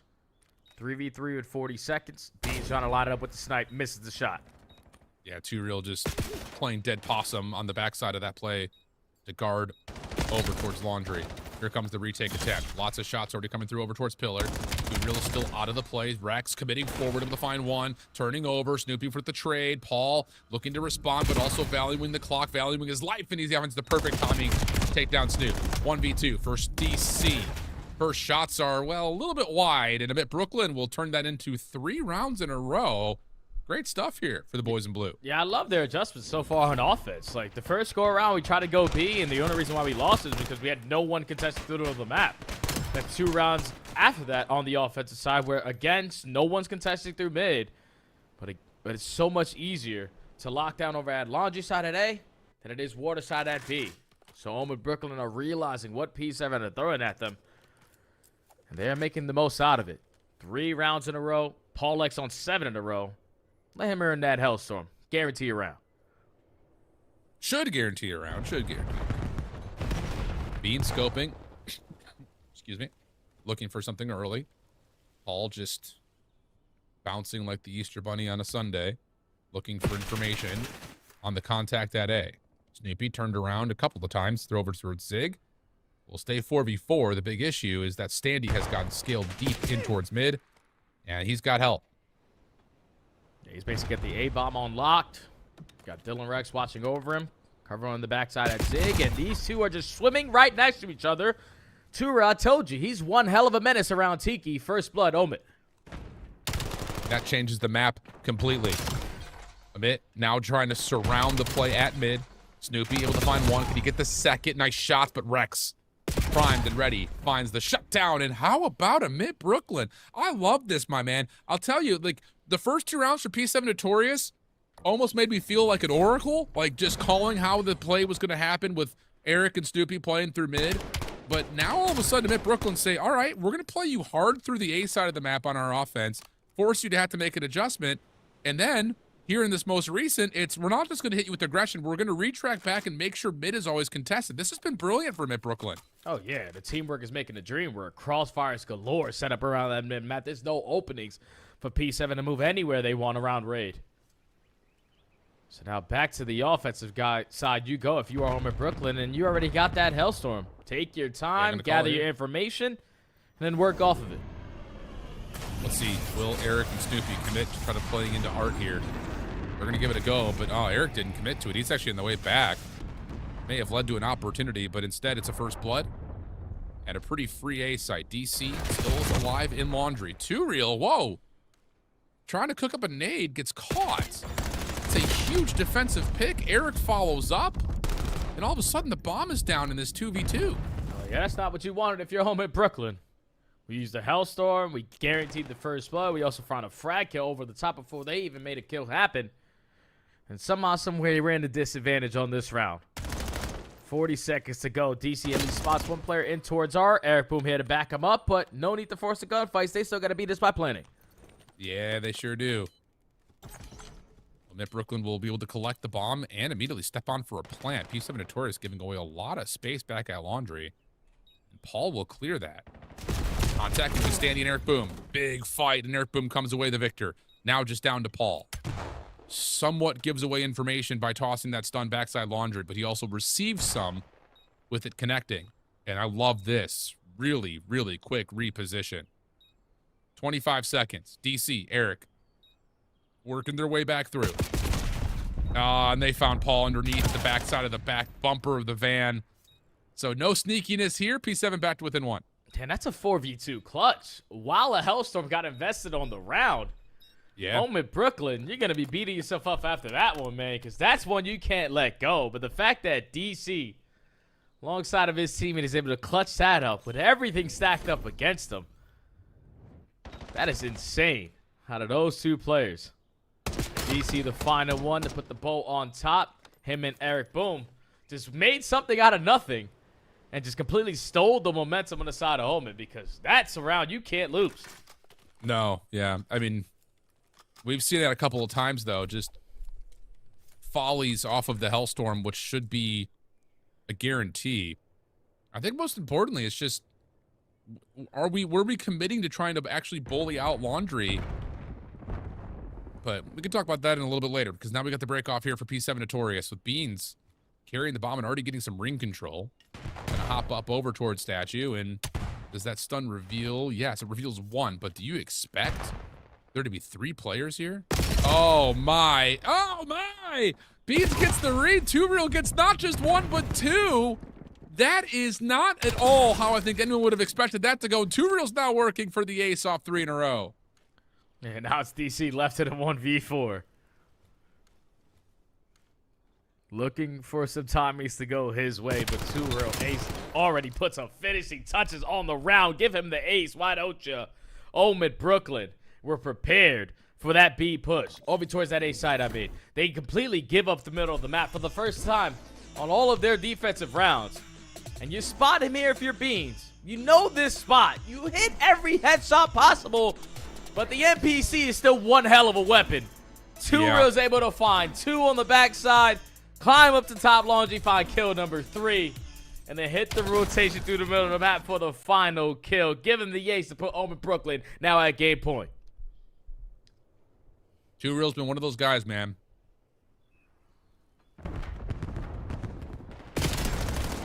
Now with an AR. What? Had to be team shots. Yeah, it was team shots. Literally melted. And then he gets another 6 in a row in 2 rounds. DC's going to drop. Oh, mercy. What a turn up from OMiT Brooklyn to consider the fact that P7 Notorious, as kind of we framed up and predicted, Snoopy and Eric take over the middle of the map in the first 2 rounds. P7 goes up 2-0. And OMiT Brooklyn just say, all right, they're going to play that game. We'll hit them with something a little bit different. No chance for P7 to fully respond to it. Brilliant search from it. Yeah, that's insane out of P7 to throw away the game the way that they did when they were up 2-0, because OMiT Brooklyn with perfect blind counters. Just like they played Raid Search and Destroy in every single one of their series, because the chemistry was 100% on full display. You go down 2-0 early, like you said. But the fact that they realize, why's the reason? We give up mid-map. Oh, it's not like we're going to make some crazy adjustment, try to contest them. No, we're just going to give up that mid-map and go to the opposite site.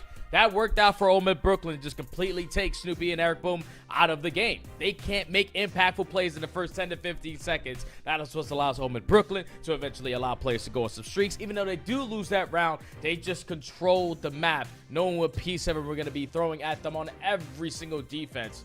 And it was counter after counter. Experience played a part. And OMiT Brooklyn, they tied the series. Yeah, big. Bean's not a part of it either with the scope. Paul, as we kind of mentioned, after the first couple of rounds, swapped off from the scope. I don't even think he even brought it out of spawn the last handful of rounds there. So, great reads from OMiT Brooklyn, great preparation. And now all of a sudden, this lower final is tied at 1 map apiece, looking over towards the overload. But of course, first, the highlights. And yeah, I mean, it's just the amount of speed and relentlessness that these first 2 rounds came in at. You start to think, uh-oh, we can't let that happen.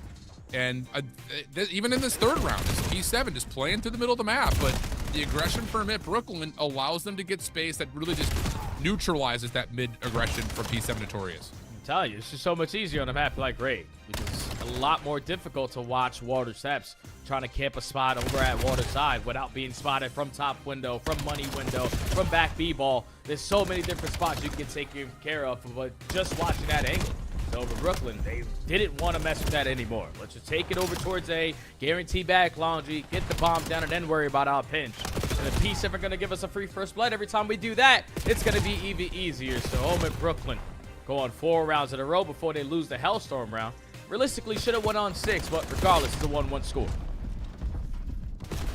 Crazy scenes, crazy scenes. So, Mid Brooklyn, perfect response after staying contest heavy in the Scar Hardpoint. Just could not quite win the rotations they needed to. I think especially as we looked at things like P2, P3, mixy battles over 4. But we don't need to get into the minutia of it. You saw it, or maybe you didn't, and you were too busy listening to our ramblings. Exposure overload, though, was what we get now for our swing map. Any thoughts here, Jay, about either teams or maybe players overall? The most player that I want to focus on is going to be Too Real, man, because it doesn't matter what game mode he's in. He's just always willing to make the best play out of the situation. So on a map like Exposure Overload, where sometimes the spawns can get a little funky, you don't even have a chance at contesting just in case they go for a relay. That's a guy who's going to make so many impactful kills just due to the positioning that he finds himself on the map. Snoopy on the opposite side, you got to handle him because Too Real, you let him loose. GG. I like that. So we'll see if we can get some good zone of control.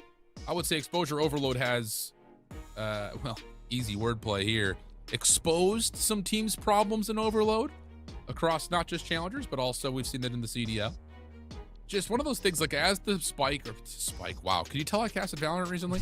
As soon as the EMP starts to move from like the second to third positions, that's where the map can sometimes get a little out of hand. Yeah. I think especially just, you know, knowing when you have the opportunity to get through your opponent and move the spawns around and put them into really bad spot to where it's difficult to recover from one spot to another, whether it be the north side of the map after the, you know, the second EMP drops in, or getting flip side back to the bottom. That little bit of manipulation of spawns, I feel like it really it shows its hands in this map where it can really punish you quickly. Oh yeah, that's why the teams that usually start off on the high note of getting that early score usually find quickly score number 2 to go with it. Because on a map like Exposure, where, like you said, some of the spawns don't really make sense at certain points, you don't even give yourself opportunities to go back and contest it. Depending on where your teammates are on the map, you have to realize we have to be the team to score first. We have to set the tone. We have to put ourselves in position to be in the advantage, because a map like Exposure, it can start to get away from you. When you give up that first score, when you're not in a position to instantly play that relay, you're already down 2, and then you're just playing at a pace that forces you to scramble. We see it so many times with Terry Ride Bush. Unfortunately for those boys, we don't even get a chance to see it in playoffs here, but Exposure Overload is always going to stay the same. The team that scores first usually finds a dub. Yeah, it definitely feels that way. It's just, I think it's, you know, knowing that the first location of the EMP often turns into a big battle of TDM for what feels like most of the opening 5 minutes, more often than not, pending like a really clean break off. Yeah, you get into that second half and you find yourself down. It's like, uh-oh, now we got to try to find a way to force something, and the other team can be like, okay, we can just prolong this. You know, little things here and there. I think at this level with these types of players, those conversations are likely happening, but we'll see if that comes to fruition. Lots of filler as we're waiting to load on in here. Exposure Overload, map 3. Huge, I would say, for this series, knowing there's a Plaza map 5 still to come potentially. So it will be EMEA on the western side of the map, P7 Notorious on the eastern side, and we will get to work on this opening battle for mid. Yep, it's all about That's these a pretty mid good start. gunfights right off the rip, and it's Too Real and Dylan able to walk away with a majority of them. And now you read it, the pressure from the rest of the P7 players is going to be through the middle of the cut, so you try to commit over towards that A capture for the first early score. You get shut down, and now P7 instant defense, so now instant offense. Really good look, though, from Ed Brooklyn. I love that idea off the read. Now we start to move over towards A. Good shutdown coming through. An opportunity to still hold this EMP, though, if you're P7 Notorious. Just comes down to getting these other two members off spawn involved. Now you're just going to wait for OMiT Brooklyn to try to strike first. That's not what you were looking for if you are P7. Now you got to try to camp up, guarantee some one-on-one gunfights because the pressure's going to be all around you. OMiT Brooklyn playing patient, and now they're on the attack. Big win from Paul. 4 in a row, gets into position to move the spawns from this mid-map position. And if he can find a kill or two, should be enough. But what a prediction from DC. Able to find one. Trade is out. Now Rex trying to put some pressure onto the backside staircase. Nade stun comes through, and Too Real will push forward with his pistol kill and find the opening score. And still a chance here. I'm actually surprised that Standy gives up this position. Thought he was going to kind of stay there but instead it's Too Real trying to fight off these P7 Notorious members who are still trying to come off spawn, and Paul's going to find an immediate relay. Really good stuff here from it. Brooklyn Snoopy will drop, but look at the spawns for P7 Notorious. All of them spawning at dirt. Oh, yeah. Hellstorm, very wisely called by Too Real, will slow down this play. Yeah, we're just out of the play, man. So let's give our teammates who are off spawn, 2v4, some assistance with the Hellstorm to try to slow them down. You do just that to at least allow Standy now back into the play, but everything that P7 was just desperately trying to achieve gets shut down, and now you have to fight another wave here at A. Yeah, look at Too Real just waiting for his opportunity through the middle of the map. Has an angle at the EMP location. Ooh. Big win though from Eric Boom behind the play. Here comes Too Real just to the pistol. Not able to win the battle versus Beans, but there is a trade. Last battle happening up top towards Ring.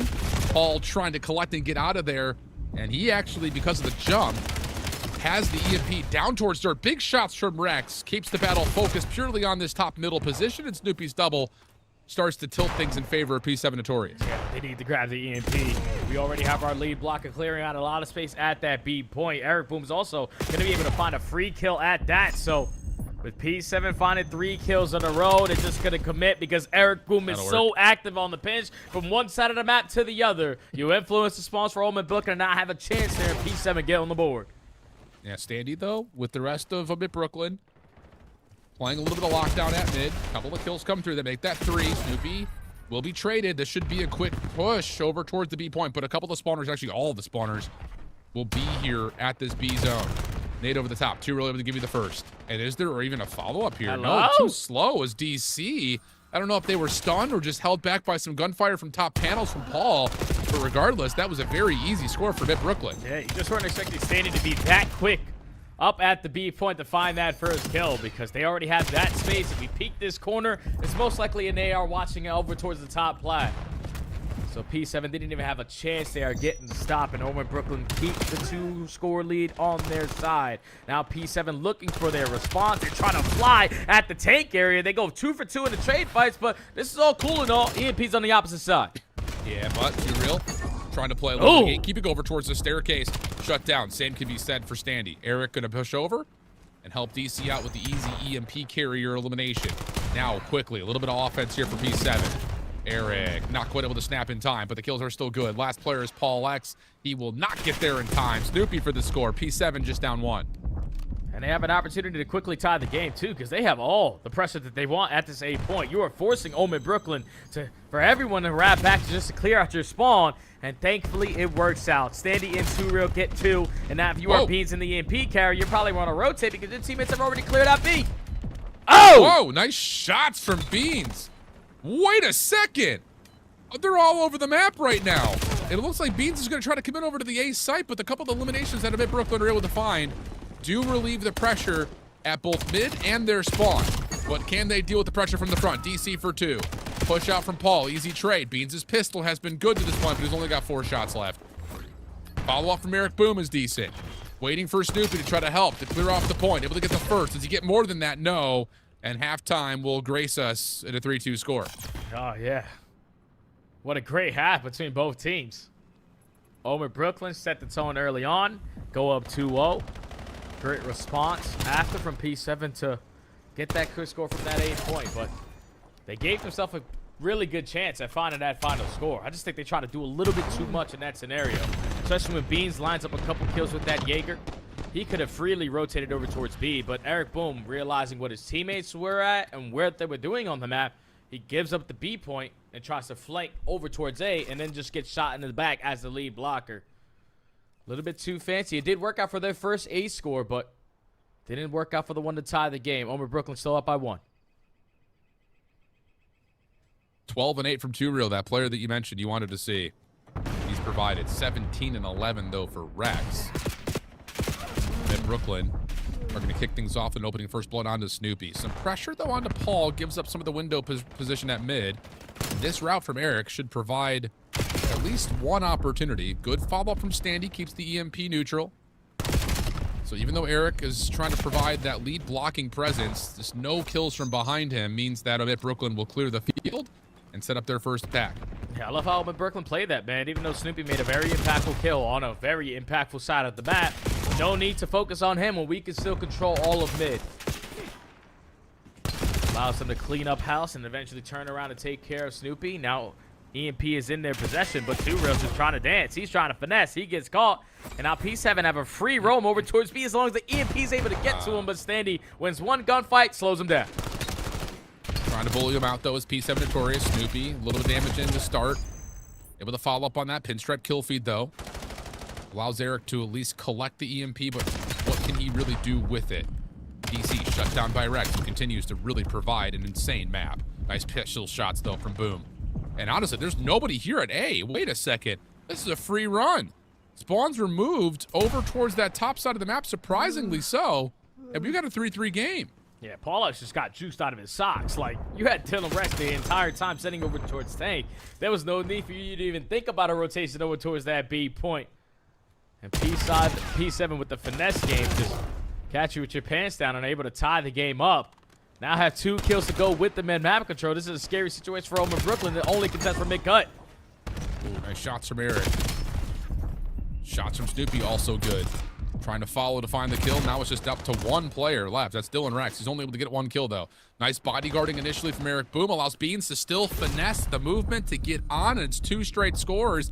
And P7 Notorious are in the lead for the first time here in the Overload. And they were already found the kill. That was the player pushed out towards their spawn. So they are in a position to instantly shut down a rotation play here from OMiT. Because you have bodies in the places that you need them to be. 2Real now on the opposite side, just trying to clear out the lane. Standy finds another kill through the middle of the map, but if 2Real gets this one, you go forward, nice. and he finds it. Yeah, but the problem is there's no one else to really follow on that line. So Standy will move towards top ring. Nice shutdown by DC. 17-13 for Connor. Pop out works out. P7 going to find 3 straight kills. The EMP carrier, Paul X, is in some pretty big trouble. But he gets help off the close spawns. And honestly, he could just run this thing in, and I think he's got the read for that. Oh, my. Yeah, that's fantastic finesse out of Paul X. Wins 1 gunfight with the Jaeger. Reads that the last 2 players are contested to the map. All right, let me just sprint forward. A is going to be clear as free to tie the game up. So now whole tied up at 4, but instant opportunity for P7 to take the lead right on back. There's so much pressure over towards Solars. Beans is able to line up a double, and in the blink of an eye, P7 got the lead again. What an overload this has been. Both teams not slowing down whatsoever. Tank spawn location for the EMP. And honestly, a win there from Snoopy and the follow-up from DC has a potential relay involved here for P7 Notorious. Can they take a 2-score lead? Sure, feels that way. Eric Boom able to just be able to slip underneath platform. And now it's 6-4. Minute 13 on the clock. Sense of urgency has to be high for OMiTBrooklyn, and they at least have 2 through. But you have to win these gunfights to get to the EMP, and honestly, OMiTBrooklyn are looking for fights. They've lost track of the EMP completely almost. Yeah, they have no idea where the spawn comes in, and that's due to the Hellstorm that got invested there from Snoopy. Just keeps them indoors. Just allows that time to keep on ticking down, but OMiTBrooklyn have now found the kills to go with this push. Lead blocker going to try to lead in space over towards B, but the EMP carrier drops through mid, so Dylan Rex, you got to wrap back and find a couple extra. Going to get the trade on DC, but his teammate not staying alive means that P7 Notorious have cleared out the threat. 2Real shut down at mid. That may have been the last chance. 30 seconds. And yeah, Beans is going to play a little bit of keep away here. What a map this has been. But P7 Notorious have win conditions set. Good trigger discipline from DC. Good follow-up coming through. 2Real trying to get there to grab and go, but it's not going to happen. And that's going to be the map. P7 Notorious going to take map number 3, and with that, the edge in this lower final. Man, they were the team that just made so many better plays in this overload. To allow OMiTBrooklyn early into the map to go up 2-0, to have your immediate response down 2-1, and then you end halftime only down by 1. You come out on the second half, guns blazing. We slay our way through the map, we find our first scores, and then every single time I'm expecting OMiTBrooklyn to just cut their losses, hit the rotation, and set up at the new. They don't do it as a complete unit, and that's what allowed P7 to pick them apart all around the map, and then eventually use their Hellstorm, just play keep away even longer. P7 were in control because OMiTBrooklyn was just a little bit more scattered, not the team-oriented play that we saw to Search and Destroy there on that overload. And I think there were, I mean, I'd have to go back and kind of look at it again, but there were 2 moments that it just feel like OMiTBrooklyn got spawns that I would have predicted. Kind of no one was pushed up the map or towards the top or towards the bottom. It was just kind of a neutral 50-yard line, and all of a sudden EMP spawns dirt and all of them at Brooklyn spawn up top of the map. It just felt like a little bit odd, and maybe I missed somebody on the minimap while I was kind of reading the play, but it definitely felt like P7 Notorious took advantage of some moments that may not have been as well predicted, and a bit Brooklyn just, like you kind of mentioned, over-investing in the middle of the map, not able to get the defense behind to really block out either, like we said, one side of the map or the other where those two goals are, mostly because of the continual reinforcements through mid. So tough overall, but hey, you've got 4 really good stat lines there in the bottom side of the screen. Sharing is caring without question. Snoopy, 23 and 22, only 2,400 damage, but he's able to get 2 overload scores. So really, really good stuff overall from P7 Notorious from top to bottom. Yeah, they were just taking the space that was given to them, and OMiT Brooklyn weren't taking the time out to sniff some of these players out. And that eventually comes back to bite them, because you played the first half perfect. You could have potentially ended it pretty early by guaranteeing that final score instead of getting stopped at the goal line the way that you did. But just right off the rip of the second half, the fact that you get juked out of your sauce like that, you're already in a bad spot, because everybody rotates over towards B when you already had a player in the Rex holding down that tank position. Then you give up that cap at A. All right, cool, that's great. But then they already showed presence at Solar at that time as well to keep you in your spawn. It's like OMiT Brooklyn were a little bit nervous to spread their wings and get loose on the map, and P7 were able to capitalize on it. And now another respawn. Yeah, definitely felt that way. I think that's a really good shout. So P7 take the edge of the series. And now we take a look to see what happens in the next hardpoint. Again, just kind of give me the recap if you're joining us here a little bit late. That Scar hardpoint, 251.87 gives you the intention that it was a pretty tight game until the very end, really. I mean, we got to a point after what? It was like the P4 where it was like 200 to 150. And it was just one of those moments that it just felt like OMiT Brooklyn had to start playing some perfect COD, going from 5 to 1 to 2, which was I would say definitely the most difficult stretch of hills for them in that map. So as we look at the Gridlock hardpoint, knowing that you've got a couple of hills that are for sure hard set money hardpoints, you have to just be better predicting the timing on rotation and not getting stuck in this weird, like, not spawn trap, but spawning in the worst possible position for what's coming up next. That's kind of what I mean. Yeah, it's the fundamentals, man. You need to have them in the back of your mind if you're OMiT Brooklyn trying to force this game number 5. Because a map like Gridlock can definitely get out of hand if you're not doing the little things correct. We're giving up early time at the P1, great. But now we're swanning over towards P4 side for P2, where we have to consistently break through the front. No, that's not how we want to do it. We need to make sure we're on the back side of that 18-wheeler so we can set up for the P2. Then you can technically win the rotation over towards P3, depending how aggressive and how many kills you're finding at that old time. So there's opportunities here for OMiT Brooklyn to definitely right the wrongs of what they did in map number 1. When you are set up, don't give up that first kill. A lot of these hard points can be lockdowns. That's your win condition. You have a better opportunity when you're all early off the rotation and you're locking down these setups. That's the way, in my mind, OMiT Brooklyn are going to force a game 5. Agreed. I think the thing about this, in taking a little bit of reflection into immediate action, I would say, like, a map like Gridlock, a map like Sake, both being added into the pool here, they are both, because of the density of money hills that are on the map, makes you feel like it's a chalk and rotate map. If you don't have one more good look to get through P2 and you're spawning out, you got to rotate to 3. Problem is, P7 Notorious is always good at reading when you're about to do that, and they're going to send somebody like an SMG to try to cut you off and keep stagger spawning you before you can actually get your own setup. So those are the things to kind of watch for if you're somebody who's trying to get super big brain. Let's jump to a break, though. Players are taking a small break, so we'll do the same. Gridlock coming up next for our hardpoint map number 4. Don't go far.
Welcome back, beautiful people, all you crazy Challengers fans. We are jumping into a gridlock hardpoint, map number 4.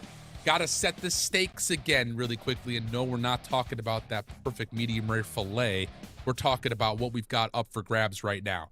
P7 win this map, Huntsmen are in the Pro-Am. If Brooklyn win this map, they've got a chance to still fight for it.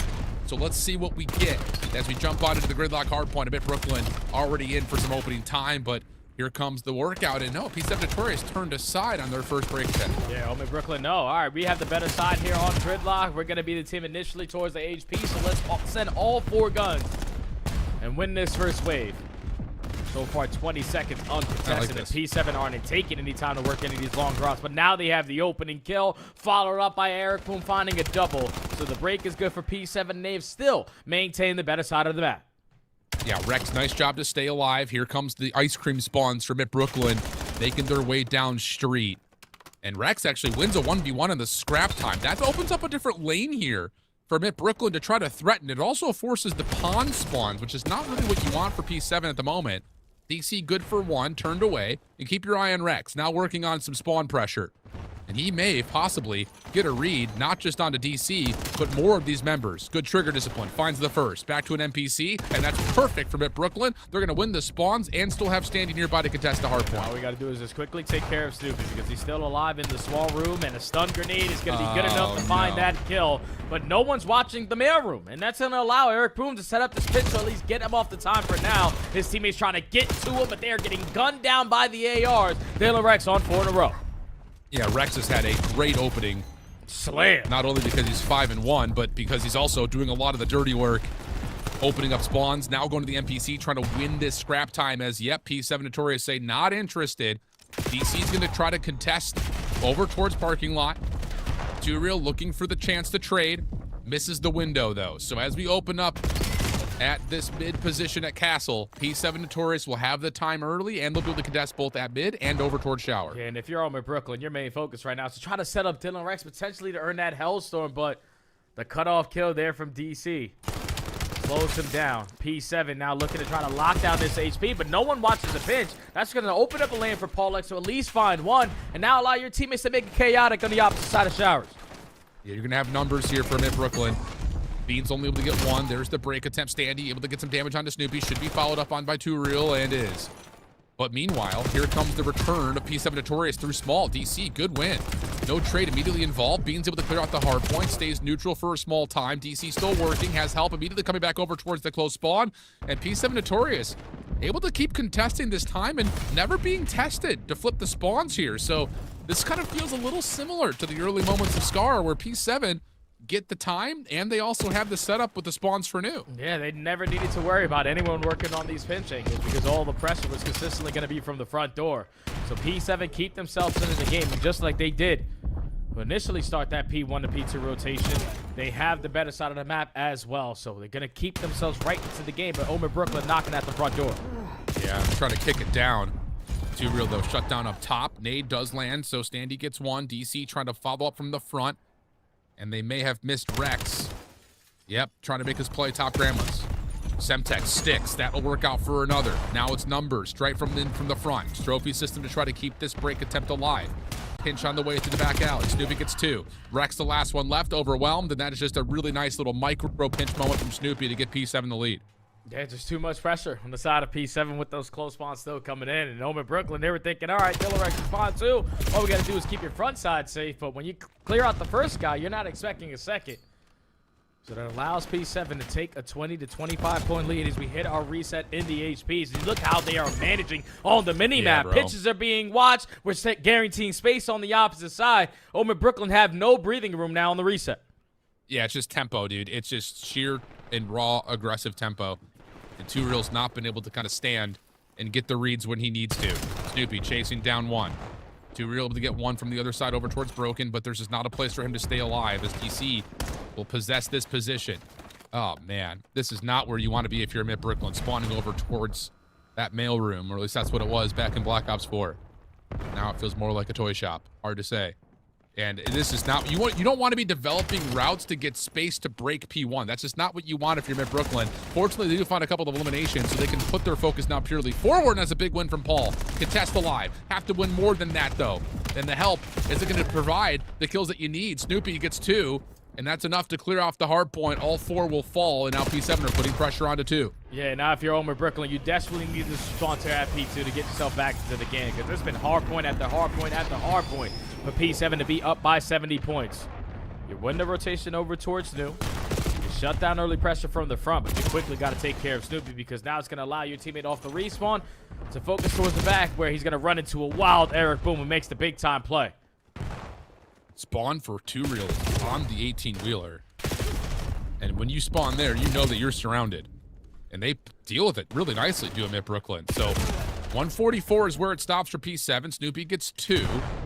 Allows an opportunity for P7 to continue to just flood on up, get towards this corner room, and see if they can find a way to break. Paul looking for contact. Takes a lot of damage. Oh, and a team nade comes through, but does take care of Snoopy at the same time. DC with 1 more. Last player, little 1v1, Standy off the regen. DC over towards the backside ticket, and that'll be enough for the full time largely at P2 to go to OMiTNoir. Big hill. Yeah, that's 2 times that where OMiTNoir basically dominated that P2 side of the map. But this is where it all started to spiral out of control. We quickly need to find a break, and with Tura getting that kind of spawn, he needs to find the opening kill. He's able to do just that, but now you need to even do more. Stole a lot of time for your teammates to get into play. Tura finds another. Good trade from Standy. But do you get a read here? Look how tight OMiTNoir are playing. They don't get a read to block the spawns on the backside of Koi. So Rex trying to get away, not going to happen. Here comes the hit attempt for P7 Notorious through small. Pinch developing for Beans. What a set of timing this is from Beans. Gets the one in the heart. Oh! For a second, but out of the 1v1. Eric able to find the kill, and P7 will win back the time, but they will lose pressure on the P4 side of the map. OMiTNoir need to hold this if they want to have a chance to come back into this game. Yeah, every single gunfight win right here is a good one off the rotation, and you're going to allow potentially Snoopy to break you down. No, it's a stand man from the back lines able to win that one-on-one gunfight. So now a 40-point difference. OMiTNoir desperately looking for a fantastic hold here, and it's all about the first kill. Don't give it up for free, and Paul X gets isolated. Now you're pressure from every angle. The front gets cleared out, though. Do you have that read if you're OMiTNoir? Nade tags up DC, he's low.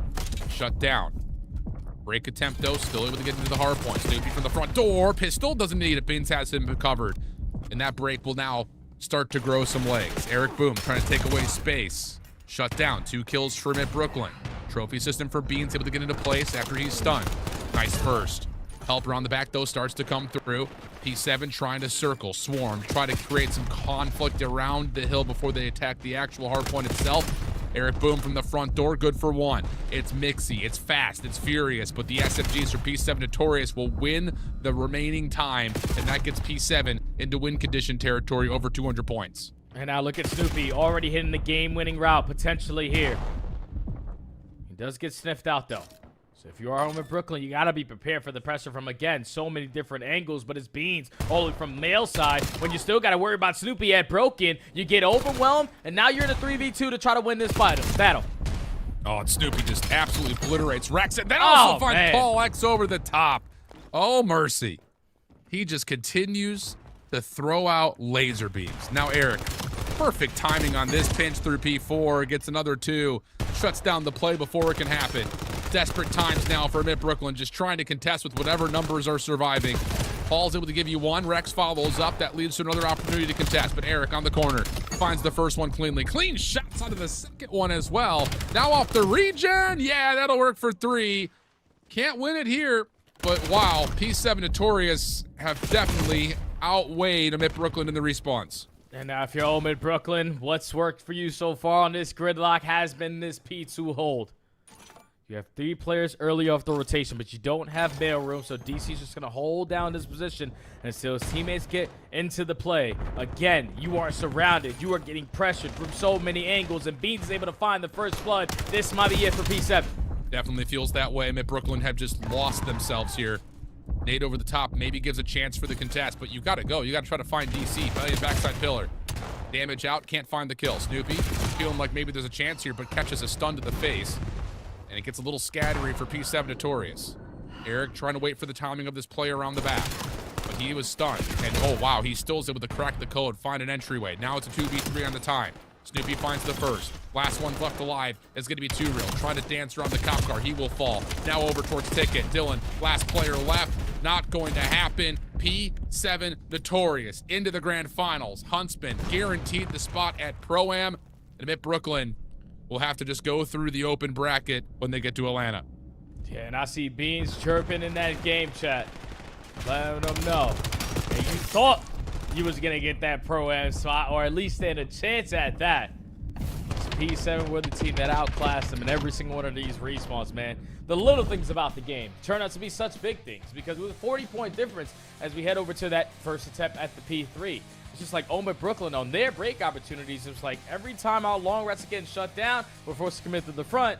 It's not going to work. And then we're getting beat off the rotation to every single HP. Every single and one, our focus on some of these hard points wasn't where it actually needed to be, because it's 2 times now where you give up those back spawns very easily for the P4. The second go around, you had players contesting it back that, but only 1 player. So he gets isolated by 3 on the opposite for P7. They take the back spawn, they whip out an extra NPC, and they just run you down and towards that P4 building. Just OMiT Brooklyn were just a little bit sloppy again on the fundamental aspect, and they came back to bite. Feels like a lot of the same storylines that we talked about on the Scar. Yep. Just as we get through really a P3 to a P4, again, it just keeps feeling like OMiT Brooklyn cannot get through this setup and move the spawns around. Really good heads-up awareness from P7 Notorious, looking like a complete menace in the hard points. And it's 3,700 damage for Beans with 16 assists on top of his 25 kills. But, man, I'll tell you, this P7 team is hard to beat. That told, though, the only team who's been able to do it has been Huntsmen. So who knows? Very well may get that once again. But OMiT Brooklyn will miss out on the chance to play in the Pro-Am. That means no Bush, no OMiT.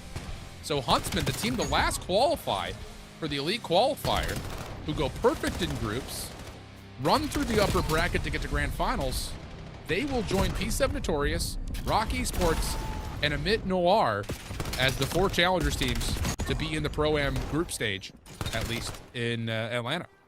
Yeah, Rafi probably a little devastated because he could have had 2 different teams from 2 different regions, essentially going up against the best in the world. But the NA squad just fell short to a better squad in P7 today. And like you said, it already guarantees everybody else in that Pro-Am bracket. I know if you are Methods, who was doing his watch parties as usual, I know he is jumping for joy, man. Oh, because as a former pro player, to create an amateur team, to give these guys an opportunity, and they make the most out of it with so many different roster changes, so many different blends of players, you finally find the recipe for success. You haven't won the Elite, but the main thing just to get to the Pro-Am, to open the eyes to potentially all the players, man, that's such a huge accomplishment, not only for him, but for everyone representing the Huntsmen. So congratulations for making the Pro-Am, but again, job not done. We want this chip. Absolutely the case. And of course, that's all P7 Notorious has been playing for, so you know they're coming out primed and ready to get some revenge of their own. But there's a look back at the best of 5 series. The Raid Search and Destroy included, what, 5 rounds in a row for OMiT Brooklyn, or 4 rounds in a row before they closed it out 6-3. And same story about the Scar Hardpoint to the Gridlock, just rotation-wise, P7 Notorious not allowing OMiT Brooklyn to really influence the major hardpoints. So here's a look back at the bracket to kind of see where we're at and how we got there. OMiT Brooklyn was trying to make the Giga run again, all the way from lower round 1, where they barely got through a map 5 there. They make it all the way up into the elimination final, but cannot get past the final hurdle to get back to the grand finals and have a chance to fight for that Pro-Am spot. For the Huntsmen, 3-1 Cabal, 3-2 for Fun Esports, 3-2 P7 Notorious, and that was a map 5 round 11. So you want to talk about tight COD series. We very well may have a full best of 7 coming up next year, Jay. Oh, yeah, I'm super excited to get this series underway, man, because I know if you're P7, you are foaming out the mouth to get your hands on these guys again, because there's 1 round difference in that best of 5 yesterday and that winners finals. You could definitely right your wrongs here, because they're already, like, pretty complacent. They got their spot. You can catch them lacking if you're P7.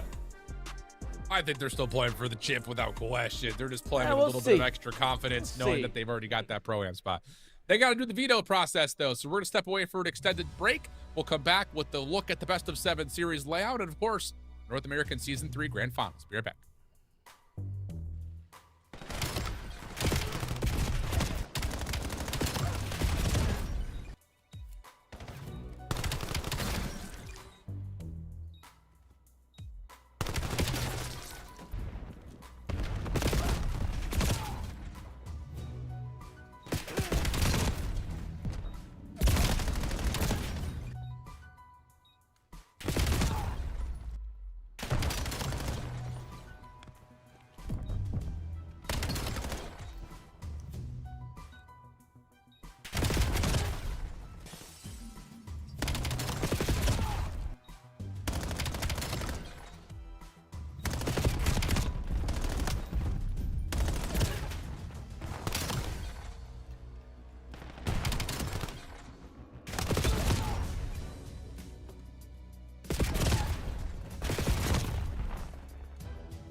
It is championship time. We may know all the teams from the Challenger scene that's going to be the Pro-Am, but we still have to crown a champion, and I won't lie, Jay.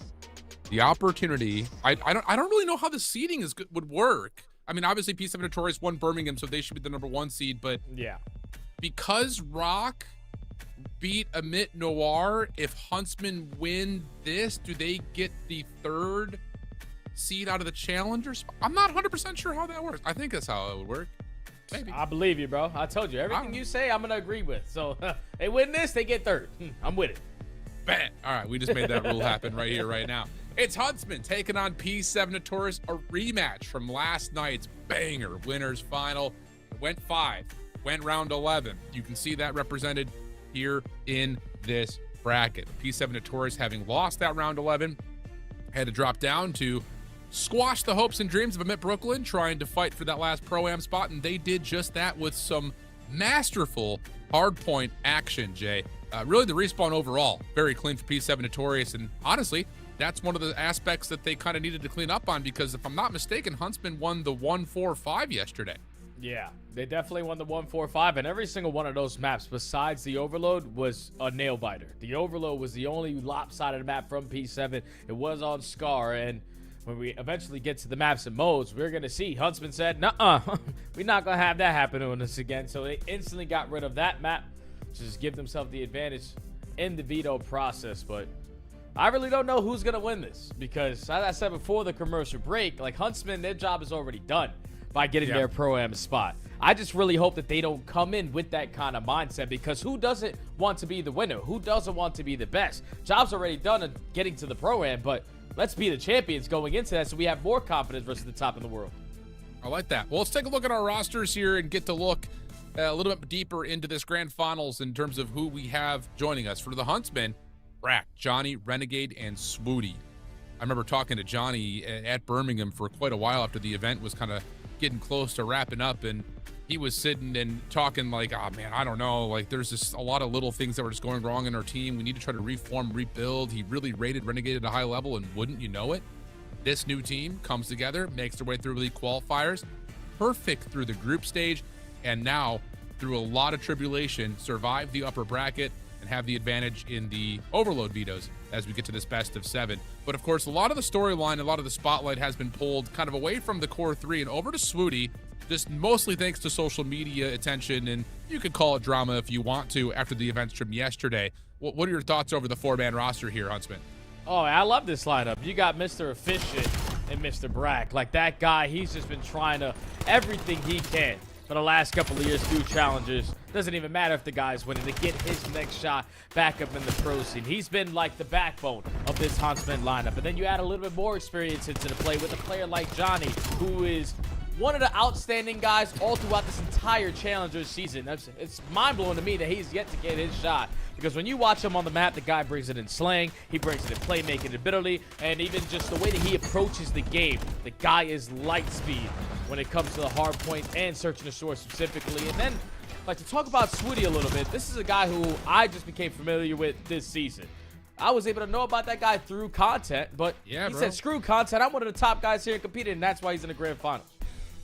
Okay, well, I like that call. I like the drama. I like the energy. I like the passion.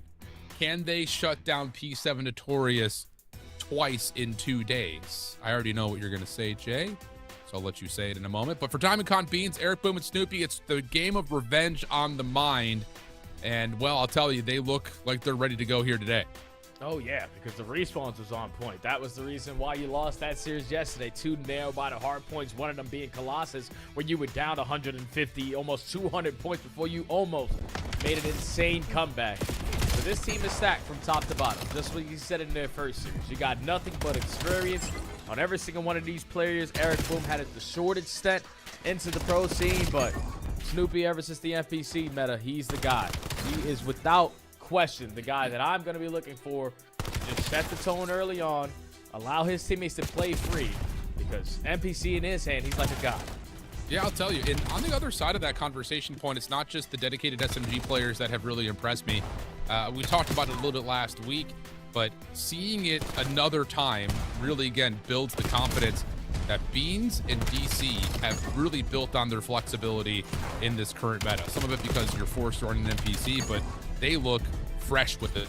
I mean, legitimately, if I were to not know any context behind Beans or DC up until this particular patch, I would have said these guys are just as flexible as anybody else in the league right now. They look unbelievable. They're playing at a good tempo, and they're not missing many shots. So that's definitely one of those things that you look towards overall status, and you say, okay, they can hang. Yeah. Let's take a look at our series, our best of 7. Colossus Hardpoint to start us off. Oh, yes, sir. Raid, Search, and Destroy. So kind of taking some of the thoughts that we had from P7 versus OMiT Brooklyn. We'll talk about that in the map too. Plus the same thing can be told for the Exposure Overload. And then we've got a bunch of Den in the middle of this series.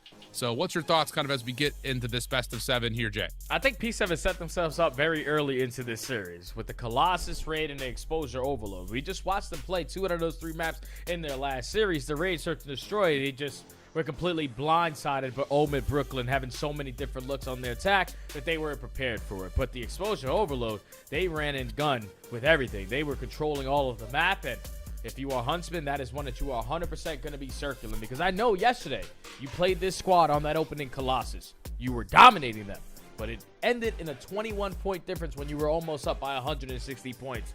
They definitely put this one back into the mix because this was their pick. They want to run it back and polish this one up a little bit, because Raid, Search, and Destroy, if you allow P7 to go up 1-0 and then make those adjustments there, then it can get a little scary if you're Huntsmen. It sure can, And that Den, Search, and Destroy was the map 5 yesterday, if I'm not mistaken. Yeah. So that's going to be one of those, again, opportunities for run back, like we've kind of continually mentioned in this revenge battle.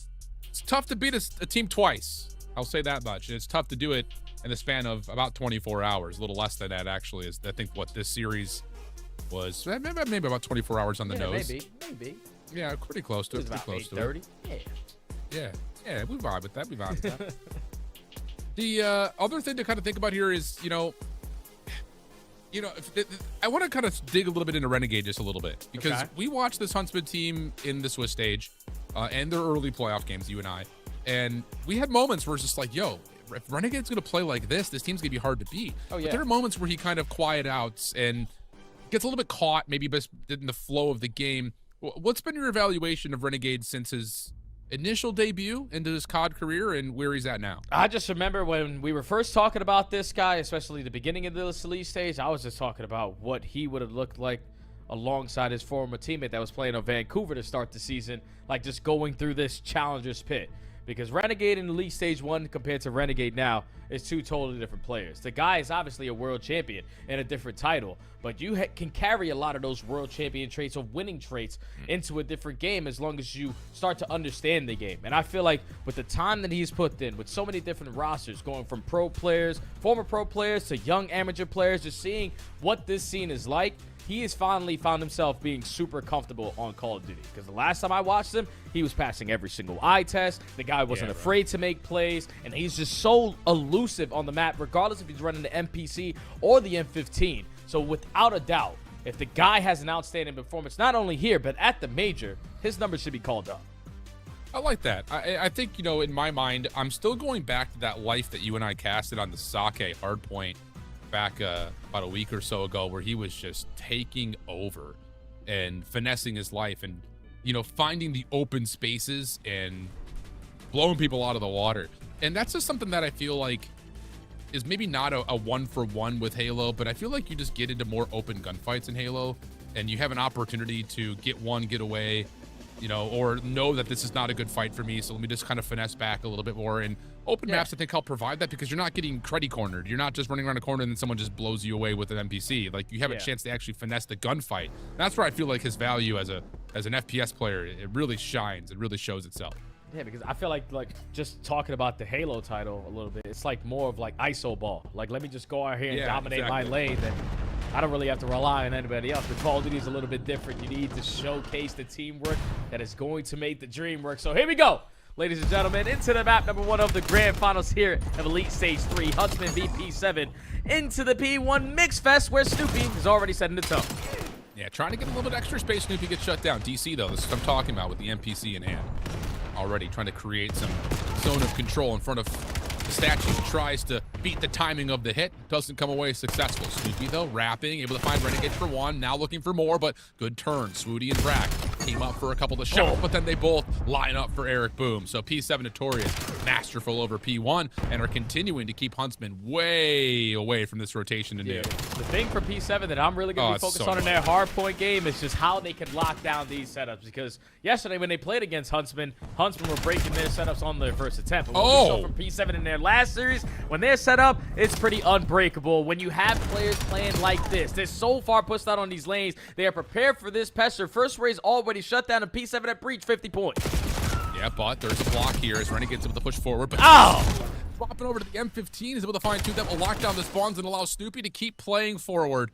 Oh my gosh, this is a masterclass. You could talk about all the little great things that are happening right now for P7 as Eric is on 5 in a row. Not going to be able to get his 6, but the trade is in. Beans looking for potentially more on this front side of Statue as Brack was cooking up a nade. That's a little bit too easy. Spawn still locked. P7 still dominating. Huntsmen have 2 points. And we talk about, again, the make or break of Renegade. 0-7 start as P7 is already putting rotation pressure on to new. Yeah, that's not a good start, man. And if you're just going to head back to the front side of these hard points when you lose the rotation, that's exactly how P7 wants you to play.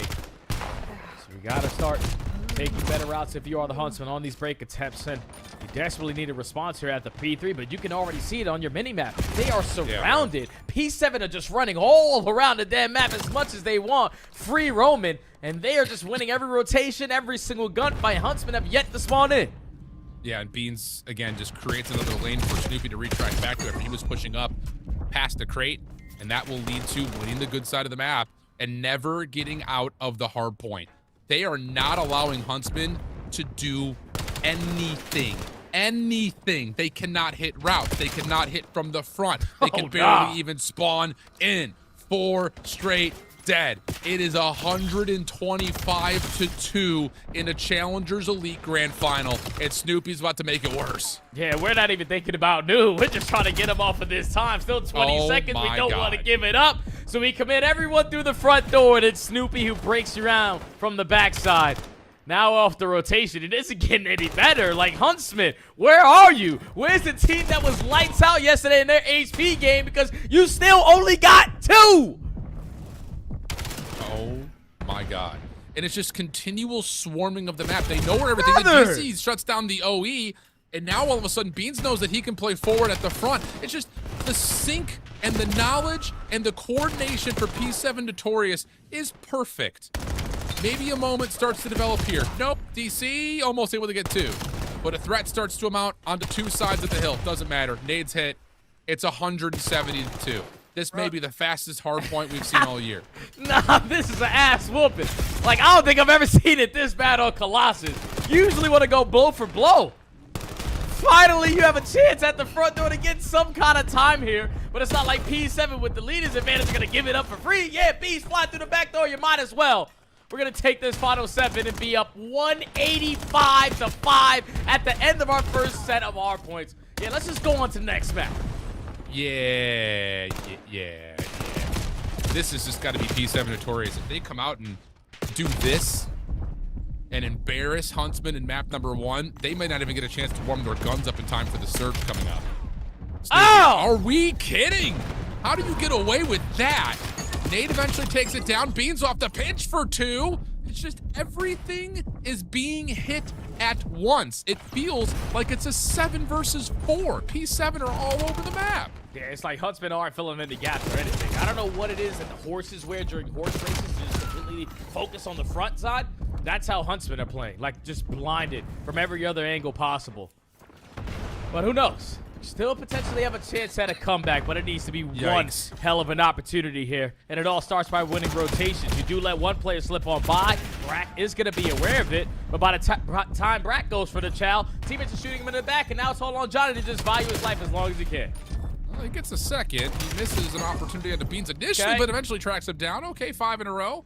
Huntsman will have an opportunity to now put a little bit of punish into the P7 squad. You have to hold this and the next hill and the next. You just got to have a perfect rotation. That's not a good start. 2 will drop. Renegade will fall. Last one left alive is Swooty. His teammates will spawn out. Swooty does catch 2, but he does not anticipate how quickly P7 got around the back. So Ooh, it gets to 198, make it 200 to 40. And that may be the map right there, Jay. Oh, nah, yeah, the map's already done, huh? Like, there's no way in hell Huntsmen able to climb back into this one, man. Such a slow start. You don't get any time off of any of the first set of hard points. You only had 2.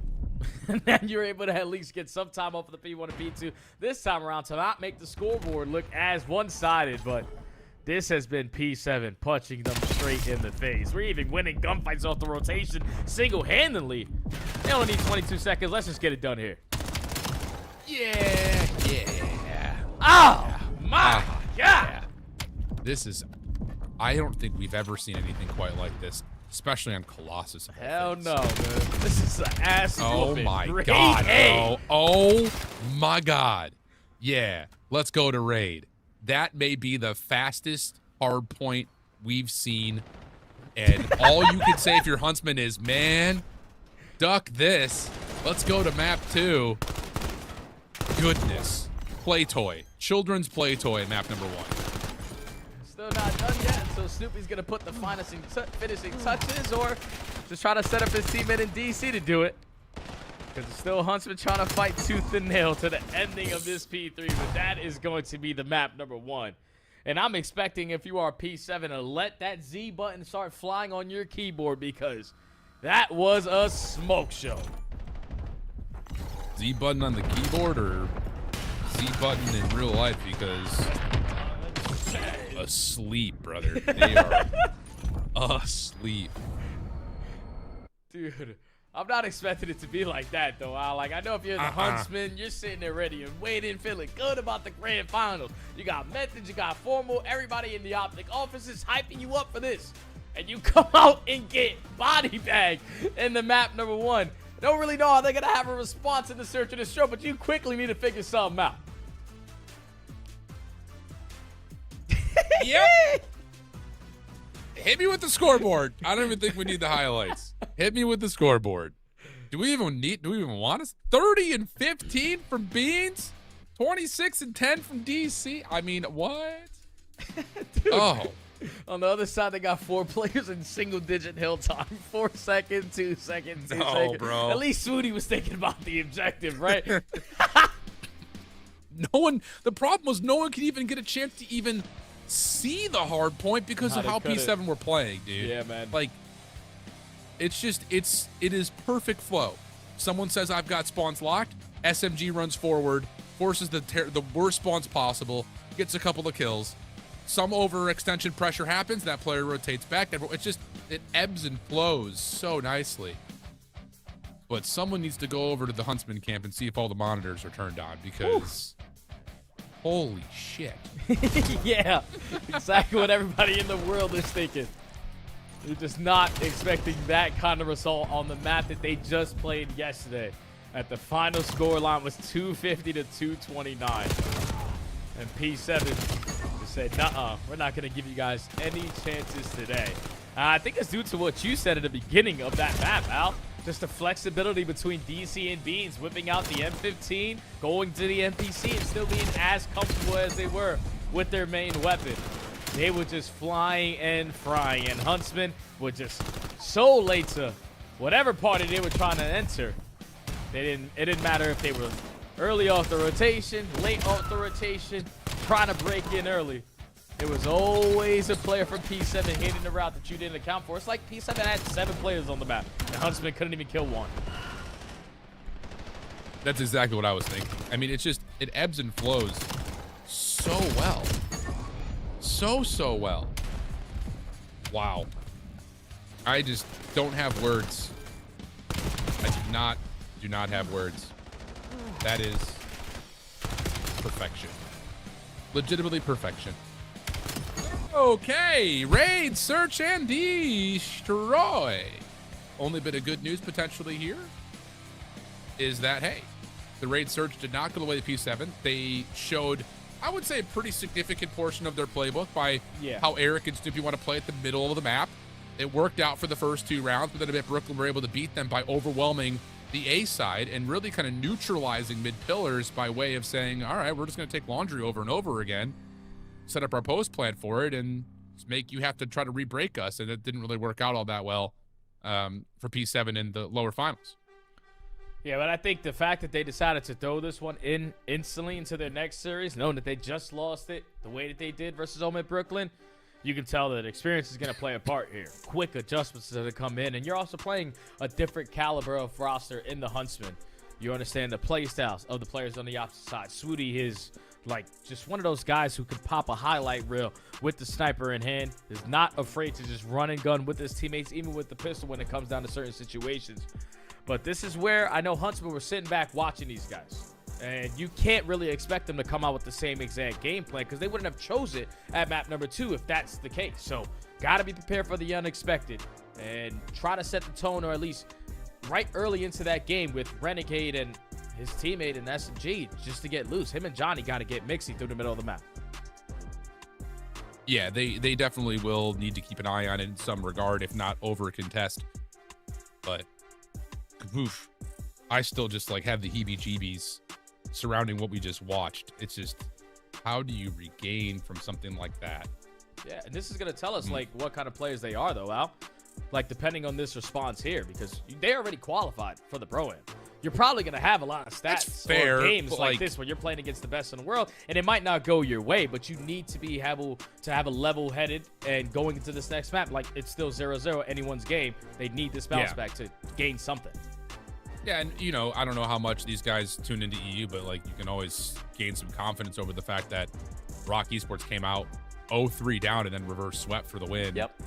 But I don't know. It just, we haven't seen a map like that in a while. It's going to take us a while to get over that. So we'll see if Huntsmen can do a better job than we are in terms of regaining. Not sure what's taking them so long to get into map number 2. But don't you mean? hopefully I know it'll be it's here taking soon long. because this break is longer than map 1. Yeah, Huntsman had to go to the bathroom. Probably talk to Scump, talk to Methods. How would you play Raid 15 years later? Because just what they did in that map number 1, off of what they did yesterday on a Colossus HP, it's 2 different teams, man. These guys couldn't find any clutch kills. They couldn't find any teamwork that made the dream work. And now you're just looking for something out of thin air to give you some kind of chance here on the Raid Search and Destroy, because P7 are feeling so damn good that they're probably just going to continue that run it down your gills playstyle. Yeah, brother, yeah. All right, we're hearing that the lobby is loading on in, so let's get into it. Figure out if there's going to be an immediate bounce back here for the Huntsmen. I don't know, Jay, we talk about this every so often, and I think the general sentiment is like, teams can either just be like, all right, you know, F it, who cares? Like, screw that, let's go next. Bad map, no problem. Good warm up. Let's get going. Or it's like the camp loses complete composure. Like, brother, what? How do you not do this? How do you not do, like, it is people get at each other. I don't think Huntsmen will do that because they have found so much success, but you never know. And here we go. It'll be Huntsmen on the opening defense. 3 players putting investment into the middle of the map. Snoopy trying to hold some position, but over towards Art. Smoothie's able to connect onto Beans, who I believe also was trying to snipe. So first blood that direction, and P7 are going to look to try to stretch the map over towards Tiki and B. Yeah, Eric Boom's already taken a lot of space through B3, even with the first blood on the opposite side. You're going to be unaccounted for, but I'm pretty sure Brack is able to spot you from money window. So Sweetie's on the rack. Brack is able to find a kill onto Eric Boom. Now it's a 1v2? Yeah, 1v2. Yep. Bomb down, though, is the problem. DC, after his initial trade, whoa! It's going to be known, but the nade over the top, though, doesn't quite land all the way in Swooty, so the damage from DC goes untallied, and 30 seconds to play the remainder of this 1v2. It's got a lot of time to work with, but just that bomb being down where it is. There's no need, if you are Huntsman, to just even budge on your setup. Make DC work for this one. His time is ticking. He's only got 15. Last 12. And DC is going to run out of time on this play. Yep. So round will go to Huntsman, mostly thanks to the first blood from Swooty. But more importantly, able to stop the bomb plan and the pressure play, kind of like, again, like a half desperation over towards B against the numbers. So good stuff there from Huntsman. Yeah, and that's, like you said, off the back of that first blood on Swooty, because even though Swooty gets that first blood, he also gathers a lot of information with it. No one else is aggressive with their sniper over towards Ring, so they have to be going towards B. And Brack is able to spot the bomb planter, catch that kill before the bomb even gets down, and then just keep the numbers on their side to close out the round. So, good start there for the Huntsmen. Need a couple more. This is the side of the bomb that you would assume you would find Snoopy and Eric playing through mid. Very similar setup, very similar approach. Yep. It's exactly the same way they've played it before. Bean's going to hold a really tight angle with an NPC over the B bomb. Johnny will get pool. Renegade's going to go for the plant. And Beans will have to be careful about how he decides to pop up and play this.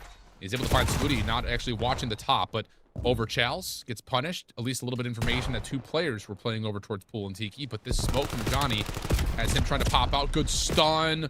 Snoopy not able to finish. Eric looking for the follow-up. Cannot find him.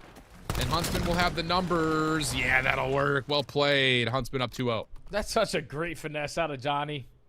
Because you were trapped. Beans gathers the information very quickly. Once that bomb goes down, he also gets the first blood as well.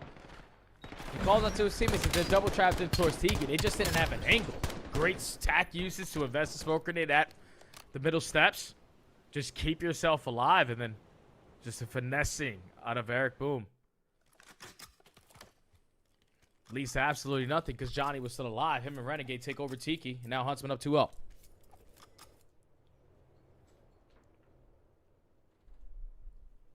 Any responses here for P7? 3-1 split. Looking to go quick towards B. It's going to be met by Renegade and Johnny. Renegade has already found first blood. Good trade. Swooty can't quite hit the scope. Second opportunity also misses. So 3v3, and Beans actually comes late over towards the water steps cross. Eric finds another up close, so Huntsman get the first blood, but then they get stuck playing over towards the front side of Pool. And P7 just kind of hit the brakes, and it works out nicely. Yeah, they were just committed. If you are Huntsman, to be super aggressive through water steps, it leads to a couple kills early on, but then just no one spreading the map leaves this opening for Beans to strike through mid pillars for a kill. And then trap Swooty in towards money window for the final. So making the adjustments was P7. B's not ready to contest with that sniper rifle. Has the M15 and is the deciding factor for P7 getting there first on the board. Yeah, clean. Very clean. And more importantly, just kind of holds the minds of the Huntsmen from thinking we can just run through these guys. Ooh, Swooty, an opportunity on the DC. Can't quite hit the bounce shot, though. Here comes that push up from Snoopy and Eric again. Beans this time with the connect on the Brack. Here comes the play up towards Zig. Bold called, a bit of plainly. And Renegade will now have, I think, both weapons to play with. Beans another opportunity. Comes up a bit short, and we'll go to the 2v2. And Beans, whoa, this is aggressive. He may catch timing on the second, though. Will he be able to stay alive from the trade? Swooty's not going to chal it. Looking for the retreat, and he will not find it. Yeah, now he has no information on where these players just went. So it's all a guessing game if you are Swooty. Yeah, leave the bomb and try to spot these guys, but Eric Boom is going to be able to set the tone with the high wall run through the middle water steps. And Beans puts the finishing touches on the round. So Beans, he's showing a lot right now in his repertoire. Looking like a switchblade. Goes between the M15 in the first couple of rounds to let me whip out the sniper. This is what I've been known for in Search and Destroy. Finds 2 kills early on into the round and then a final with the pistol. 2-2 is the scoreline now. It's a really confident push-up to get to bottom bedroom like that, too, from Beans. 5 in a row. 2-2 count. Notorious back onto the attack. See if Huntsman... I imagine this defense is going to be a little bit more reserved. At least it will be on the B side of the map. 3 players looking to not just go A, but push through A. Beans has got an AR out this time and will give up driveway. But here's the play. And Brack doesn't really see it. So he's not going to know if anyone's already pushed up already. Beans will watch the flank. Snoopy watching the backside of water steps. Stun doesn't really get to where it's meant to go. Through the smoke, Brack for 1. Trade comes through. Now it's just down to who can finesse inside the smoke better, and Renegade's a little bit stuck. Oh, he is really stuck. Trying to wait for help from Swooty. Wait a second. Renegade has slipped through Eric's position, and he finds a little bit of damage in. Eric's in some big trouble here, and that's going to be an easy follow-up from Swooty. How did Renegade slip through that? I'm telling you, the guy passes the eye test. That's one hell of a finessing play out of Renegade, because he was supposed to be dead to rights. A smoke grenade forces P7 shots to be a little bit scattered. Now as straight as you expect them to be. But the fact that he's able to finesse at water steps the way that he did and walk away with the kill and his life, that is such a great play from a guy who just started playing Call of Duty 6 months ago. Told you, he's him. Yeah, that is sick. I mean, he was down to a bullet worth of health, and I don't know if Eric was, like, trying to fight the other contestant or if just couldn't switch over to the pistol fast enough or what happened, but Renegade survives to tell the tale and tallies up a couple. Hit marker from Swooty. What a shot that would have been. Nades over the top also connecting for some damage, and P7 Notorious will give up any more peeks at Laundry, and we'll play retake. Yeah, they're just going to forfeit that side of the map and now wait for your teammates to develop on this long pinch. As you know that Huntsmen have taken all of A site, so let's just make sure we're able to trap them towards the backside of Laundry. That's how DC is keeping them safe over towards that tree side, but Beans is able to find that first blood. Now you are panicking if you're a Huntsman. Yeah, sure is. Well, Eric's able to find Swooty. Renegade following up. He gets able to get 2. Another moment of nice finesse on the outside of the ring. 30 seconds to go here. Johnny is able to find Beans. Last one left is Connor. Shots to Renegade are good. He also sees Johnny on the exit, but too many players to worry about. Too much crossfire positioning established, and Huntsman 2 in the bounce, up 4-2. Man, that's such a great play there from the Huntsmen. Even when they get blooded, they understand, like, the best win condition here for P7 is to retake us at ring. So instead of committing everyone to just do the default camp towards the backside of Laundry, they completely disregard DC on that side of the map and keep the 3v3 fight right in front of them. And the player that finessed the last round does the same thing in towards ring. Renegade having such a great map number 2 after a horrible map number 1. 10-2 on 4 in a row, and it's been a deciding factor for some of these rounds for Huntsman. Yeah, it's been really good. Really, really good. Here we go. Play through Laundry already in the way. Swooty's going to get the read on that. Should give info for how Huntsmen want to try to play the retake, and they were going to try to contest here at Laundry. Nades first. Nothing connected off of that as P7 Notorious are staying safe, and they just throw a smoke screen to try to delay the play. So the bomb gets planted. But Johnny just pushes through, finds one. It's a huge position reclaimed, but now it's down to can you actually crack onto the site. Yeah, DC's instantly going to put himself into the play with his teammates after Snoopy finds that kill. So P7 are prepared for the pressure to come through Laundry. Woody, you got to hit a shot, and unfortunately you missed the first one, but you quickly switch to the M15. Now it's a 2v2 22nd. Well, Swooty caught on the reload, round of the wall. Oh! Renegade gets the win. Plenty of time for the defuse. He's 12-2, 6 in a row with the Hellstorm. And Huntsmen have responded in kind to the smackdown that they have had in map 1 as long as they can close it out here. Oh, man, and now you got a Hellstorm in the back pocket to give yourself a better chance at not allowing P7 another round. And it's, again, Mr. Renegade.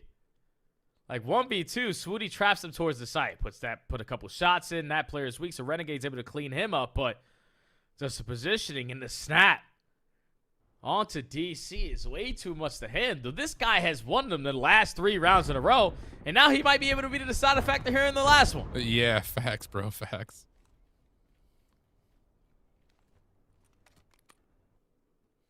Excuse me.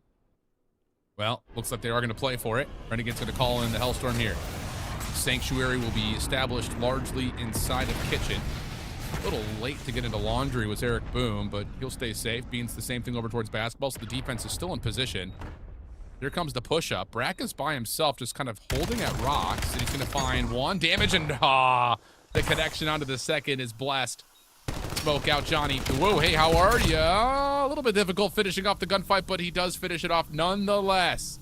And that is exactly what the doctor ordered if you're Huntsman. Huge response and a very quick search and destroy. Oh, yeah, that was a one-sided affair, man. Shout out to Renegade for really being the deciding factor on a lot of those rounds. Because even though he's the final kill in that final round, look what he does for his teammates. They take all that space away through the middle of the map, and that sets up Brack for a free double as soon as they exit once that bomb gets planted, man. Huntsman was just a step ahead, and I don't know if P7 remember that they played Raid Search and Destroy earlier on today, but they had a lot of the same mistakes, and it came back to bite them. Huntsman capitalized and tie the series. Really nice. Really nicely done. Okay. Can we get more COD besides like 5-minute games. Because so far it's been quick and it's been largely dominated by one side or the other. But 13-2 in 8 rounds from Renegade is nothing short of impressive. And honestly, the first blood tally initially I thought was going to kind of, you know, lean towards P7, especially after what Beans was able to do early. But after those first 2 rounds come through for P7, it's just all Huntsmen all the time, always. Yeah, that's what I was talking about with the mindset for Renegade. Even though he's a world champion in a different title, it's just the winning conditions is how you need to think, especially when you get blown out in the map number 1. Exactly what he brought to the table, man. He resets the team's morale. Vibes starting from 0 back up to 100 after that map. But that's a guy who understands what it's like to be in these moments, and it showed there. I'm also still here, Jay, just completely lost for words. Like, how do we do it again? Like, how does this happen again? I don't know. I don't know how we're here. I don't know what's going on. I'm just happy to be here.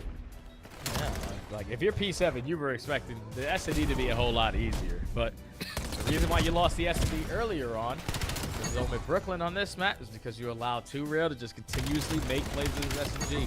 Just get lost on the map. It was Renegade just really popping takeover from round 2 to 3 until you get to round 2 to 5. Just could never account for him and shut down the plays on the side of the Huntsmen. So all tied up at 1. P7 got to quickly shake that one off because now they're going into another map that they just played in their last series, and they looked pretty damn good at it. But now the Huntsmen are here to play. At least so far. Maybe this is just a game of host wars. Who knows? Exposure overload. Den Hardpoint, Den Search confirmed for this best of 7. So we will see a repeat of the best of 5, map 5 rather, I should say, from yesterday. Sure to be drama infused, without question. I will say, you know, kind of reflecting back on the exposure overload that we saw earlier, you know, from P7 Notorious, started down. And honestly, like, yes, they created opportunities to not just control the EMP and, of course, build offensive explosive moments, but they also got a little bit blessed with a couple of spawn situations and punished a couple of mistakes. So will Huntsmen fall victim to that as well? We'll find out. We're going to go to a break. My lights just turned off, and now they just turned back on. I don't know what just happened, but we're going to break. We'll be right back.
Back with you guys just before the exposure overload. I've got the hiccups all of a sudden. All this coughing has got me hiccuping now, dude. I just can't get away from it. 1-1 the count. 2 blowout maps. 50-point club in the first. 6-2 search and response, though, from Huntsmen has us eagerly awaiting map number 3. And again, like I hate to just kind of keep playing the same song here, but it does feel like there is a lot of weight on like what Renegade does and how the team can follow up off of that. He takes over map 2, they win. We've seen it before in Hardpoint and respawns in general. He does well, they typically win. Is that the only X factor for Huntsmen? Because sometimes it feels like it.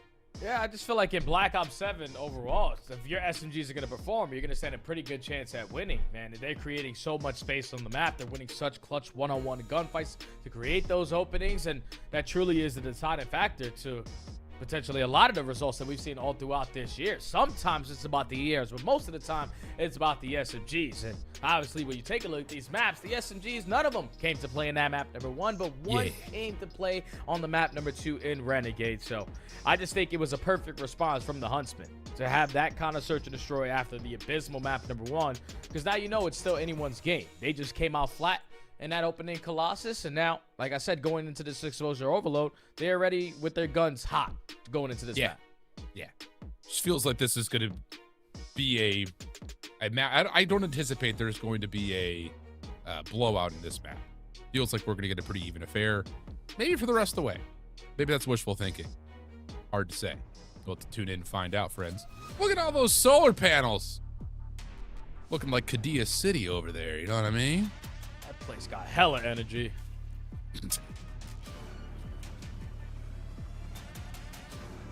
True that, Jay. True that. Wow. You ever just look around? I think we talked about this last year, maybe the year before. So you ever just look around and notice all the little details that are in the maps? I know I do. So sometimes, I don't know.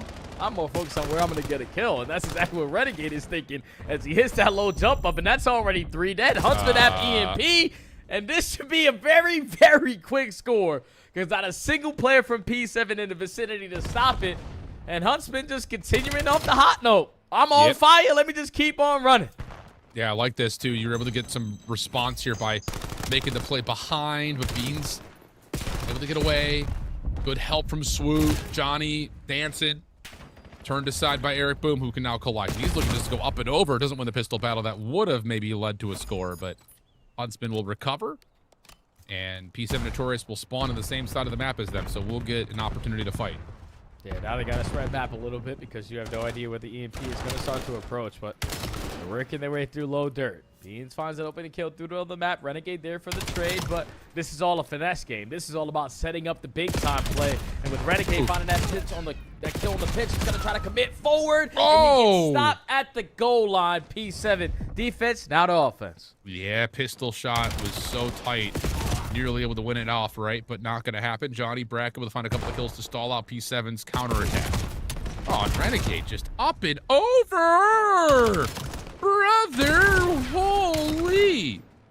Snoopy traded. Easy score. Here we go. Huntsmen have arrived. And they take you their time on getting this capture in because you want to put your team into the position to stop it. At least for now, I have 2 in the vicinity watching over the EMP, but now their lead blocker finds that opening kill in DC. You clear out Brack in the middle of the map. Now it's all on Renegade. Can he have another big-time moment? Whoa, EMP. For a moment, it looked like it was going to try to color outside the lines there. Not going to happen. Johnny trying to push up, has damage on the Beans. Oh, Johnny, careful, brother. A little too far. Brack will also drop. Numbers starting to amount now all of a sudden for P7. And there's the climb over. Beans forces the team kill. He collected. Chance for the counter score. Eric trying to guard, and yes, that will work out. P7 on the board, and Eric's on 5. Yeah, I don't know what it is about P7 on exposure overload. They don't really start playing the game until they're down 0-2. Yeah. Just like they did in their last series, and now foot on the gas. They're looking to quickly tie this game because they have all the map control to go with it. Eric Boom on 5 in a row, make it kill number 6. You blink and you miss it. P7 tie the game. Unbelievable. Eric, working for a Hellstorm potentially. We are just playing with some speed. Eric slows down the play by finding that kill on the carrier. Looking for one more. Oh, one more bolt is all he needed to get the Hellstorm likely, or to bounce away and let DC give him the assist, but doesn't come through. P7 control. Renegade trying to chase, not going to happen. EMP carrier finds an elimination, and that's going to be another score a day. Oh, yeah, this is free and clear. All of the Huntsmen just not into play because they're just getting guns to shreds in all these different positions on the map. Now P7 are up by 1. All the map control also to go with it because Beans was creating that extra space, but Huntsmen have to take their time working out a spawn. 1:25 left to go. They desperately looking to tie this game up before the half. Yep. Trades over the middle of the map. Snoopy using this thing like a shotgun. Pinstripe kill feed. Oh my God, bro. He's just not missing. He's just not missing. EMP picked up. The run trying to happen, but it will be stopped. Ow! Oh, Snoopy! Holy cow. Trophy system keeps the play stagnant, but the rotation is already over to B. And there will be where the next score comes through to accelerate our halftime. You may be right, Jay. P7 may just need to give up the first 2 scores so they can start scoring from dirt. It's like once they get that side of the map, it's basically a GG. The fact that Snoopy is able to get away with what he just got away with is insane to me because, all right, you get the first kill, great. Should be traded. All right, you don't, you get the second kill. But the fact that it takes 3 more players to try to contest this guy after he finds 2, and none of them get the job done, that allows a free reign over towards that B point because we have to trade Snoopy. We put so much focus on this kill. We have yet to get it, and that creates the opening there for P7. I told you, when SMGs are reigning supreme, the game is just a whole lot more fun. And Snoopy, I'm telling you, Boston Preach, why did you do my man dirty? It's a week before the NBC meta. Now he's him. Yeah. Oh! That'll work. Snoopy now on 6. Off the regen. Tagged. Still wants blood. Eric right there with them. And P7 continue on this rampage. Nade over to B to predict the spawns. But it looks like things will come to a momentary pause here as Huntsman's defense is coming alive. Oh, yeah, Snoopy's still going to be able to find a kill. One kill or potentially this EMP from getting scored earns himself the Hellstorm. But this is just a finesse game. Look at what it's doing to Huntsman on the mini-map. They're going back and forth off the respawn, and you're just gifting another one to Snoopy, and he's out of here. Ah, not this time. Can't quite get all the way to safety. But the Hellstorm is earned. Huge get-out-of-jail-free condition now established. DC not going to be able to double up. Brack, who's had a slow game, is starting to come online. Same for Smoothie. Renegade. Top fragger right now for Huntsman. Getting into the backside of P7 Notorious. Messing with the spawn. Good prediction onto Eric Boom. Wins that gunfight, but yeah, EMP cannot fully get through. Just not enough help from behind the play. And as Renegade drops, P7 will have a chance once again to control. Man, that's a big shout out to Eric Boom, man. He finesses so long, single-handedly at that B point. And all it took was one gunfight. It's all time for your teammates to get into the play. And again, another opportunity where you're going to turn defense into instant offense. Beans can win this one-on-one. He's able to find it, but now you need your teammates to fail. You know that the pressure's going to be here for the Huntsmen, so you can't retrieve this EMP. You got to try to find more kills, and he gets nothing. Well, Eric, able to find elimination. Looking for more. And he may find it. No, instead Renegade gets the best of him there. Snoopy, up and out. Oh, almost able to turn for a second. DC's able to find the elimination as the EMP carrier. 2:45 in the clock. Looking for score number 5 is P7. Beans, who hasn't had a chance to pop off yet, will be shut down. Snoopy, well, golly, dude, 19 and 11. Eric Boom realizes there's more defensive resistance than he was anticipating. Snoopy working on a long route behind this play. Has a couple of things to worry about. First is Renegade. That goes quickly. Then the follow-up on Johnny was nearly there, but he's weak, and no one else is spawned nearby. So Beans is just going to bounce off, find the score, and we're 5-2. Yeah, you just didn't have a chance if you are the Huntsman with 2 players spawning all the way on the opposite side of the map to even think about stopping that objective from coming in. And now you're up by 3 if you're P7. You still got this Hellstorm to stabilize for the back control. It's just not getting any easier for the Huntsmen. You have 3 players negative besides 1 guy. If you're not finding kills in overload, this is usually how it's going to be. You consistently on the back foot, having to fight out of your spawn.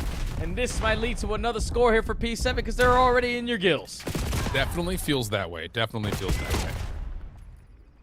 See how things go from here. So far, things come to a bit of a pause. Opportunity. Possibly get some kills here if you are Huntsman, but again, just overwhelmed by the sheer force and numbers of P7. Do they get here in time to collect this EMP before it resets? They do. The score, not quite there. Renegade's able to find the win, and that gives maybe a lifeline here to Huntsman.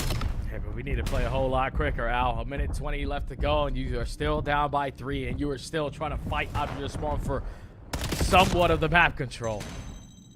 And every time you find a kill, it's P7 responding with a multi. That's 3 for 1. Instant turning into offense. Means you're just waiting for your teammate to run in front of you, or you might as well just take the gunfight because you're not missing shots. It doesn't lead to a score, but Huntsman can't allow them any more opportunities like that.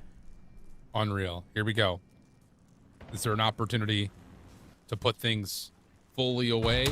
Or is there a chance for maybe a comeback? You have to score right here, right now. Eric Boom just kind of predicting the outside the lines play, and now is wants blood, and that may be enough. And yes, it will. Okay, we've had continual, just straight blowouts, Jay. Yeah. I don't know what to say. I really don't. It's just continual blowout after continual blowout. Yeah, it's just one side of the fair for either one of these organizations on whatever map we're playing. P7 so far have been dominant in the respawns. Huntsmen know that S&E wins your championship, at least have the response there, but this one wasn't even remotely close. Like, Huntsmen go up 2-0, but everything after that was all P7. Maybe even the kill feed was all P7, because Swooty finally just popped a double, and he's sitting at 14 and 26. Yeah, Huntsmen, we move on to next. Even though we got an extra OT, the game's over, bro. Yeah, game's over. Wow, dude. We are legitimately talking more on camera than we're actually commentating over gameplay right now. These maps have been so quick. What is this grand finals? I don't know, Jay. I've done this a while in the challenger space. You and I now have done this for 3 years, and I don't know if I've ever seen a grand final this polarizing. Not a single time. I felt like we've seen it last year a couple times with OMiT Brooklyn, especially with Craze on the lineup. I feel like whoever they played in the grand finals, it was always like a 4-1, 4-2, but a lot of back and forth affair. Just in this title, it's like, I don't know. So far in this series, it's been, like you said, blowout after blowout. But there was a moment in that game where it really wasn't like that. And that was the first 2 minutes where Huntsmen were finding their kills because their breakoff was flawless. Since everything after that, P7 dictated how they were going to play. SMG's continuously getting lost, and they were dominating the time of possession. So imagine coming off the respawn if you are the Huntsmen. All right, I got to go left. No, now they're right. Wait, no, now they're left. Just so many mind games that P7 were forcing them to make. And they just didn't have an opportunity back into that game, man. P7 dominate on another respawn, and are now up 2-1 in this series. Yeah, man. I mean, we've seen blowouts in grand finals. We've seen tight series in grand finals. I don't know if we've ever seen a tight map count series by way of map blowout after map blowout one way or the other. I mean, this has been interesting. And for a tight overall map count, I will tell you this. I'm just going to go ahead and just speak into the universe. If the Huntsmen come out and dominate map 4 and get us to a 2-2 count, this will be one of the wildest best of 7s for the weirdest of reasons we've ever had, without question. And I'm not ruling them out, man. I just feel like there's something out there. It's just like, maybe it's because of how things are moving between the hosts or how things are moving with the map picks at this stage in the best of 7, but that technically was Huntsman's non-veto, right? Like they get, I think their overload first primary pick would happen as the second overload. That's their non-veto, and P7 just destroyed them. Yeah, that's just tough pill to swallow because Huntsmen actually they were hosting both respawns so far. Get blown out of the water. P7 folks on that search and destroy. So if you're gonna take host here, you're most likely gonna get world start. So you are P7, who is gonna be able to take the host here for the Den Hardpoint coming up. I just think the way that they came out on the map number 1, like, you have the recipe to beat these guys in HP. Like, you win the rotation, and it seems like for what we saw on the Colossus, these guys aren't going to take time to work any of these long routes. They're more just focused on head bashing some of these HP. So I just think if you are P7 with the experience that you have, just keep the fundamentals in the back of your mind, and you're going to set yourself up here properly. Yes, sir. Yes, sir. Man, I just have a feeling we're going to see something weird. I'm down, bro. I'm down for weird, Al. You know that. It's you know, just, we always down you know, for weird. I want to see more gameplay. Like, I don't want to see these maps go beyond 6 minutes. Like, yeah, like what? We got a 5-minute hardpoint, 7-minute search. It's a minimum 10-minute overload just because it's 5 minutes per half. No, because we had an accelerated first half. You're right. So that might have been 8 minutes. All right. So we're about like 20 minutes of gameplay. Yeah, we're definitely talking more than gameplay is, for sure. And that means we're running out of things to talk about because we've gone through the gameplay 3 times over. All right. Any bold claims here, Jay? Who wins this map and why? Oh, well, I think what DC and Beans did in that map number 1, being able to be flexible between the NPC, also whip out the NPC when they needed to. It's just like they understand their win condition depending on the pressure that their SMGs are able to set. So for hard points like the P2s, you got to expect more pressure out of NPCs out of P7. The hard points like P4, you can expect the same exact thing. But I'm telling you right now, if you are Huntsman and you don't think about that rotation or cutting your losses, it's probably going to look like map number 1. So got to think about those fundies, baby. All right. We'll see how things go. We're going to step away for a quick break. We'll join us back and do... when the map starts to load in, we'll jump back in. That's what I'm trying to say. We'll be right back. Don't go far.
All right, are we going to get more than 7 minutes of gameplay? We're about to find out. It is the long list of dens.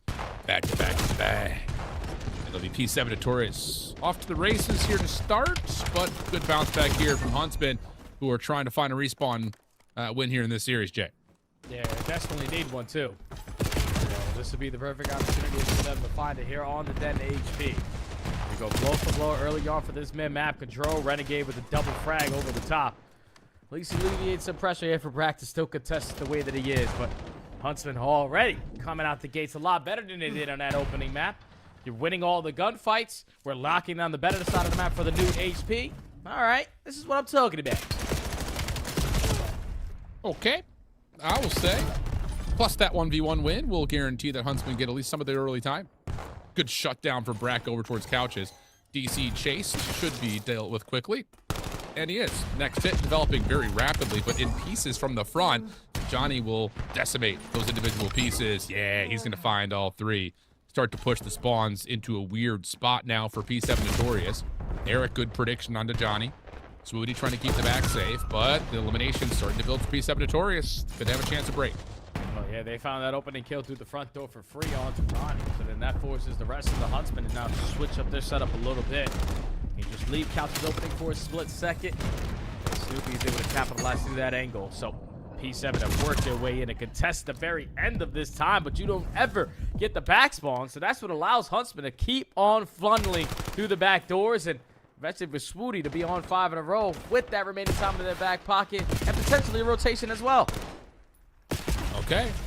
Great start from Huntsmen. Are we just going to keep getting these blowouts, my guy? Like, I'm telling you, this is not common. We don't see this ever. Very rare, in fact. Here comes the play onto the site. Snoopy, good damage, shut down. Follow-up from Renegade, good. 7-7 start for him. P7 getting a little bit of time, but here come the numbers for Huntsmen and Renegade. I don't think he was anticipated to come back to this point. He's able to turn that into now 4 in a row. Follow-up through mid-map is good.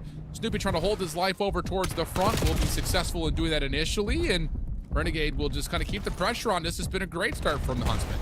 This is a fantastic play individually from Renegade. You just allow your team some kind of time off of that 3-3, but now in the second set for P7, they break you down. 2 players spawning all the way across the map. You need to hold your preems to try to lock down the backside of Dragon, but Swooty's not even going to contest this. He's going to play from the front side at a time and hope that your teammates can get into the play, but Beans finds him, and now P7 have an opportunity to chain hardpoint to hardpoint. Yeah, that's really tough for Swoody. He was looking to wrap back over towards Small, but I think he gets a comm from Brack that, hey, I've got that cross. Doesn't really work out that way, and P7 Notorious are able to catch a couple of early kills, turning into some spawn control and hardpoint control at that. Snippy 4 in a row. Shut down over towards the window. Dean's holding outer. Slides out, finds one. Catches another with an 8 out. Great chows perfectly. And Beans will shut down the play as P7 Notorious are able to take the lead back. Yeah, they hit the Huntsman like, all right, we keep on finding the opening kill. We should have the numbers for this situation, but just not clearing out the right spaces. Snoopy this time around only is able to find one. Now the respawners, Beans with the AR is able to keep Eric Boom alive. And all this pressure that Huntsman had on so many different break opportunities, potentially if we just send someone around the back, we stand a way better chance at breaking that. But P7, they hold, and now they're up by 30. Well, Beans, good contact there. Gonna put some pressure over the middle of the map, DC. Before the hard point opens, this surprises Brack and Johnny. Huge double, and now P7 Notorious. I'm actually gonna control the map by holding onto the right side here. Hellstorm being called in. Safety is abound, though, as there's plenty of interior spaces to work with. Renegade trying to finesse, but the Hellstorm missile actually connects onto Renegade, confirming the trade for P7 Notorious, who really don't miss out on much time at all here on the first hill. Yeah, Huntsmen are starting to panic, Al. This is 3 back-to-back hard points here for P7. Chain effect, now blowing the game wide open. You force them to use that Hellstorm. It gets nothing out of it. And you still have no map control to go with it. We can't give up all this time if you are the Huntsmen. But thankfully, we're starting to re-slay our way through the middle of the map. Because now you desperately need a great P2 to get yourself in it. Well, they're able to hold off P7 Notorious very nicely on the scrap time here at 1. So it turns into about a 40-point game as we head back over to P2. Swoody needs to win this battle and will. Over towards the front, Johnny, you would never expect him to be there. Big win. Brack trying to retract back to lockdown spawn, but he's in some trouble. Gives himself the opportunity for one. Nice shots onto a second. Does he predict the third? No, he's stunned up.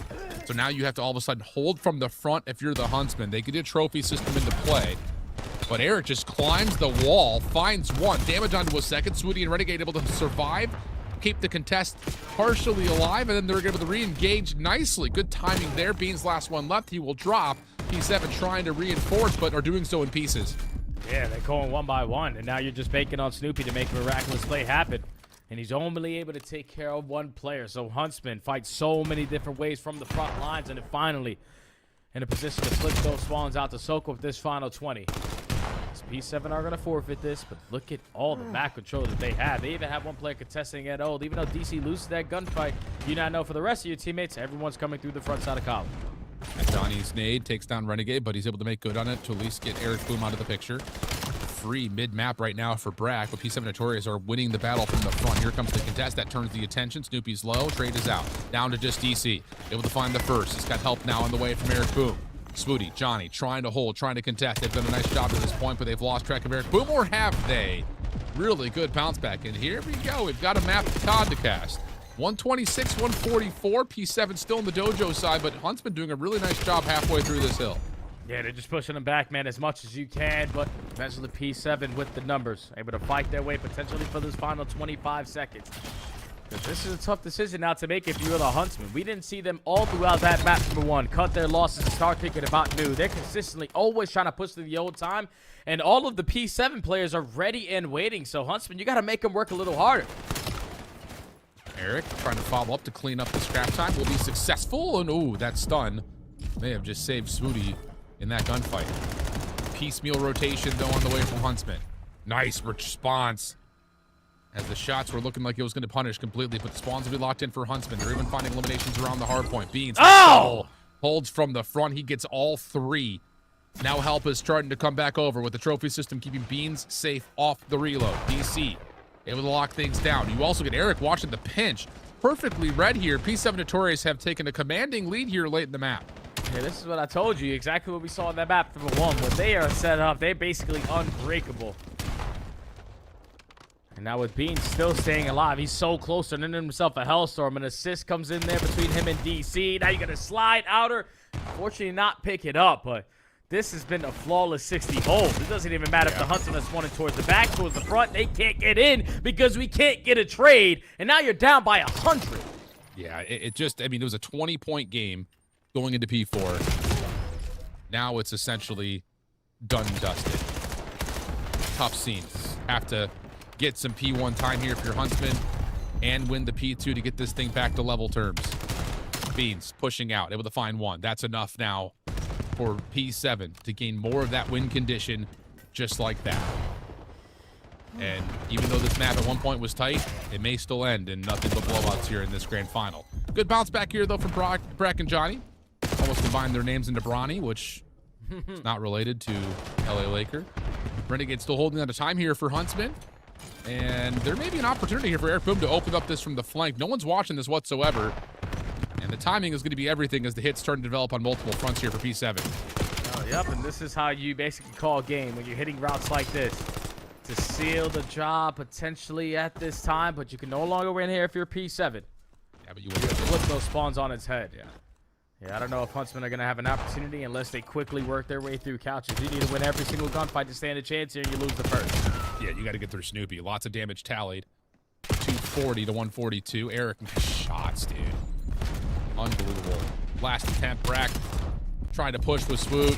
Able to get one with the pistol, but the response is there. And P7 Notorious keep us in all blowout maps. It got exciting for like 45 seconds, though, Jay. Got a little bit of energy in there. I'm not gonna lie, though, Al. Huntsmen are really looking like an amateur team right now, though. Like, the way that they are setting up on some of these breaks is atrocious. Like, we need to be, especially on your first attempt, not committing all forward through the front door, because that's exactly how P7 are set up for you to play. And if you're playing like that, then the people on the back lines don't really have anything to do but just fill a proper gap. Huntsmen are just a little bit sporadic right now in their hard points. When things are going great, it's good. When it's all the gunfights consistently happening at one time. But when it starts to be a little bit quiet, when they need to execute these breaks to so many different routes, they're just not taking it, and that's what's allowing P7 to dominate these hard points the way they are. Yeah, man, I think there's another moment there that again, the map isn't won or lost by this because it's a 100+ point game. But going to that P4 where it's a little piecemeal for both teams, Swooty's in P4 playing tree. He's got a teammate, I think it was Brack, who was playing in towards mid, like at that red server's position. And Swooty's like, oh, I need to go help small just to stay away from this push that's coming over through Dojo's side for my teammates to get here. And then I think Brack says, no, I've got that. I got your cross. And so he tries to go back out into the middle of the hard point and gets caught. And I think at that moment, then all of a sudden P7 start to dominate the spawn, dominate the setup. And that's where I think like the first major swing starts to come through. And then, of course, you get back over to when we're there again, and like you said, it's about a full 60. So P7, masterful job over the top of that fourth hard point. And even though that was a tight affair up until about, the 129 to 129 mark, yeah, it's just, I don't know, man. I hear you. It's like P7, once they're in their setup, they're hard to break because they're so quick to understand what's in front of them. Yeah, and it's just like, even in that situation we just saw on screen where they had a majority of the gunfights won on their side to win the rotation over towards B4. Just the last guy that we didn't account for was Beans. He's able to find 3 from Flat and then allow his teammates to fill the gaps. And then they play it really tight from the front. They don't even try to contest the backside of Dragon. They give you another chance, or at least you would think that you have another chance with the close falls to get that break. But that's exactly how P7 wants you to play. Give you hope, take it away from you, and then just run you over as they chain hard point after hard point. So even though it wasn't as dominant as it was in map number 1, that second half was 100% the same exact dominance that we saw in that Colossus. And now you're up 3-1 in the series of your P7, going into a dense search and destroy that you lost to the squad yesterday in round 11. Yeah, we're bound to see some adjustments. I would say so. And then, of course, if the searches continue to go the way of the Huntsmen, they would have their primary pick of the Den Overload try to get us to map number 7. Again, I find myself lost for words because these maps have been so convincing on one side or the other.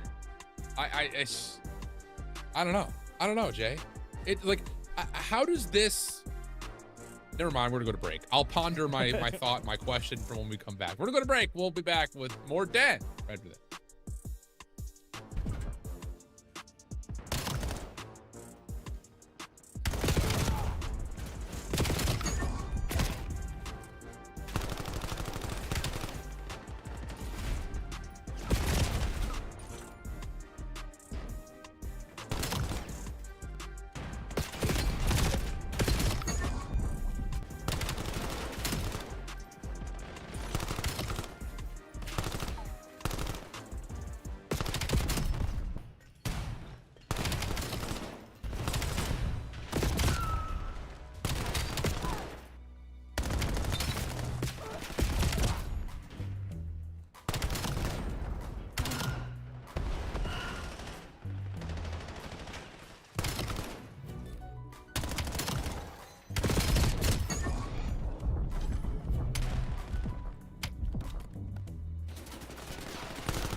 Welcome back.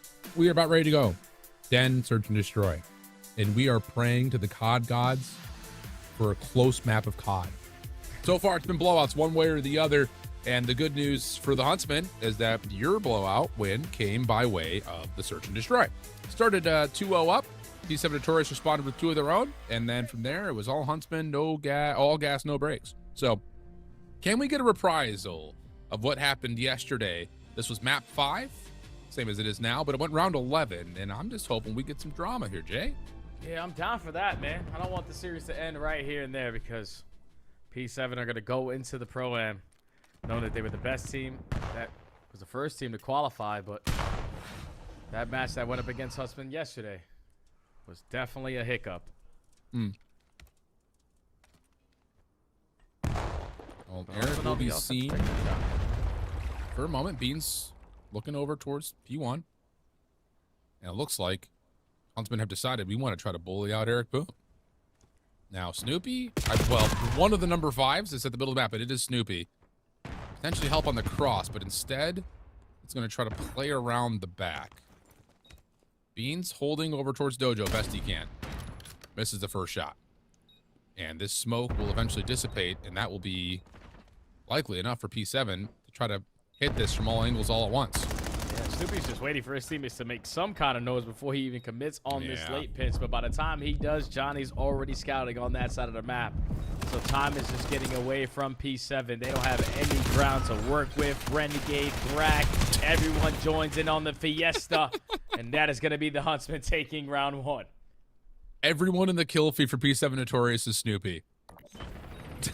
I don't think we've seen this bug yet. This is a new one.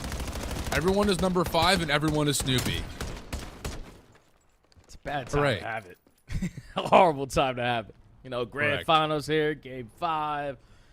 Horrible time for the scoreboard to not help us, but we still know the players that are making the big impacts. And that one, it was all on the back of Brack. Fronting 2 early on for the Huntsmen. As they now go on the defensive side. We saw it in the game 2. Like, it was Huntsmen super prepared in this game mode alone, and P7 didn't have any counters. So hopefully Beans is able to hit a couple shots to potentially create an opening. Both scopes are on the same side of the map. DC, we know for a fact, is the bomb carrier. Beans has seen Renegade slide across, tried for the snipe, not going to hit. And interesting, P7 looks like they want to try to challenge that. Smoothie's taking the angle. Whoa, big shot from Beans. So now you got essentially a free lane to dive on into the B site and get a free post plant knowing the scope is down. Yeah, and I'm just curious if they're going to waste more time trying to clear out space knowing that Renegade was in this position as well. But they already do their due diligence with clearing out those proper angles. Renegade is able to find one onto the bomb carrier, but instantly traded by Snoopy. Numbers still in favor of P7. Free trade, 2v2. Very winnable here for Huntsmen. Bean's going to get a chance. Little flick shot misses. Smoke out. Johnny and Brack now on the move. Blind shot won't hit. Eric is not a part of this play yet. Oh, my. And that's enough. Wow. Okay. I mean, I initially kind of was surprised because Renegade getting the bomb carrier, it felt like P7 were like, okay, whatever, we'll just get the free trade. But, like, it felt too free that he's able to jump up onto the P1 statue like that, find a free kill before he gets traded out, and that softens up this post plant dramatically. So even off of this sniper shot out of Beans, still doesn't lead to the round win. And that's because, like you said, Renegade just catches a freebie. Then you turn it into a 3v2, but P7 were expecting Huntsmen to try to retake from Dojo. They were already super active on the opposite side of the map on the late pitch, and P7 just weren't ready for it. Now, Brack on 4 in a row, Huntsmen up 2-0. Are just going to take their time on their offense. Well, hit over towards Ace on the way. Stun's already littering the site, but P7 are off. Oh, Beans gets a hit marker, but the nade combination takes care of Beans in response. That's a frustrating death. Long route behind Dojo. Could pay out in dividends. But Eric Boom's timing could also foil the entire rotation back to B. Brack catches one. All you need is to stop the plant right here. That's exactly what Eric's able to do. Sees Swooty on the exit. Can you get anything if you're DC from the other side of this? Yes, you can. So now we're down to another 2v2 moment, but Brack finds the elimination, and it's just on to Eric trying to guard this bomb 1v2. Yeah, and if you're Brack, no need to rush this. Wait for your teammate to get into the play, but he's actually going to commit on the bomb plan, and Eric Boom knows that the bomb is on this side of the map, so hopefully the timing doesn't go his way. He's instantly going to be put into both gunfights and just not have the ammo to fight it. Huntsmen staying flawless here on the den, search and destroy. Up 3-0. Been really good. Just playing the numbers game right now for Huntsmen. Catching a couple isolations when they're down in numbers. Most notably, that second round in particular really stands out, but even here, surviving, luckily, the opening snipe from Beans and then finding that kill by way of Semtex was everything. The full wrap around the back, it looked like Eric was going to blow the play wide open, but you get a couple of kills of your own to keep the numbers level, and Brack is now on 5. Bomb collected by Eric Boom as P7 are looking for some action at B. Swooty's going to get a chance, takes the first shot, misses. And we'll try to just counter-stun the play. He gets good reveal off of that, but no, Beans locks down the middle of the map. And that'll be enough to get things going. Oh, huge shot from Beans. Trying to bounce was Brack, not going to work. And now it's on to Swooty to try to combine with Renegade to take this back. Yeah, hopefully these days able to stop the bomb carrier. Great teammates to take care of Snoopy, but Snoopy on the other side finds a kill. Now it's Snoopy planting the bomb. And Snoopy trying to close out this final kill onto Swooty. I'm losing my mind with all these number 5s. I don't know if you could tell. I know it. I know it. Oh, bomb planted. 2 players down on P1. Nice opening shot for Swoots. Oh! And, oh my! To the 1v1 with Beans. And they will just miss each other. Swooty moving a little bit more rapidly. I don't know if Beans knows that he's here yet or not. Shot comes through. Now they both know. It's Swooty. Is he going to stick it? No, he's going to try to play for the kill. 15 seconds on the clock. Doesn't find the first chance. Oh! God! There is no way he hits that!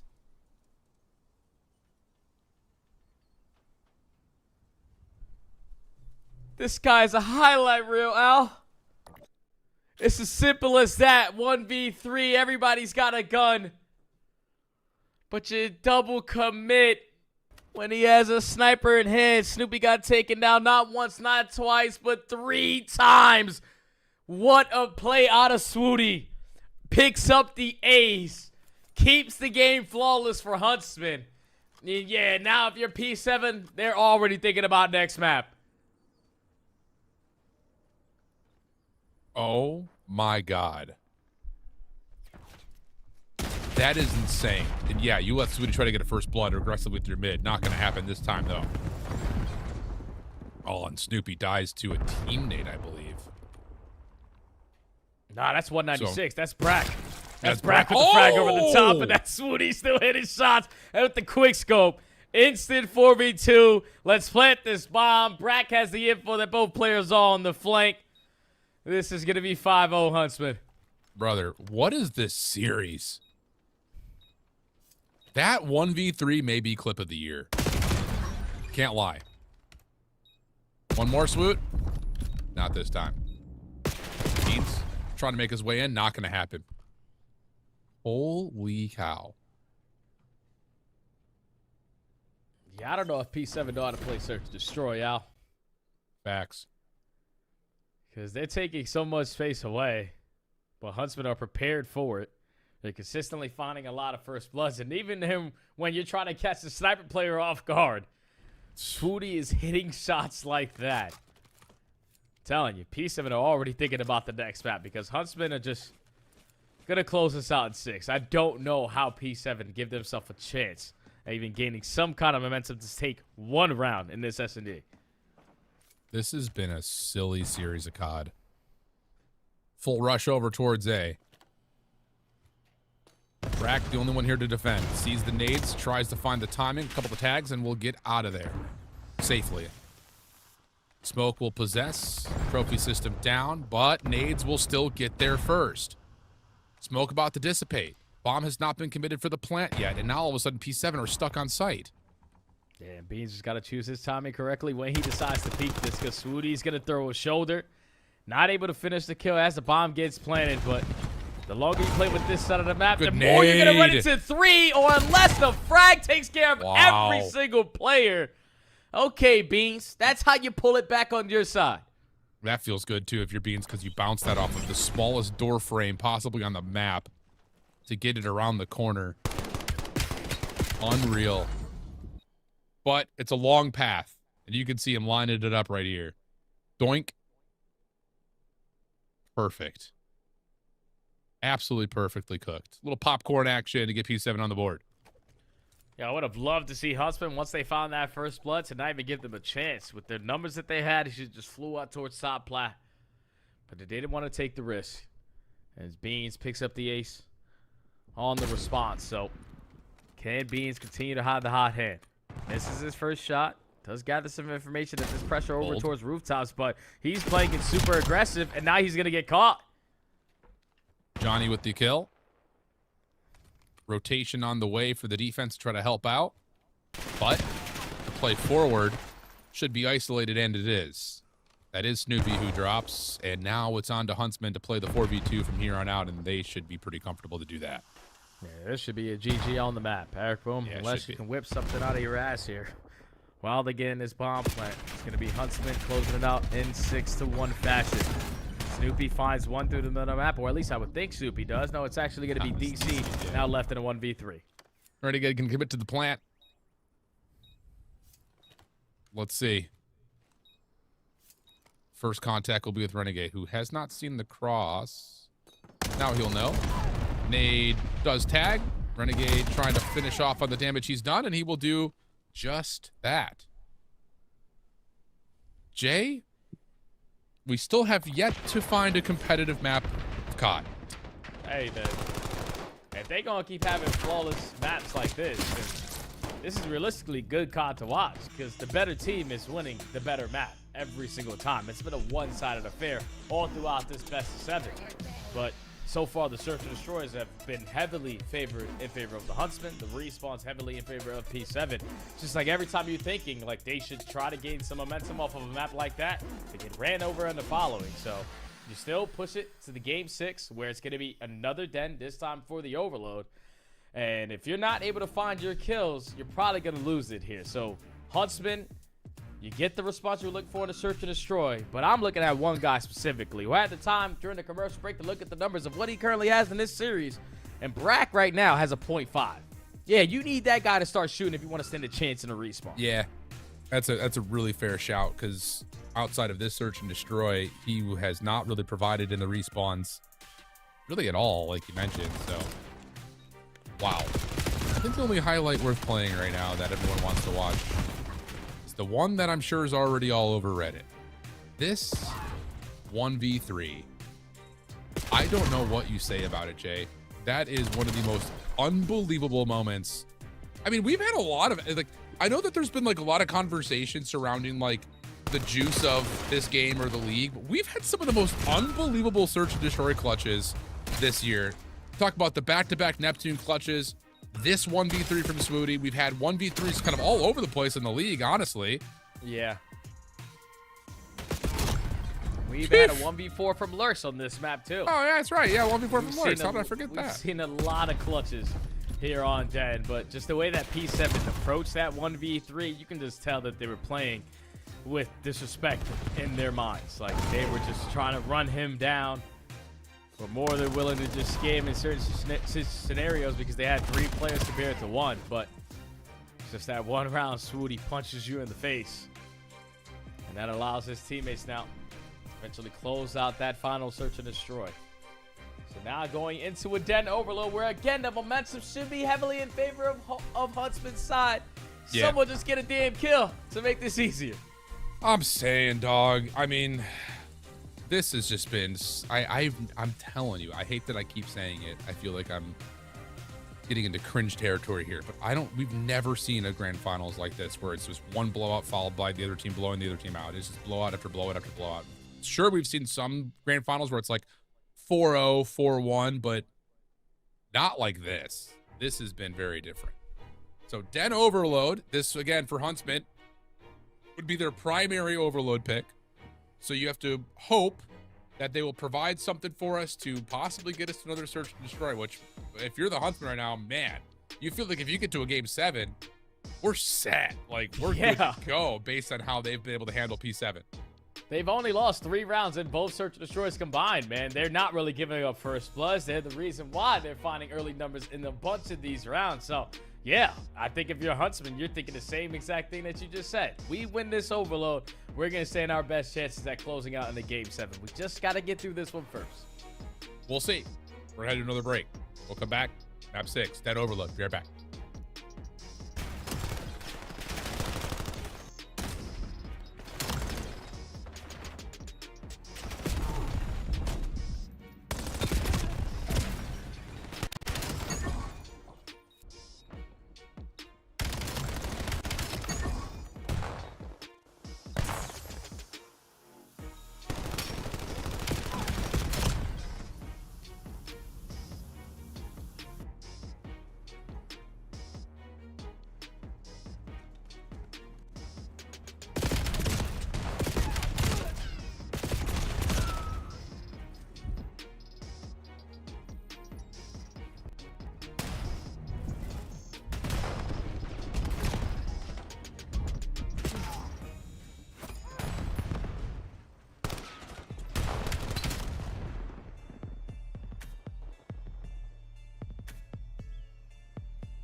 Here we are, we're back and we're live at the Den Overload, kicking in and getting things ready to go. Can Huntsmen get us to a 7th map?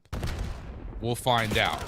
The first overload was a hot start for Huntsmen, immediate bounce back and takeover though from P7 Notorious. And here, off the break off, being evenly exchanged, P7 on their second wave, looking good, able to force the issue and get a setup over towards B. Now they gotta fight another wave. Hopefully they got stuns and nades that can make this approach a lot easier because Huntsmen still have 1 player out of the play. Now it's essentially gonna be 2 because that frag does connect onto Brack. Renegade is able to slow them down, but they're still committing forward. But they get stopped at the goal line until Snoopy and Beans combined for 2. So P7 get on the board first. Yeah, I really like that call for P7. I mean, you hit it exactly right. No trophies, of course, means that you just need to toss all your nades in. But once you get that nade kill, don't sit around and wait for the next gunfight. Just push yourself forward. You've got more guns up. And that works out nicely. Chance for a relay. And as it gets collected, yes, DC is able to get it through the threshold. And P7 are already up 2-0. And Eric is getting some contest space here over towards the new EMP location. And now if you're the Huntsman, you're desperately looking for a response here. EMP resets are over. towards that rooftops area, but we're no. dropping like flies. Now the lead blocker, and Snoopy is just trying to find a one-on-one gunfight. He gets taken care of, though. And now you got to finesse if you are Beans. He's finessed really nicely. Oh my gosh, he's finessed so nicely. But of course, P7 do not understand the defense where they're moving yet. Big win right there. One more opportunity. Eric's calling in the Hellstorm. He's able to find one, but the EMP is picked up. Wait, Eric's going to turn around and be able to find this, immediately grab, and he's got a forward blocker. But do you anticipate the close corner? No, you don't. Johnny's able to find two. Snoopy now has to make the play. Wow, what shots are those from Snoopy? And Beans behind the play will grab, score, and it's an early 3-0 lead for P7. Brother, we got to get a kill. If we not going to get a kill in Overload, we're not going to have no map control, and they're consistently going to keep them trapped in our spawn. So, Huntsman, you need to spring to life, and spring to life very quickly because you're already down 3. You need to get some scores on this side, and finally you have an opportunity to do so. Johnny, your lead blocker, finds that opening kill. All the pressure's coming through Dojo. Frag's going to rain over the top, but a goal line stop comes in from Beans. Yeah, it's just not meant to be for Huntsman. No, it doesn't feel that way, and that's a huge read from DC. Snoopy now up and forward. My goodness, he kills quick. Might be a fast halftime here. DC trying to guard, able to get one in the response. One more outside of the zone, 1v1 for the win. Not gonna happen. Swooty turns it away, and Huntsman have a chance to get some points here in this first half. We need some kills to go with it, man. Renegade, he's able to fly for the first kill. Team shot's good enough for the second. It looks like they're gonna commit their way through Dojo. Because now everyone from P7 is coming off the respawn. But if you're going to take your time, this is going to open up this lane for Eric Broom to strike. And all it took was one kill to slow down the entire play. Yep, Snoopy in some trouble here, though. Opportunity as DC falls. It's just up to Beans, who's trying to step forward on this defense. Able to find one, but nothing more. Huntsman will score. Boy, do we need Brack to get involved in a respawn. 3-11. I have to hope something is just going wrong with his setup or the connection or something, because this is not what we've seen from Brack this stage. But he is in the blender. His teammates, though, taking an opportunity to play through mid. Snoopy following, able to find the EMP carrier. Now you've got a lead blocker and Beans over towards B. Yeah, B's just going to take his time. You know, he guarantees one kill. It's going to be the best opportunity for us to score, but he loses that first gunfight. It allows Huntsman now to check their back line and take care of Snoopy. They can turn defense into offense, but when we try to beat the aggressors onto the EMP carry, he wins one gunfight. He's already out. You need to get this stop if you are the Huntsman. At least force him to hit the rotation, and they find the kill. Oh, big follow-up right there as well onto Beans. Snoopy behind the play, trying to hold back this very formidable push here towards B. Eric able to take down the lead blocker and find the EMP carrier. And now you turn your attention, yep, to DC. But he can't do much versus Couches, so the last 24 seconds are about to come through. And P7 Notorious, keeping the tempo up, or just trying to find and create an opening, and they may have just done that at mid. But Renegade, unguarded, unknown, shuts down the EMP carrier, 10 seconds remaining, and Swooty's just playing a little bit of bodyguarding, but Eric wins the battle, finds the EMP, and there'll be an opportunity for some P7 overtime. P7 are just going to finesse it. They find an opening frag through the middle of the map. And now they're just going to commit towards B because Beans finds all 4. I was curious because I didn't see a name next to that frag open the top, but I guarantee you, with that 196, again, the guy pops all 4 in a different situation to lead to P7 getting another score before the half. Oh, my Hail Mary. Wow! I'm checked. Yeah, if I'm Huntsman, I'm checked. Like they are finding the miracles to help them in this scenario. That frag over the top is not supposed to connect on to. That opens up the lane, allows Bees to flank through Couches for the final. It's like every time Huntsman are thinking, all right, we're going to stand a chance. We got this. We got to stop. Someone from P7 keeps on making the impossible happen. And now they're just 5 minutes away from being the champs. My God. Beans has gotten more nade kills in the last 2 maps than Brack has gotten total in the map here. Damn! I know. Here we go. Nice moment here off the break off Huntsman. Renegade's going to have a chance to collect. And it looks like Brack wants to try to establish some forward blocking position, but he's going to have to do a lot more than just find that first one. Rotation back through couches, though. Big wins coming through. Renegade able to hit the long route back over towards Garage. Johnny trying to hold, but no, Renegade not quite able to get through the portal. And so P7 are able to stop and now put together a counterattack to B. Yeah, and Eric already has a lot of space. If you give him this free kill, this is going to guarantee a score. He's able to slide through side door, and they're thinking there's still going to be pressure back here, but might as well commit to it. We have the numbers. P7, 5-1 now in this overload. 4 minutes left to bay, and Huntsmen need 4 scores to even tie the game. Man. This has been the rarest of grand finals. Here we go, Snoopy on 2. Trying to push forward, trying to take away the EMP by way of force, and that will work. P7 in control, 3:35 on the clock. Double hit through the mid cut. Good patience. I'll tell you, man. So many people would force that gunfight, knowing you've got a little bit of help nearby, but you wait for that play through mid. Now all of a sudden you're developing a play in towards server. Bean's not able to win the last pistol battle, so Smooty gives you 2. Eric trying to follow up. Ooh, maybe thought he had him at 1 HP, not the case. But chance to still keep the play alive until Johnny and Brack find the kills they need to at least, well, you would think take control of the EMP, but yeah, now they can't. You just really can't take control of the map, though, if you're not finding kills. This is exactly what we saw in the exposure. A majority of the time in this game mode, Huntsmen are fighting out of their spawn. Backs against the wall, just trying to have so many goal line stops. And now with P7 slaying the way that they are already in your face on your attempt on the rotation. They stopped you, and now they might get score number 6. Oh, no. Oh, no, the team nade. Oh, my God. Just when you thought Huntsmen were going to get away with one, team nade comes into play. The follow-up is there. Oh, no. 6-1 the count. DC shutting down on the pinch. And now you can just get to work running back over to B. And if you find this elimination onto Brack, there may be a score underway. Yeah, this is just so difficult to play at this point when you're down by 5, only 2 minutes left to go on the half, and you know that P7 can take their foot off the gas a little bit and just hit some of these rat routes. That's what keeps on breaking them down. Now it's Snoopy on the back lines. That's going to lead to 3 dead. Last play off the respawn is trying to have a miraculous goal line stop, but Brack's only able to get 1. And P7, even though they have yet to hit 8, they are without a doubt going to be our champions because this is a blowout again. I just mark it, Jay. We've never seen a grand finals quite like this. Nah, hell no, bro. Like, not like this, man. No, this has been wild. So P7, take care of business. They are going to be your stage 3 champs. They're going to hold the #1 quote-unquote seed. Whoops. In terms of the challengers team is going to be at the Pro-Am. And I'd say more importantly, the only favor they gave to Huntsmen here was some search and destroy confidence and the fact that they took care of OMiT Brooklyn to give Huntsmen that last spot in the Pro-Am. Unreal, dude. What a series.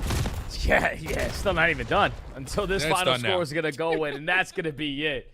P7, man, in every single one of these respawns, we're just a way better team. And yeah, that's what I was expecting. Hold that Z key, talk a little smack between Beans and DC to let them know, yesterday you caught us lacking. But today, the better team won. P7, just way too much to handle in the respawns.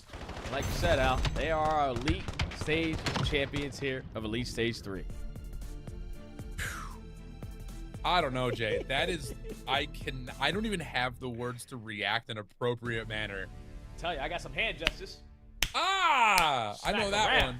I know that it was. I know that one. I know that one. Holy cow, dude. Unbelievable. So P7 Notorious, your champs, and they just continue to be in grand final after grand final, my man. What a year it's been for that organization. I mean, considering the, like, if you really put it into consideration of like Bush, OMiT Brooklyn, Huntsmen, like teams that have all of this gas surrounding them, Stallions, FaZe Falcons, all this gas, not to like rule out either Project 7 or Team Notorious, the combination of P7 Notorious, but like you put a list of like organizations that are not just providing a fan base, but an experience. P7 Notorious is the team that kind of fits underneath the radar, but they've dominated this year, like straight up dominated. Yeah, because wasn't it what? The Awakenings roster was on the P7 for Elite Stage 1. They won that. Then you go to Stage 2. They get like what? A top 4, I would believe, in the Elite. But then you win the Major. And then you get to this Elite Stage and you win this one off of a fresh roster change. Because Afro was just in the building at Birmingham. You're bringing a completely different player in Snoopy. Even though they have a similar playstyle, aggressive SMG, he can fit the team like a glove. But just the fact that Snoopy walked into the building after what happened in the entire situation with Boston Breeze, just ready to play with these guys, a lot more comfortable. You can just see it on every single one of these maps. But this P7 Notorious roster, or just like the system that they have in place, it's also got to be a big shout out to the coaching staff too, because it doesn't matter what players they put together, they have been able to figure it out. Yeah, man. Now you're going into the Pro-Am like extremely confident. You can beat anyone. That's B-Sport Josh. Remember that whole conversation around Yeah, let's him go and them and B-Sport. Rock? That's Telling my you. dog. Let's go Yeah. B-Sport. Yeah, yep. Also, top 2 at Stage 2 playoffs, by the way. They finished top 6 at Dallas. That was before they made the switch. So, wait. Now that I'm kind of, if I'm thinking correctly, I don't remember when they picked up Josh. I want to say it was after Dallas, though. Sometime after Dallas. I don't know how far after Dallas. But since picking up Josh, they haven't missed a grand final, I don't think. Is he the sauce? Hey. Sometimes you need a fifth man that's going to teach you the right way to play. And B-Sports Josh is in the practice room with these guys going over the little things of how they need to lock down their setups at Hardpoint, how they need to have team pushes in Overload. Yeah, that guy might have to get a call up pretty soon, man, because P7 looked outstanding at Birmingham. Roster change to look outstanding here at Elite Stage 3. And I know he's got to be jumping with joy. Him and Steve Vortex. Again, they are victorious. How about it, man? As much as things change, things stay the same. From Birmingham now through Elite Stage 3. We got one more stage of Elite. Top 8 teams that made it to the playoffs are already in. The teams that got knocked out, including Bush, are going to have to requalify. But let's take a look at our bracket again just to kind of give you the full story here. P7 Notorious after the map 5 loss last night, when again a series that was much tighter than this one through all the 5 maps. They were able to bounce back nicely versus OMiT Brooklyn, only dropping the Search and Destroy. They didn't even come close to winning a Search and Destroy today. That's concerning. But yeah, you got a little bit of time to get into the scrims, and hopefully some of the CDL teams will give you a chance to scrim with them too, just to kind of make sure that your gameplay that's been working out in Challengers will work out against, especially some of the lower teams that are in the CDL. Give yourself a chance to get out of groups.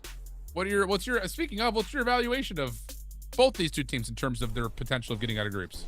I think P7 have a really good chance of doing it just because of the experience that they have. Like, a lot of these guys have already been in the CDL this season. They know what it's like to play against the top competition. And finally, they feel comfortable with this roster to go up against anyone. On the opposite side for Huntsmen, I'm not going to lie, this grand finals shook me up a little bit. Because they got ran in every single one of these respawns. If you think that P7 are great at respawn, imagine playing Optic. Imagine playing FaZe. Imagine playing Thieves. It's going to be way worse. So, Huntsman, you got a lot of work to put in right before the Pro-Am gets there, because you're going to need it versus the best in the world.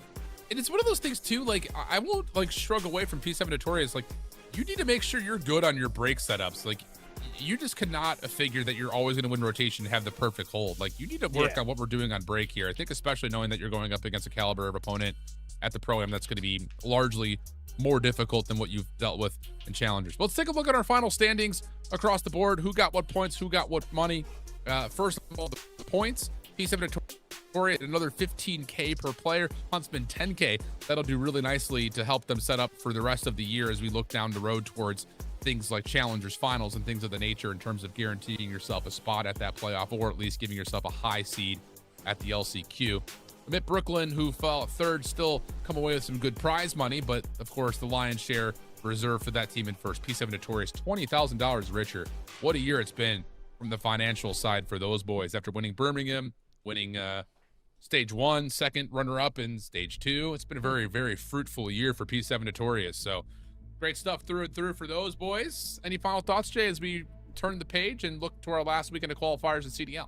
It's crazy to see how Beans has turned around his career here in this year, because he starts off on cloud 9. You lose 5 out of your 7 game 5s, and then you get instantly dropped down. But he got dropped to position, that couldn't have been any better. You joined P7 alongside some guys that you formerly teamed with Afro. You win Birmingham. Now you switch in Snoopy into the building. You win here. Like, Beans is having one hell of a bounce back for his career so far in Black Ops 7. I'll say that. But before we sign off, we've got our main man, the Boom Boom, Eric Boom, as our post-game interview. My guy. First and foremost. Hey, how are you? Good to see you. How's it feel, brother? Another championship. Yeah, it feels great. Just this team is actually insane. My season turned around insanely good as well. Like, completely different of how it started. And then feeling great. Like, with Marcus, we won Birmingham. Now we're just running everything again with the same core of 3, like me, Ben, and Damon Con, and we picked up Snoopy now. I don't know what they're doing, just dropping that guy as well. Like, I don't know, just steal the season. Hey, they didn't know. Yeah, they didn't know, Boom, that the NPC meta was going to come out a week after they dropped him, and you guys picked up the perfect player, man. What was the difference between you guys today versus Huntsmen and yesterday versus Huntsmen? Because losing the 2 Hardpoints the way that you did and then losing the Game 5, what prepared you guys for this rematch today? Yeah, like, we were all mind blown yesterday because, like, there's no way us that we haven't lost a Hardpoint, like, on any series. Like, or if we drop 1, we only drop 1. There's no way we lose 2 respawns, because in respawn I feel like we're just the best team in challenges right now, and it showed. Like, it's literally insane how we play respawn, like the respawn mode. But yeah, yesterday we couldn't buy a kill. I couldn't buy 1 on the first map, and then it's just like we can't do anything. And it's Colossus, so it's basically like all based on kills as well. So if you can't get a kill, you're not gonna win the map. But yeah, today we bounced back, we regained, and we came out strong on that Colossus. I mean, couldn't buy a kill yesterday, but a fire sale of them today outside of the search and destroy. What the hell happened to the searches today, dude? Mind blown. Just mind blown. I was mind blown. Like, I was like, what the hell is going on today on the S&Ds? But yeah, I mean, we have not been able to have like a lot of S&D practice these days, so we were slacking a lot, like, to get like S&D reps, and well, it showed. It kind of showed as well. So yeah, to be fair, looking forward, and then towards the major, we just need to like get some S&D reps, get like some reps on our side, and then we'll be fine. Okay, all right. So, like, obviously, S&D is going to be a big focus for you guys going into this final week of practice before we get to the pro-am. But you guys knew for quite some time that you were already in the pro-am. What is it going to feel like for you, Boom, to go up against the best in the world on the main stage again? It feels great. There's a couple teams that I'm looking forward to play against. First one is Boston, obviously, because they took my player. And then, obviously, the second one is Miami Heretics. Hopefully, I can take them down and make them learn a lesson. Okay, all right, I'm down for that. You know, an amateur team coming in for just hunting for some pro teams. I'm with it, Boom. Congratulations again, my friend. That was one hell of a fun. Yeah, dude, absolute congrats. Final words to the people that are out there celebrating with you guys or promoting and supporting you guys? I appreciate the support from everyone. Like, we got the job done for the optic cam, so we got a lot of support coming to us today. Like, everyone's supporting us. Like, come on, like all the green ball is like, just get the job done so we can get into the prom. We did it, but like, the trophy's ours. I'm not letting them get the trophy. I love that energy, dude. All right, buddy, we'll see you in a week. Safe travels. Congratulations on the win. We'll see you in Atlanta. Thank you so much. Boom. Have a good day. You too, man. I love that, dude. I love that, dude. All-timer. All-timer. I love that he's already calling shots, too. Like, I want you, Boston. I want you, Miami. Yeah. Like, why sit there and be like, oh, it doesn't matter. We'll just play whoever. Like, no, I want blood. I love that out of Eric Boom. He brings a lot for such a tiny package. That's how you want to have it, though, especially going into a pro-am event. You want to have your players being delusional versus the best teams in the world. No matter what Miami looking like, no matter what Boston looking like, I want to get my hands on those guys so I can showcase my skill in front of everyone. But one hell of a grand finals this was, Al. One-sided affairs for both teams on their map picks, but P7 with a better team today. Insane stuff. Again, we're probably never going to see another grand final quite like that. So mark that one in your mind. Enjoy the 1v3 out of Swooty, but more importantly, enjoy the fact that P7 Notorious are still kings in challengers as it stands right now. CDL qualifier this weekend, Pro-Am at Atlanta, DreamHack Atlanta coming up just right after that. We'll see you guys for more Stage 3 and the conclusion of Stage 3 in the next week and a half. Bye-bye. So long.